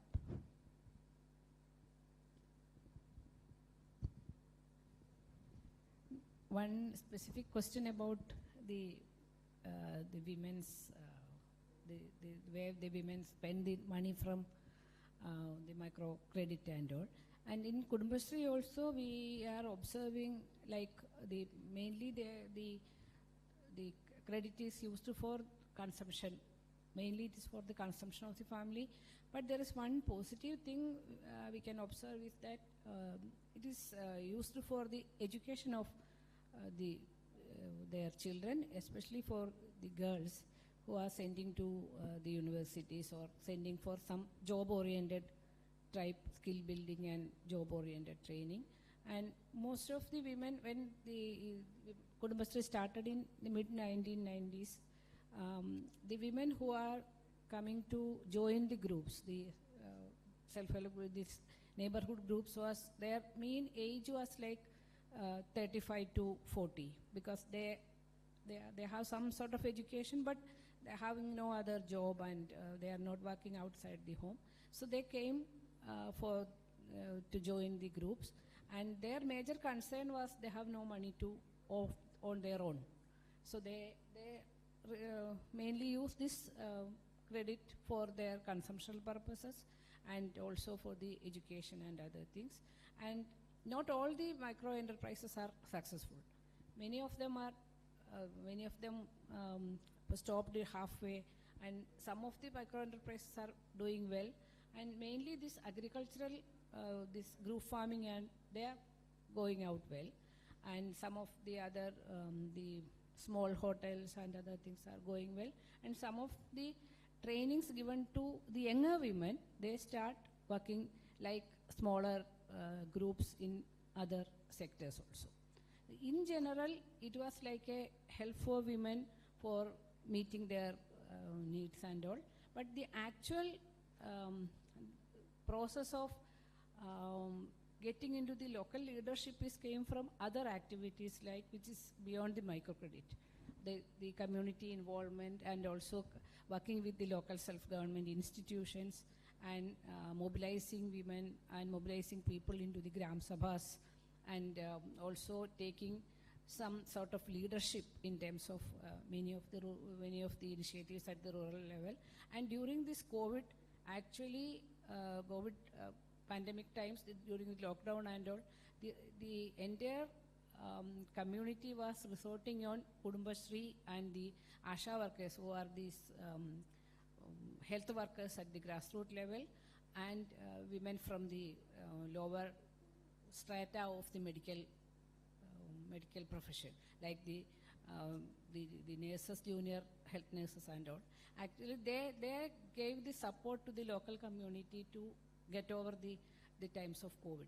So all this, their involvement in each and every activities at the grassroots level and working with the local self-government, and many of the Kudumbashree members were elected to the panchayats, elected to the local self-government. Around more than 7,000 women were elected into different levels of the local self-government. All these activities give them a space, and they are transforming the rural space of that. It become, the gender become something discussed at the rural level. So what you said is correct, your observation is correct, it's used for consumption, but there are some other sorts of, and consumption is also important for the group, for the women. Their consumption needs are also very important. So they have used it for that. So I'm just going to make, I guess, a quick comment. So the idea, this comment about like making sure that we understand entrepreneurship in the context of class relations, and this is very important. And I think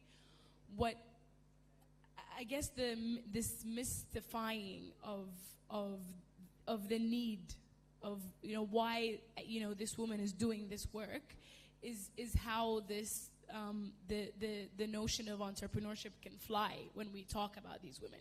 Is that this idea that without this specific economic activity, whether it's these tea ladies or whatever else, these women would not be able to provide food for their children tomorrow. And so when we think about it in this way, then this idea of entrepreneurship and this idea of like, innovative, these women wanting to, they have an idea and they want to transform it into something big, or they're thinking about growing their profit margins, etc. It becomes obsolete because that isn't actually the driving force. That isn't why they're here. And I think this links to the question about the idea of vulnerability. And if, while I agree that definitely this need to, the consumption needs and demand needs are very important, but if women are spending more on fulfilling these very basic needs, then there is an issue, there's a bigger issue there. And I think that this is obviously the lack of public provisioning, right? The fact that the state has decided to, remove itself and make it so these women are having to fulfill their very basic needs, survival needs, through the market only. And therefore, whatever is coming in is going to fulfilling these basic needs. And, thinking about this in the context of what was said in the morning about the kind of economy that we want to create, this definitely isn't the kind of economy we want to create, where whatever is coming in can only be utilized to fulfill these very basic needs. I think I'll address two questions about the NGOs and then the cooperatives relationship with the state. And when you think about alternatives, so when it comes to NGOs and microfinance, I tend to be critical in the sense that even if NGOs, the interest rates they charge are much lower, ideologically they do the work that they did the work that paved the way for microfinance, right? And not all NGOs are the same, but most NGOs that have come through, they use the same language of entrepreneurs, of self-employment. So in that sense, it fits very much with the sort of neoliberal trajectory. But when it comes to cooperatives, and in Sri Lanka, cooperatives come under it's a devolved subject under the provincial system, so it really depends on how much initiative the provincial government takes or not. In the north, where this experiment happened, the provincial government was not interested at all. In fact, they were trying to undermine the cooperatives. And but even with cooperatives, the same, as I mentioned, there are these sort of big finance company type cooperatives that have kind of seeped in. Often cooperatives are provided projects from donors that use the language of entrepreneurship, women's entrepreneurship. So they try to co-opt. I think that's the thing with neoliberalism. You try to co-opt every institution and turn it around in that direction. But then the whole question of the relationship of cooperatives to the state. Now, I'm often reminded by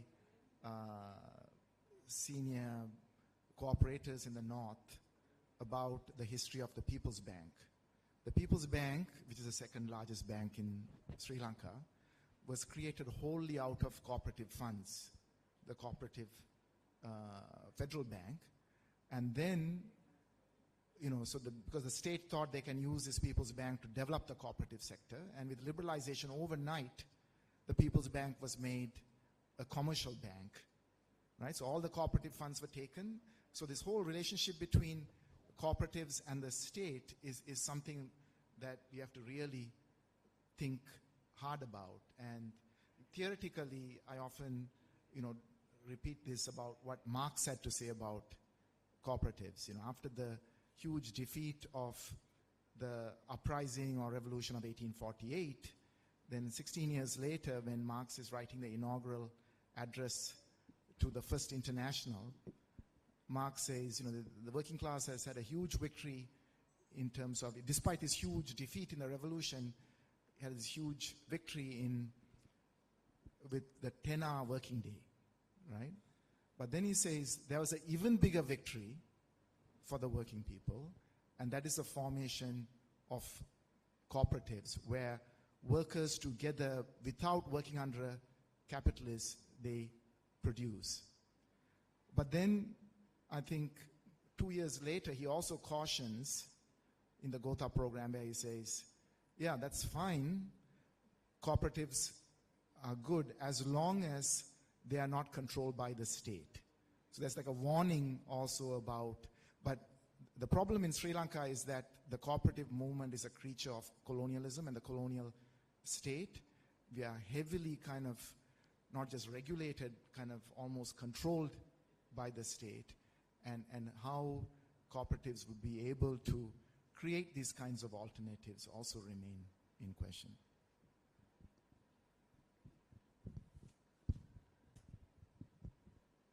I think we'll have to close the session now. Thank you, Amali, Mini, Mayada, and Ahilan for a very invigorating panel.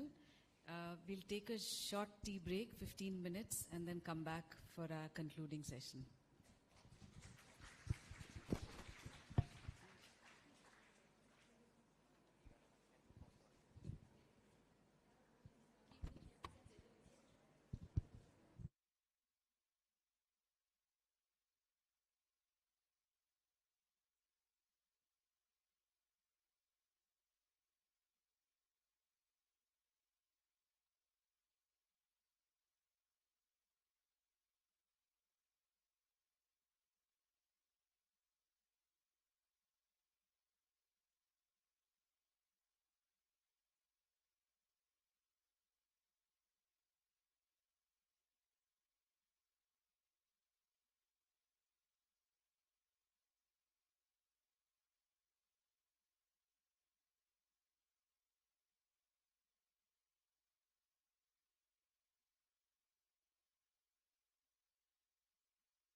in the developed capitalist countries. In the United States, we had the banking crisis of the 1980s, we had the dot-com bust, and of course, finally, we had the 2008 financial crisis, where actually the ability to be able to sustain this kind of a debt-fueled boom disappeared. And what was the consequence? Everybody at that point of time in the establishment was actually saying that, listen, we are possibly going to have another Great Depression.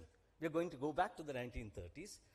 Now, how did you respond to that? You didn't respond to it by actually creating the regime of accumulation of the kind that you created after the Great Depression, which gave you the golden age, because that wasn't possible anymore. The ability to be able to keep wages under control and to keep primary products under control was no more there. You, of course, did not have your colonies in any case. That ended with decolonization in the period after the Second World War. So what you actually saw, that the response to the 2008 crisis was not to rein in finance, but to save finance. And when you saved finance, you saved it doubly. You saved it within your own borders, and you actually saved it in terms of creating for it new frontiers to enter and exploit, including, of course, frontiers in countries which earlier were shunned by private finance, global private finance. They were completely dependent on either a little bit of foreign direct investment or flows through the bilateral aid and development, bilateral and multilateral aid and development network. But they didn't have access to private finance, and suddenly you saw this discovery. First you discovered emerging markets, then you discovered frontier markets, then you saw relatively poor countries which are considered too risky, politically risky, economically risky, huge currency risk, etc., suddenly being discovered as major bond markets for foreign investors. So every small country, whether it be Sri Lanka, whether it be Ghana, whether it be Chad, all these countries started issuing sovereign bonds which used to get subscribed, of course, at relatively high rates of interest. So you had a subordination. So I think when we look at the subordination at the sort of the national, the regional, the provincial, or even the local levels, we have to place it in the context of this subordination, which comes as a result of an inability, even in the context of the 2008 crisis, for this system to be able to actually generate a restructuring of the kind that it seemed capable of to deliver what was the most unprecedented phase in the history of capitalism, the phase of the golden age after the Second World War. Now, what does it mean for all what we've been discussing? And this is, of course, my speculation. The first thing we must realize is that this kind of a regime of accumulation actually tries to subordinate every sphere in order to be able to generate the profits which actually sustain finance. If you speak to Marxists, we had a reference to Marx this afternoon. I mean, the old notion used to be that, listen, surpluses only come from productive activity. But if you say consistently, you have a huge inflation in in financial asset values, consistently you have financial profits rising relative to total profits, where is this coming from? If it isn't coming from the real sector, which in any case in these economies had been outsourced and offshored to countries which had a large reserve army of labor, where is the surplus coming from? And this really surplus comes from, one, subordinating whole new areas, but you subordinate not merely to make profit, as for example in microfinance, you subordinate also in order to be able to ensure that at all points of time, you're bringing in real wealth into the economy in order to validate financial wealth which wasn't created through surplus values generated in the productive sphere. So everything can become, I mean, it started, of course, by privatizing public assets, which we thought were public assets. It goes on to privatizing water. It goes on to privatizing forests and air. It goes on to privatizing oceans. You constantly bring into the realm of real wealth a bit of wealth in order to be able to validate this rise of finance. Now, the consequence, as I said, has been this rising inequality across the world, and you know all the details, but more importantly, repeated crises. Now, when we are looking at this from the point of view of the implications from a gender perspective of this crisis, we are obviously looking at two kinds of things. One, of course, we are looking at the fact that given embedded patriarchy, it becomes possible to use that to create segmented markets, as many of you have been saying, in order to be able to create a new sort of segment of the workforce which can be subordinated at wages or sometimes with huge amounts of unpaid work, which actually sustains the social reproduction of labor, which is of course used and thrown out of the market as and when you've exhausted the potential of a given volume of labor. You're basically ending up with a situation in which you actually use this patriarchy, you use the asymmetric sort of position of different sections of the workforce, including in particular of women in the context of this discussion, in order to be able to sustain this subordination of the real system, in order to be able to generate profit, to sustain a regime of accumulation of the kind, which you thought should go in 2008, but did not go, continued.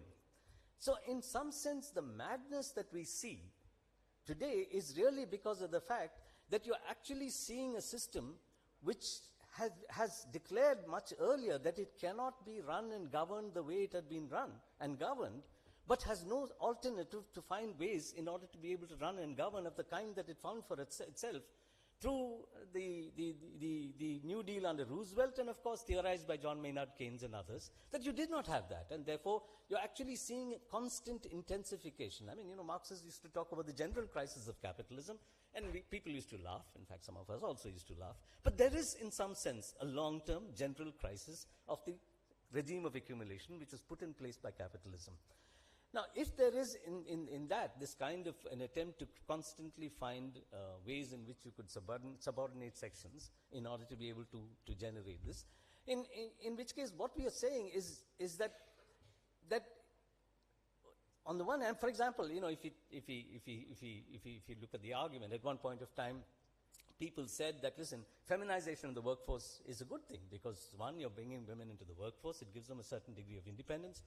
But we know that feminization of the workforce, which it did have some of these effects in some contexts, soon led to a situation where, what did you do? You exploited precarity. You exploited the fact that you had a reservation wage which was much lower than for male workers. You exploited the fact that you could type certain categories of work as being work which would be undertaken by women, whether it be assembly in electronic factories or performance in garment factories or in work in domestic work in the services sector or in the care economy, as it was mentioned. You actually create a situation in which you use that. You use that to create, to actually generate, to use the fact that, you're bringing women into the workforce to actually create an expansion of the reserve army at a lower reservation wage, with more precarity of employment, and with a substantial amount of underpaid or unpaid work now sustaining this process of accumulation over a period of time. So that's what you're confronted with. So what we are saying is that this, I mean, of course, in certain cases, this can be, race can be used for this purpose, caste can be used for this purpose, but we know that it is used, substantially, given the relative size of the population in the context of women being brought into the workforce. And this does not actually even undermine patriarchy. It reasserts patriarchy in many new forms. So the question is, if this is the larger context in which we are placed, then where are we at? I mean, Yukthi this morning, for example, was saying that, okay, we have a set of arguments, we have things to be done, and we should actually do them. And I think one of the things which happened is that in multiple ways, whether it be in terms of looking at the care economy, looking at the way in which you need an alternative to the financialization of microfinance, the use of self-help groups constituted very often by women in order to be able to sustain this regime, etc. That we know that there have been alternatives which have been advanced. Many of them have been advanced in the course of the day. But if you look at this larger scenario, and if you look at the specific brutal form in which it's now getting reflected under the regime of the current President of the United States, these seem minor stepping stones. How do we relate? The fact that we have a Kudumbashree, we have cooperatives, we have things of this kind. How do we relate it to this larger context of the crisis? And the only way we can relate it is that if capitalism in itself has lost the ability to be able to restructure itself to deal with crisis, which is what we know ever since the 1970s, then the restructuring must come from outside the domain of capitalism. It must come because of the fact that there are forces which win social sanction, which can actually in the first instance, transform the nature of capitalism itself, but in that process, actually go beyond capitalism. That's the only way in which, in this context, in which you know that the system cannot, what is the definition of a revolution? It cannot be, you can't go keep on, the people don't want to keep on being governed the same way, and you cannot keep on governing the same way, and that's where we are at. So then how do we place these things? And the way I would place it is, we take these as mechanisms to create the social support, to actually use them as ways in which, I mean, they could be employment programs, they could be, social protection programs, they could be special programs for women, they could be the ways in which we try and deal with the care economy, where there were alternatives which are suggested based on Latin American experience, etc. We use these to actually build the social consciousness required to provide the sanction to forces, maybe a government like this which comes in a state, in a country like Sri Lanka. We provided the social sanction to begin the transformation which capitalism should have done itself, but has now become completely incapable of doing. But as that transition, if it happens, because of the ability of these forces to actually provide, not merely put in place a state, but provide it with the ability and the social sanction to do what it has promised to do. It didn't do it in Greece. We have to wait and see whether it will do it in Sri Lanka. It did it partly in some countries in Latin America, but not enough. But the point is, I mean, these are processes. These are long-term processes. But these small things are the ways in which we can look at mechanisms by which we create the social sanction to make the change, to bring in forces which must restructure a system which has condemned itself and which is incapable of restructuring itself. And in that process, hopefully, there would be a way in which we can move beyond capitalism, which, other than for that one period which is unprecedented in the history, has never been able to give its people what they need, and therefore go beyond this capitalism in the direction of a more egalitarian order. I know this is large and all over there, but I was just trying to put it together in my own little way. Thank you.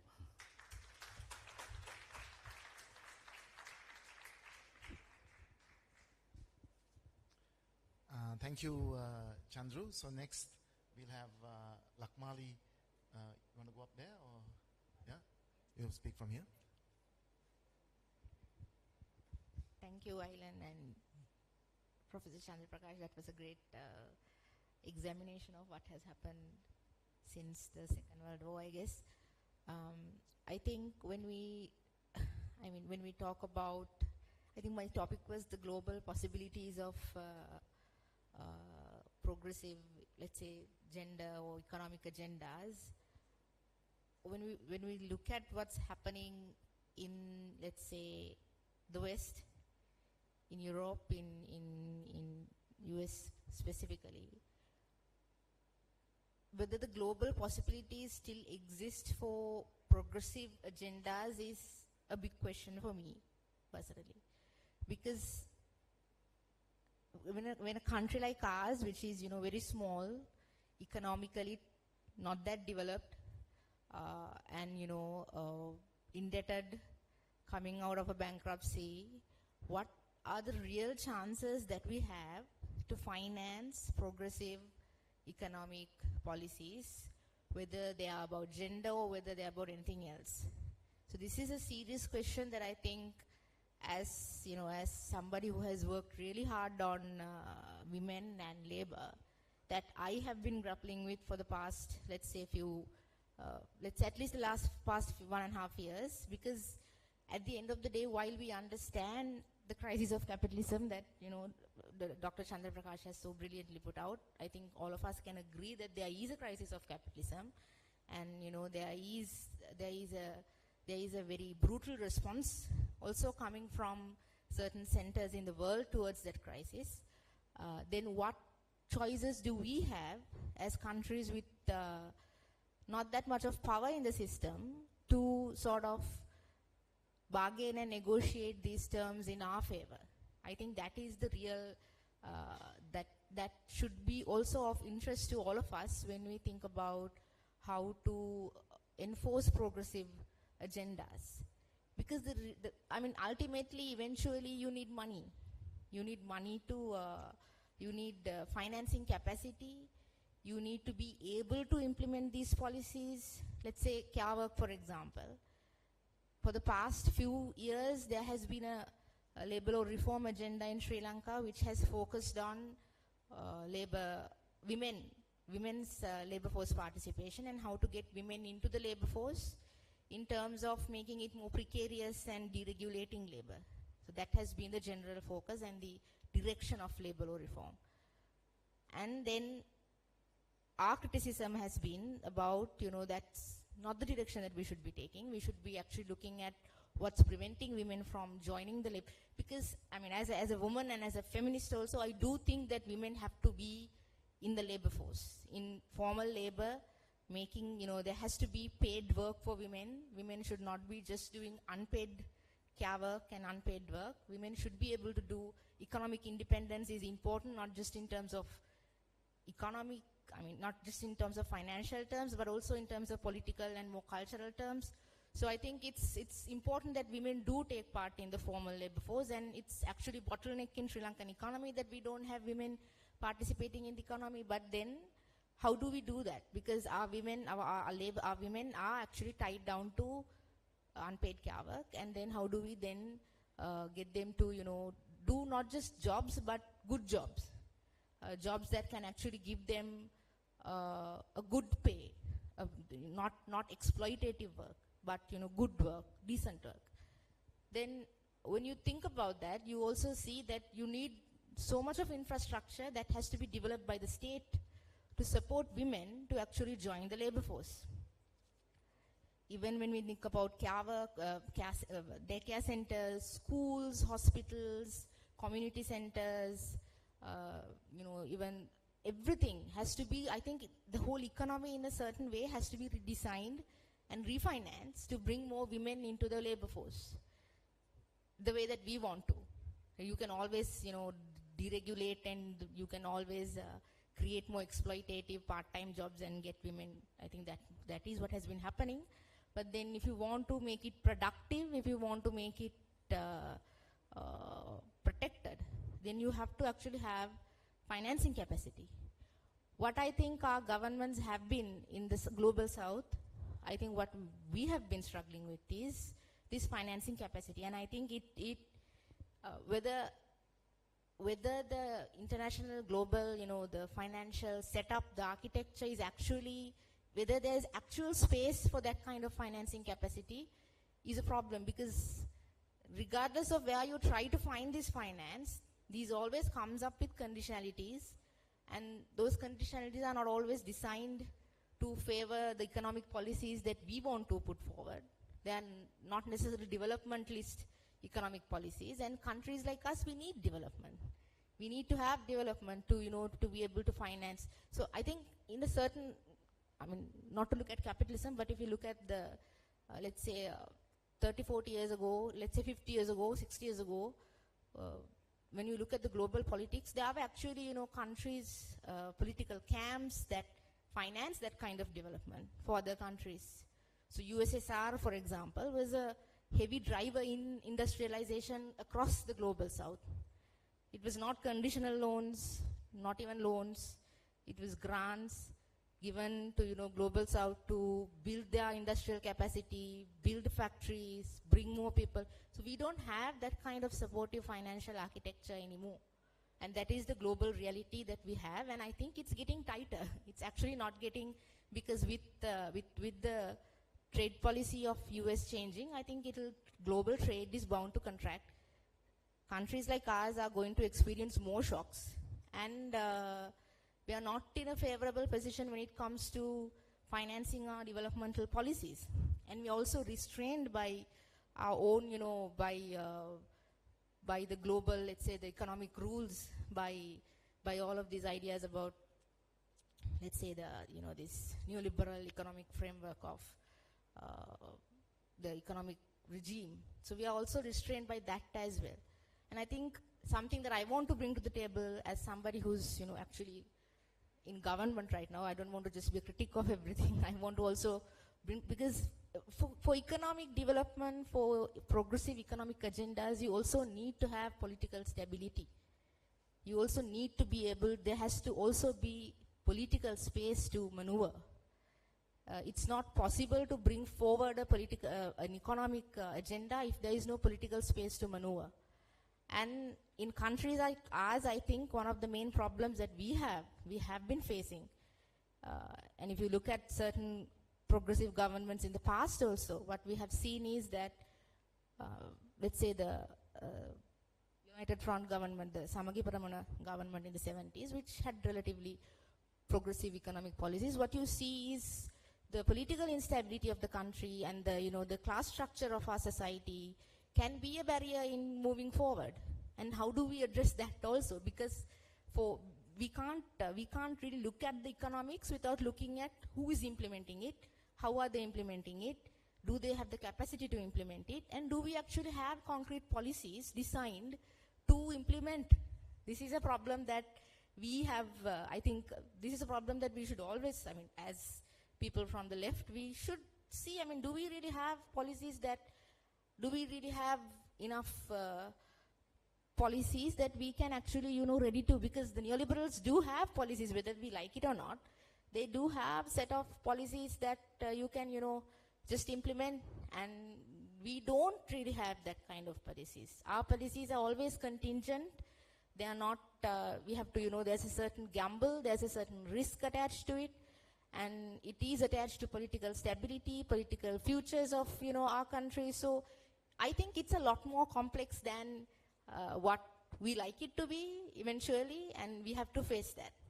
And I think, I wouldn't like, I'm happy that Dr. Chandra Prakash is, very, very positive about, what can happen. I also want to be positive about what can happen, but the reality of global politics and even local politics is that, the space is very limited for progressive economic. But that doesn't mean that we stop there. That doesn't mean we, give up. We have to always look at ways to do it. That's how, that is radical revolutionary politics, I would say, just pushing it as far as you can. But then we also have to be, these are questions that I have. I would like certain answers because I'm not an economist really, but I would also like to hear answers about, what exactly can a country like Sri Lanka, with an economy that Sri Lanka has, and with the level of political volatility that Sri Lanka had for the past decade especially, what are the serious choices that we have to go forward, and who are the development partners we can reliably, who are the countries, who are the allies, who are the friends that we have in international politics. Do we really have friends in international? Because look at the region, look at what's happening in the world. So these are like, do we have financial institutions ready to help countries like us? Because I'm putting I want to contrast this with politics of, let's say, 50, 60 years ago, when there was actually a camp who was ready to finance. So much of the things that we do talk about comes from there. I want to acknowledge that USSR did exist, and it was a huge part of the story that many of us, have forgotten about now. And who are the alternative, partners who, can something like BRICS go forward? What are the realistic opportunities that we have, and do we have the capacity to build those alliances? Because eventually it's politics. I think it's politics. I think all of this comes down to choices and creating capacities and, creating that political will and finding the grounds that we can execute it. So how do we do it politically is what is most important, I think. And while I think all of us can, the global scenario is changing for the worst, I feel.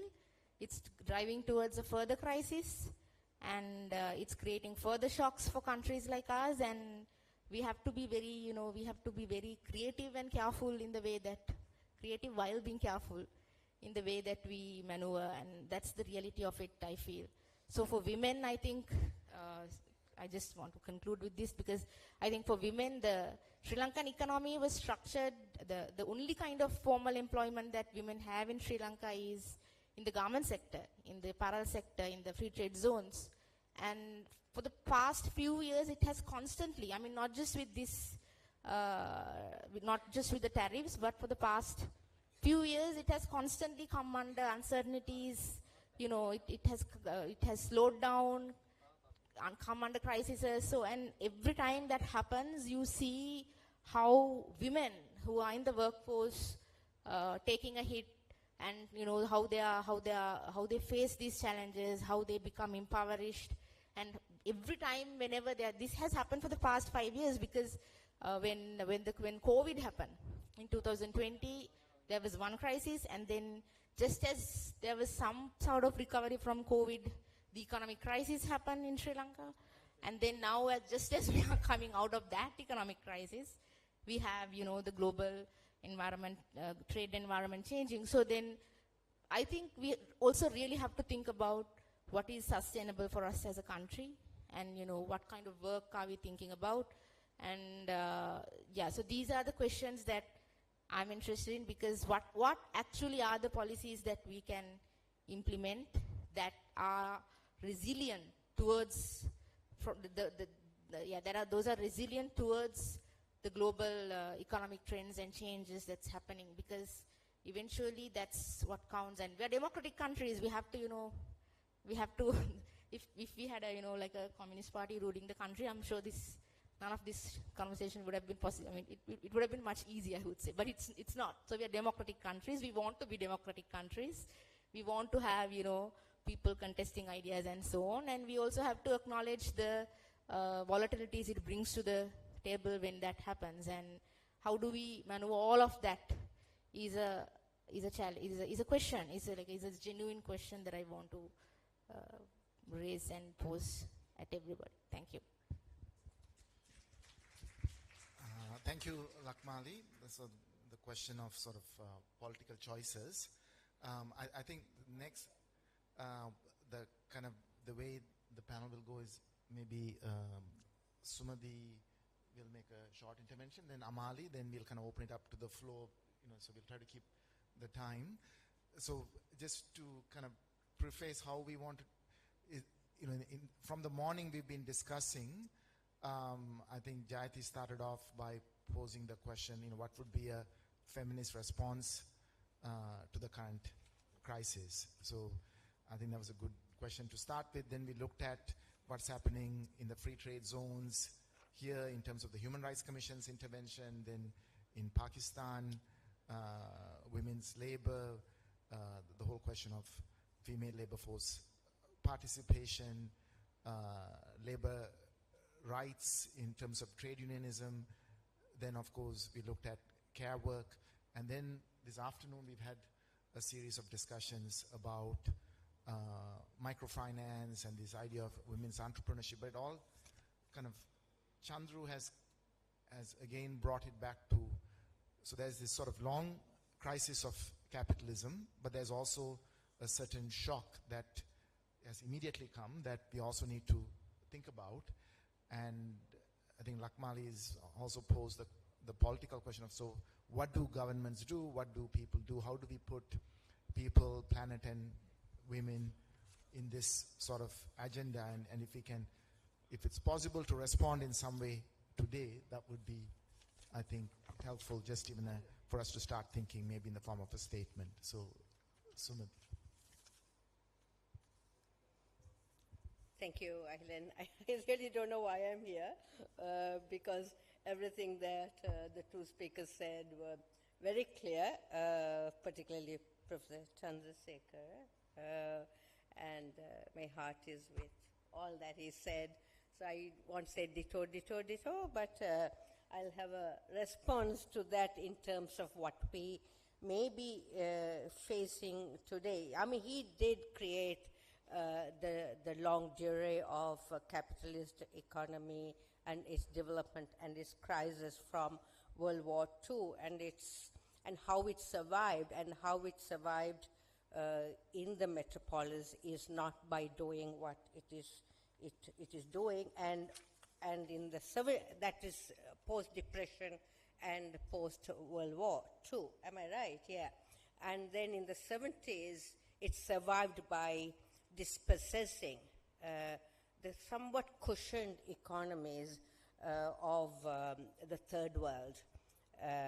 You know, and I think I agree with Lakmali to some extent, that the USSR formed a buffer. There was the Cold War, then distant, or I don't know how you say that, but then it was opened up with the gradual disintegration of the USSR. It was opened up, and it was rampant financialization. It was eroding. It was frontier markets plus dispossession and precarious labor. So he laid it out very carefully. Now, my thesis, I'm trying to find a thesis to sound clever. My thesis is how there is a crisis of capitalism as we are experiencing it. I don't know about the metropolis, because they somehow know how to manipulate things to their advantage, particularly USA, even though there's a crisis there as well. But how do we create a crisis for capitalism in the process? You know, I mean, that's what I think we should. And unlike Lakmali, oh, we are poor, we will always be poor, we are women, we are, you know, unlike that, I think, maybe you didn't say that, I'm maybe slightly exaggerating, but that's the gist. I mean, we are a poor country, we are an underdeveloped country, we don't have friends, we have to go with America or World Bank or IMF. That's what I got out of it. But that's not even important. Lots of people are saying that as well. But today, Trump has become, it has created an opportunity. I hate the word opportunity. It's such a capitalist word, I think. But it is an opportunity, even in those capitalist terms, for us to push this crisis into something where we create a mess of, a complex of strategies and of meeting this crisis that's created in the metropolis for us. But we also cushion ourselves through what Chandrasekhar said, you know, about support. I mean, I wrote those all down. I don't know where they are now.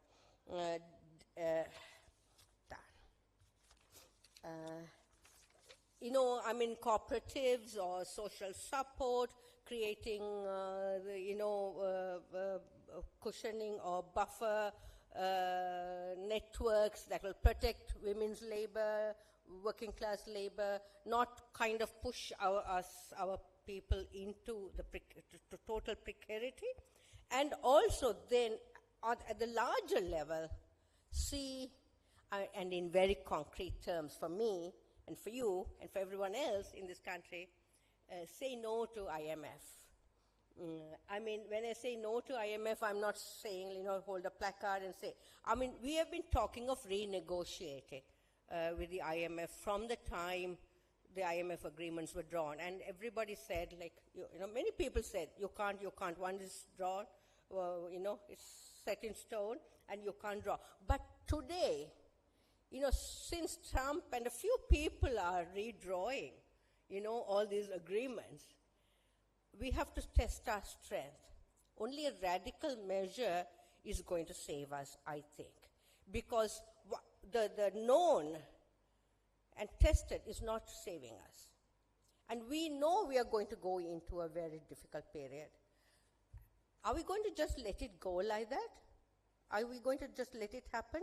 And I really like what, you know, it's not just saying no, or it's not just saying let's renegotiate, because the IMF is going to be, we are going to force it because they know the situation, we think, also the global situation. So I am hoping, and maybe Lakmali and Ahilan and all of you know how the IMF works better than I do, but I think there is a greater room for renegotiation, one. Two, in the meantime, we create all these different strategies that today these wonderful speakers, you know, I mean, talked about real grassroots involvement. And so we tie those two together. One thing that I was a bit surprised or a bit scared also, Lakmali, this about political stability, the use of political stability. I think I don't know what you meant by that, but for me, when I see some kind of encroaching, this is a good period, don't get me wrong. I mean, we, from after the war and after the Yahapalana government, the good governance government, then we had this Gota government, Aragalia, post-Aragalia. We are feeling a sense of freedom. And with the NPP government coming also, we feel that. These are friends, and people, democratic people who are in government. But I also fear, it's not for middle class people like me, this sense of freedom should exist, but also for the larger working population. And we still have some of this structure, the repressive arms of the state still intact. And when we say political stability, and we need political stability, it's not going to come. We have to ask for it. We also have to get rid of things like the PTA. We have had deaths in police custody, and the police force is still very intact. So I'm not saying the government is killing people. No, it's not. But I would use the term political stability in relation to this very, very carefully. Thank you. Thank you, Sumadhi. So we go to Amali. I'm going to speak from here. Thank you, Professor Chandrasekhar and Lakmali. I think you both shared things very important for us to reflect on. I will take off from some points that Professor Chandrasekhar mentioned and making it relevant to what we've been discussing from the morning.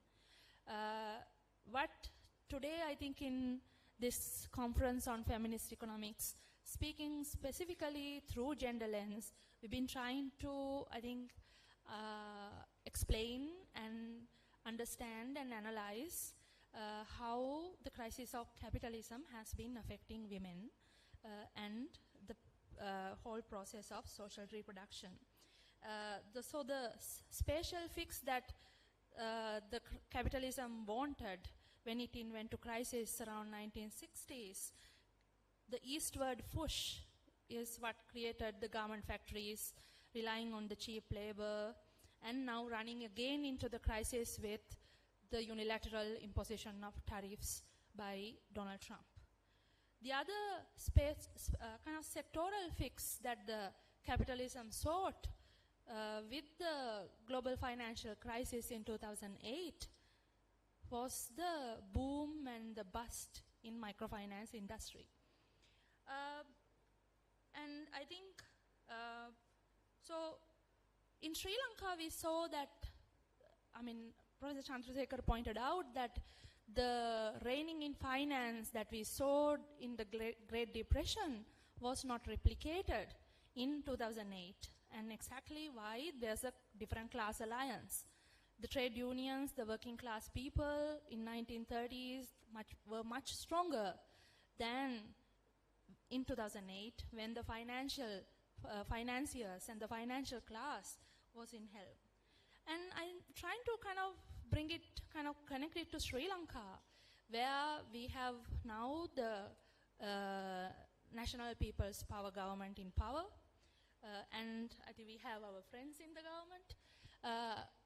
And I think we are quite hopeful for the government to do what the government said they will do. I'd like to take us back to the budget.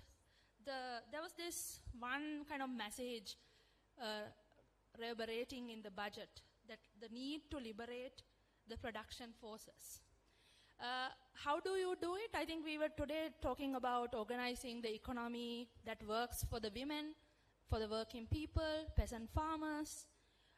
And I think in all this chaotic world where the unilateral tariffs are imposed, that we do not have the Soviet Russia anymore, and China is also not the communist China, the kind of developmental aid we will want. So I think that international sphere, everything is in crisis. But I would like to, share some points that might be helpful for us to think. How are we going to liberate the production forces that the government wants. So the production forces are empowered and can really drive the economy forward. The microfinance struggle that I shared with, it is kind of a crisis that exploded before the Sri Lankan economy went to default in 2022. A lot of women who are indebted with microfinance loans started defaulting around 5 years back. Around 2017 onwards, they've been defaulting. And it is, if you look at how did they use their default status and how the government of Sri Lanka used their default status, I think you can also kind of, learn some lessons from the women and also to reorganize our developmental policies. The defaulting women from the microfinance defaulted to preserve their life-making processes. So when you are really forced to kill yourself because you can't repay the debt, that's like the crisis. I don't think there is any other crisis where you can go, like you are forced to really lose your life. But women, when they defaulted, they decided, we are not going to be pushed to the brink of death. We are going to safeguard our social reproduction, the life-caring processes that we have. So that's the self-preservation that they wanted to sustain. And they started doing various things to enable that self-preservation.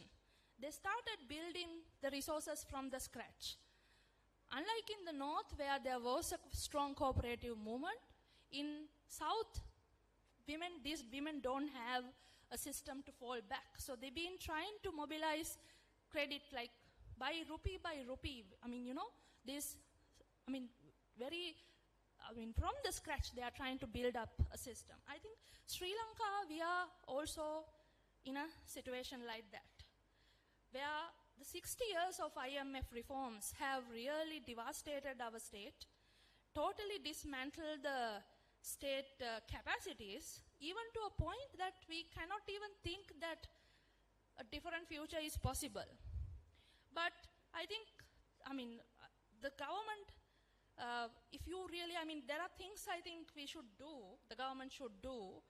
If you want to really liberate the production forces, then you need to really rein in the forces which have been entrapping the production forces, like finance.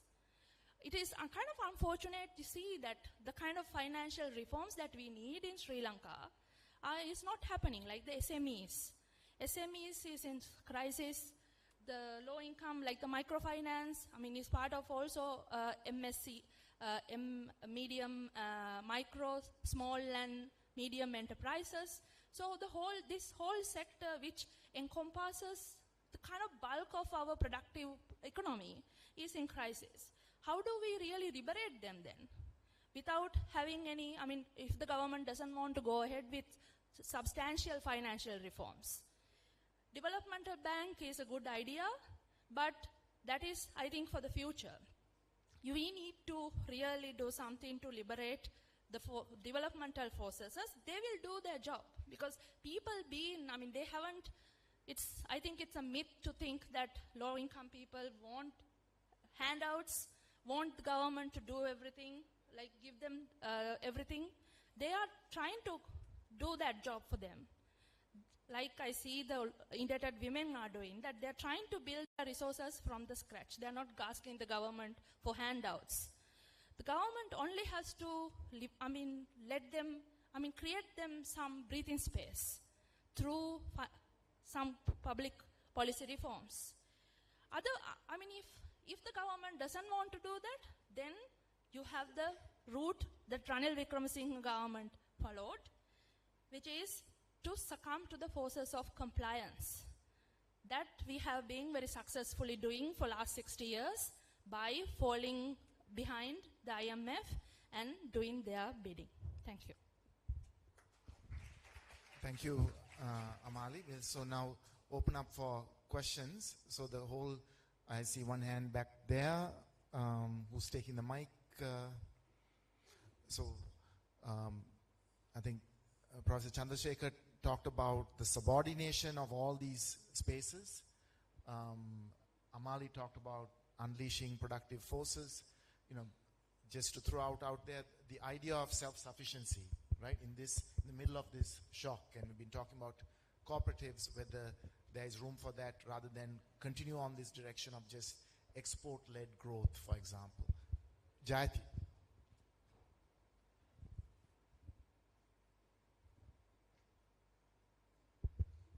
Thank you very much for a very stimulating discussion. And Lakmali, I want to take on your question because I think it's a very profound question. And it's a very important question, not just for you and the government of Sri Lanka. It's actually important for everybody, all progressive forces around the world. And I also do want to emphasize that, you know, what the government in Sri Lanka does today, it's not just important for Sri Lanka and for the people and for your own constituency. It's actually something very important for progressive forces everywhere. We are all invested in your success. We really do need you to succeed and show that you can be a progressive force in an economy that looks like, as you said, all the nightmares that you described. But you know, here's the thing about the current situation. I mean, okay, two just initial points. One is that, you know, the right wing is always more confident. It can come into power with a wafer-thin majority and just do what it likes because it knows it has capital on its side. But the point is they are confident. We, progressive forces, left-wing, we tend to be so much more hesitant. We are constantly worried about whether we have the authority, the power, etc. We terrorize ourselves in a way. And I've seen this happen over and over again in my own country, but in many other countries, that we do not necessarily have the confidence that is needed to do bold things. So that's just one point. If you could just move, please, so I can see them. Thank you. But the second point is that, you know, all the terrible things that you described that could happen if, for example, you know, the government does something bold, they're going to happen anyway now. That's why the world is very different from what it was 2 weeks ago. Whether you like it or not, your exports are going to fall. Capital flight is going to happen because whenever there is instability like this, it flies to safety, and we know where that is. It's the country that causes the problem that gets the capital inflows. So the remittances will fall. All the terrible things that you fear would happen with a bold strategy are going to happen anyway. Which means that what you have to do is plan ahead and say, all right, we know these bad things are happening, and we know that whatever we do is not, if we go along with the flow, is actually going to be making it worse. So this is a moment where you have to think creatively. Yes, cautiously, I think is the word you used, to some degree cautiously, but you have to think creatively because the bad stuff is coming at you anyway. And there are things you can do to cope with the bad stuff. So I think a lot of the discussion today has not just been about, you know, how neoliberal policies and all of that impact women and impact human rights in the economy in a bad way, but they also talk about the things that you can do to cope with crises like these, which can be done by a country like Sri Lanka. Yes, you're a small economy. Yes, you are relatively small geopolitically. There are countries like Costa Rica, like Colombia, like Honduras, smaller than you. Definitely Honduras is a tiny economy, much more dependent on the US, much more directly under the gaze of a really awful US regime, who have been bolder and succeeded in doing it. So in fact, it is possible, for example, to plug illicit financial flows, to walk away from bilateral investment treaties that are blatantly unfair, which is what they have done. Ecuador, Colombia, Honduras, a bunch of other countries. Now today Paraguay is joining the list. It's possible to do that. It's possible to say we are going to spend much more on essential social services that reduce the burden of unpaid care work, provide employment, including dominantly employment to women. We will make sure it is good quality employment that generates secondary employment through a multiplier effect, that creates a rising sort of tide, at least among lower income groups, that enables them to then diversify their economic activities. It is possible to say we are going to encourage cooperatives, credit cooperatives, purchasing cooperatives, production cooperatives, through systematic and active public intervention that provides a minimum base of protection and access to credit on the same terms that the big capitalists get. it is possible to say we will make sure that those who have got away without paying taxes are not going to have to be able to get away anymore, because we have the information that shows us where, in fact, they're sending the money. It's possible to say that we will tax the extreme wealthy, that is the 0.0001% of the population.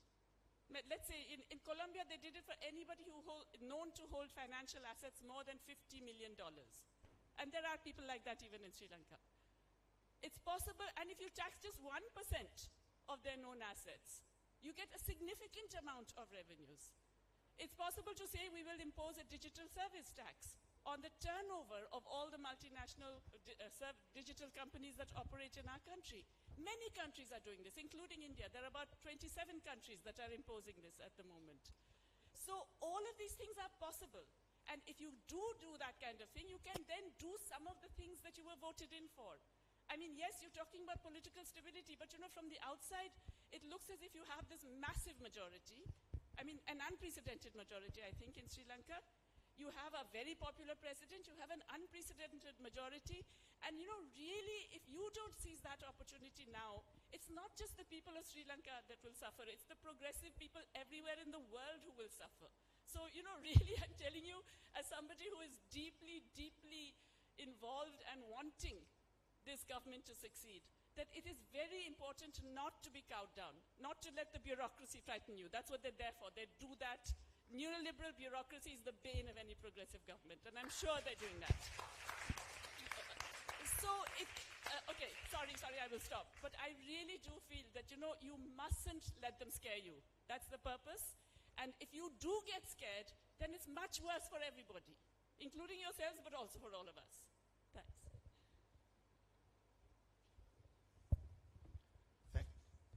Thank you, Jayati.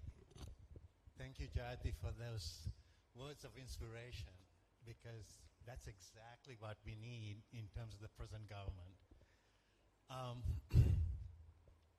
First of all, I think we need to be geopolitically located when we talk about the possibilities we have.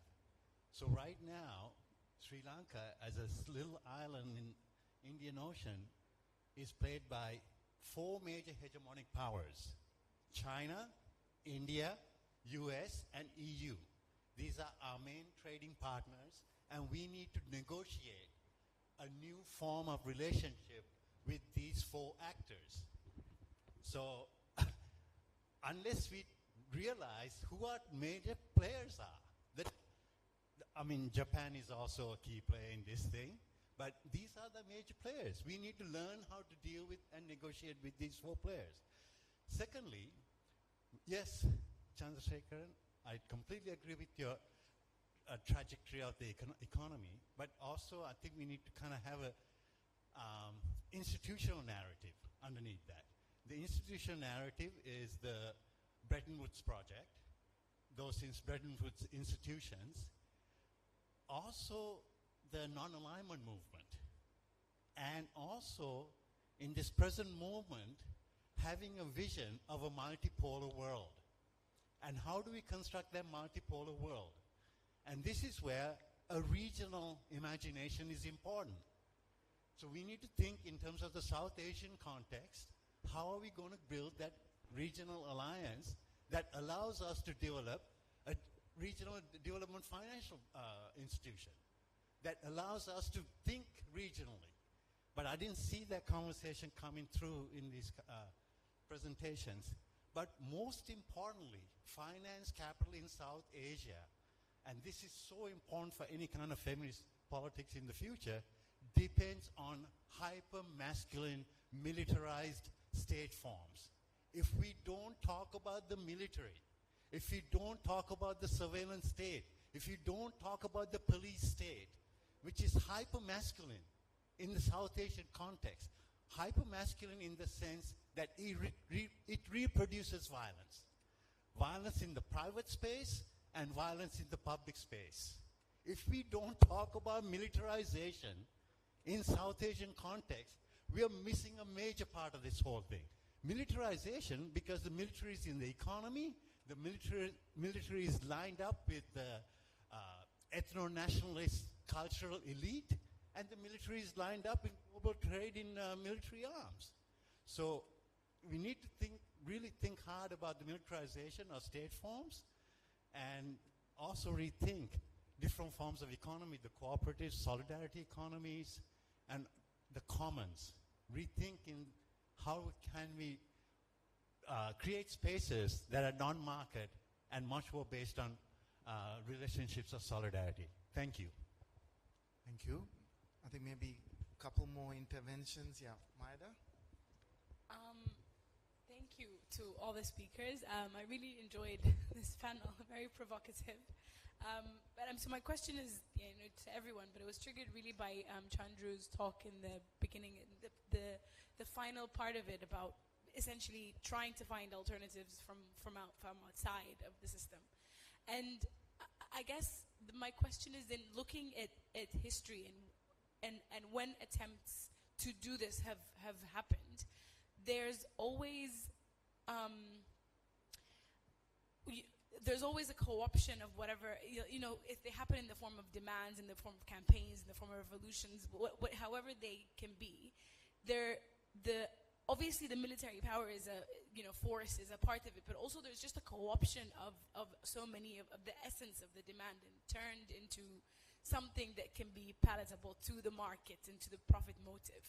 And in a lot of ways that happens sometimes in such a subtle way that you're like, when did for example, the conversations around care and stuff, and how the IMF wants to put forth a care strategy, which I'm sure is going to really water down so many of the very progressive demands that are coming from, feminist movements or generally women's movements around care, justice. But how do we factor that in, and what do sort of developing strategies to create this alternative? And like you said, these are different processes, and I really like that phrasing. But also, how do we make sure that these processes fall into something bigger and have that sort of multiplier effect that we would like? Hello, I'm Sachi. I have like a very short one and a larger question. Short one is sort of briefly, if you guys can sort of touch on the discussion between deceleration and abundance debate in the context of Global South. Another thing is to connect to what people were saying here. So we are trying to build collective power, right? We trying to fight the evil capital, blah blah, extremely powerful. So, and we are trying to figure out ways to, what are the tools we can use. And a lot of times there's this argument between how much we can leverage state, which is kind of the only tool we have, very easily accessible, at least, in our money state, to fight capital, versus how much can we build independently of. And, in my perspective, state and capital act as the good cop and bad cop, right? Like, state in many ways co-opt popular power, and then, give us some bones, and when, the economy goes bad, we get back the right-wing governments, right? So what can we do that builds power collectively, that apart from nation states, in that, capitalism is global, right? Capital class is global. So how can we, build communities that transcend national borders? And I think today we have so many, real problems, right? Climate has to be global solutions, and then, debt justice, I'm very excited about. Anti-war movement, extremely important, right? And there was something else I forgot. But the point is, and sort of like the goods and services that does not basically, that aren't mediated through sort of toxic institutions, say Uber, Google, Amazon. Can we build, networks that transcend, again, borders, that brings people together, transactions between people that are less mediated through, global corporations. And I don't know, I would love to see more. I would have a lot more hope if I see those things, anti-war movement, debt justice becoming like sort of a global, sort of, part of global consciousness, working class consciousness. But I don't see that, and I see much more about how do we fight capital through our state than building that kind of power. So I think it goes with, what you guys were talking to. So, where is that? Like, you give us a little more hope about, where the world, sort of global, sort of, collective movements are. Sumangala? And probably after that, we'd have to wrap up because I think the time's... Yeah, this is with regard to, following up on the discussion on what could be the alternatives and what are the possibilities in today's global order. Now, today itself, we've had several discussions on alternatives that have been there, whether it's in terms of microfinance, whether it's in terms of, the care economy and different kinds of progressive policies that are there in several Latin American countries. Now, what really seems to be missing is an internationalism of the progressives, which was there. I mean, you talked about the USSR and, at the time, so and until the time of the World Social Forum and all of that, there were these fora where these were being discussed. They perhaps doesn't exist anymore. But what I'm asking is, what is the kind of dialogue that exists between progressive governments, or is there none? Or what would be the way to facilitate that, if it's that possible?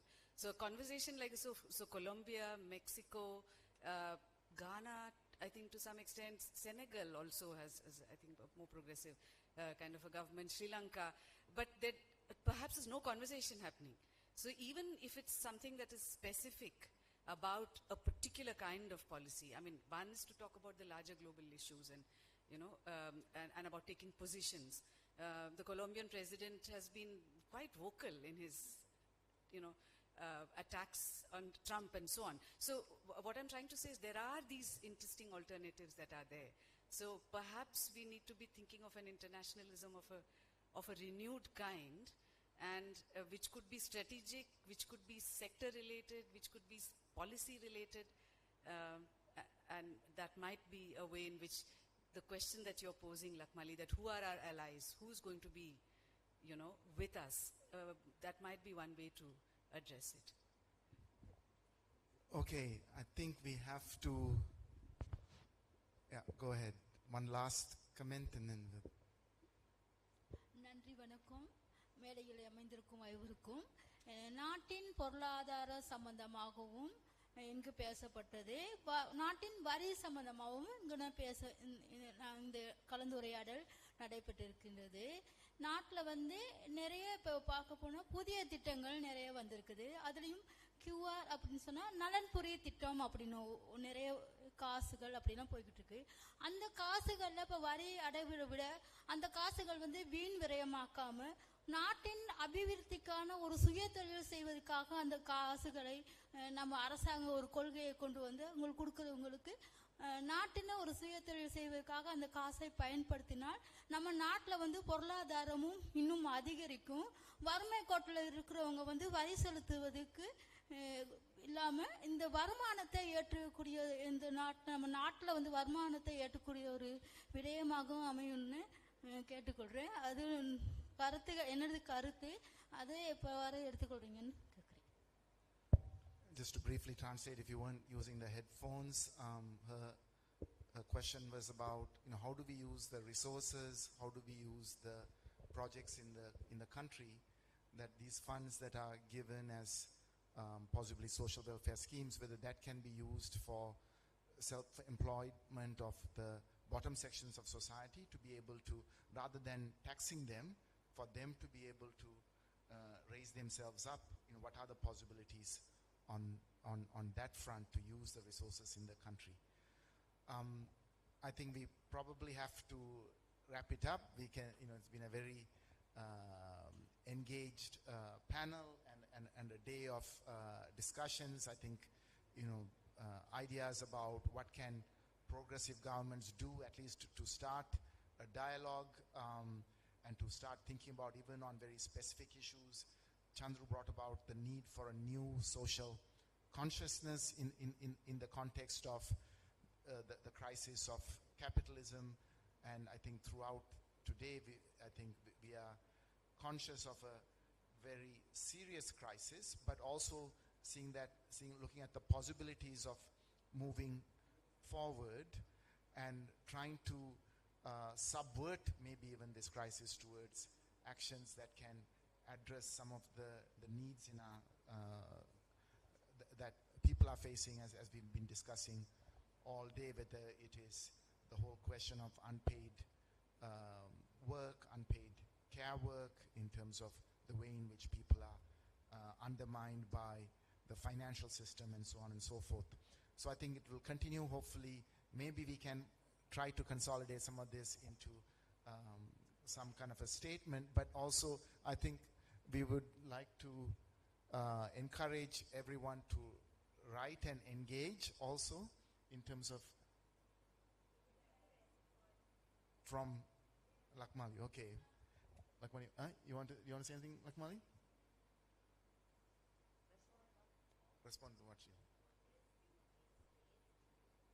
Yeah, if you want.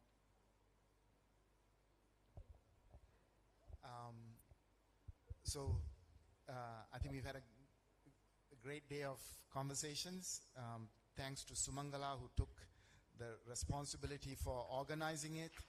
Then I have to mention Anil from the Ideas team, who's dealt with a lot of the logistics, but most of all, Yadusha, Shafia, and Suhaina, who kept, I think the last 2 weeks have been sort of submerged in organizing this conference. So, and thank you all amidst all this disruption of whoever that came into Ireland the last 2 days.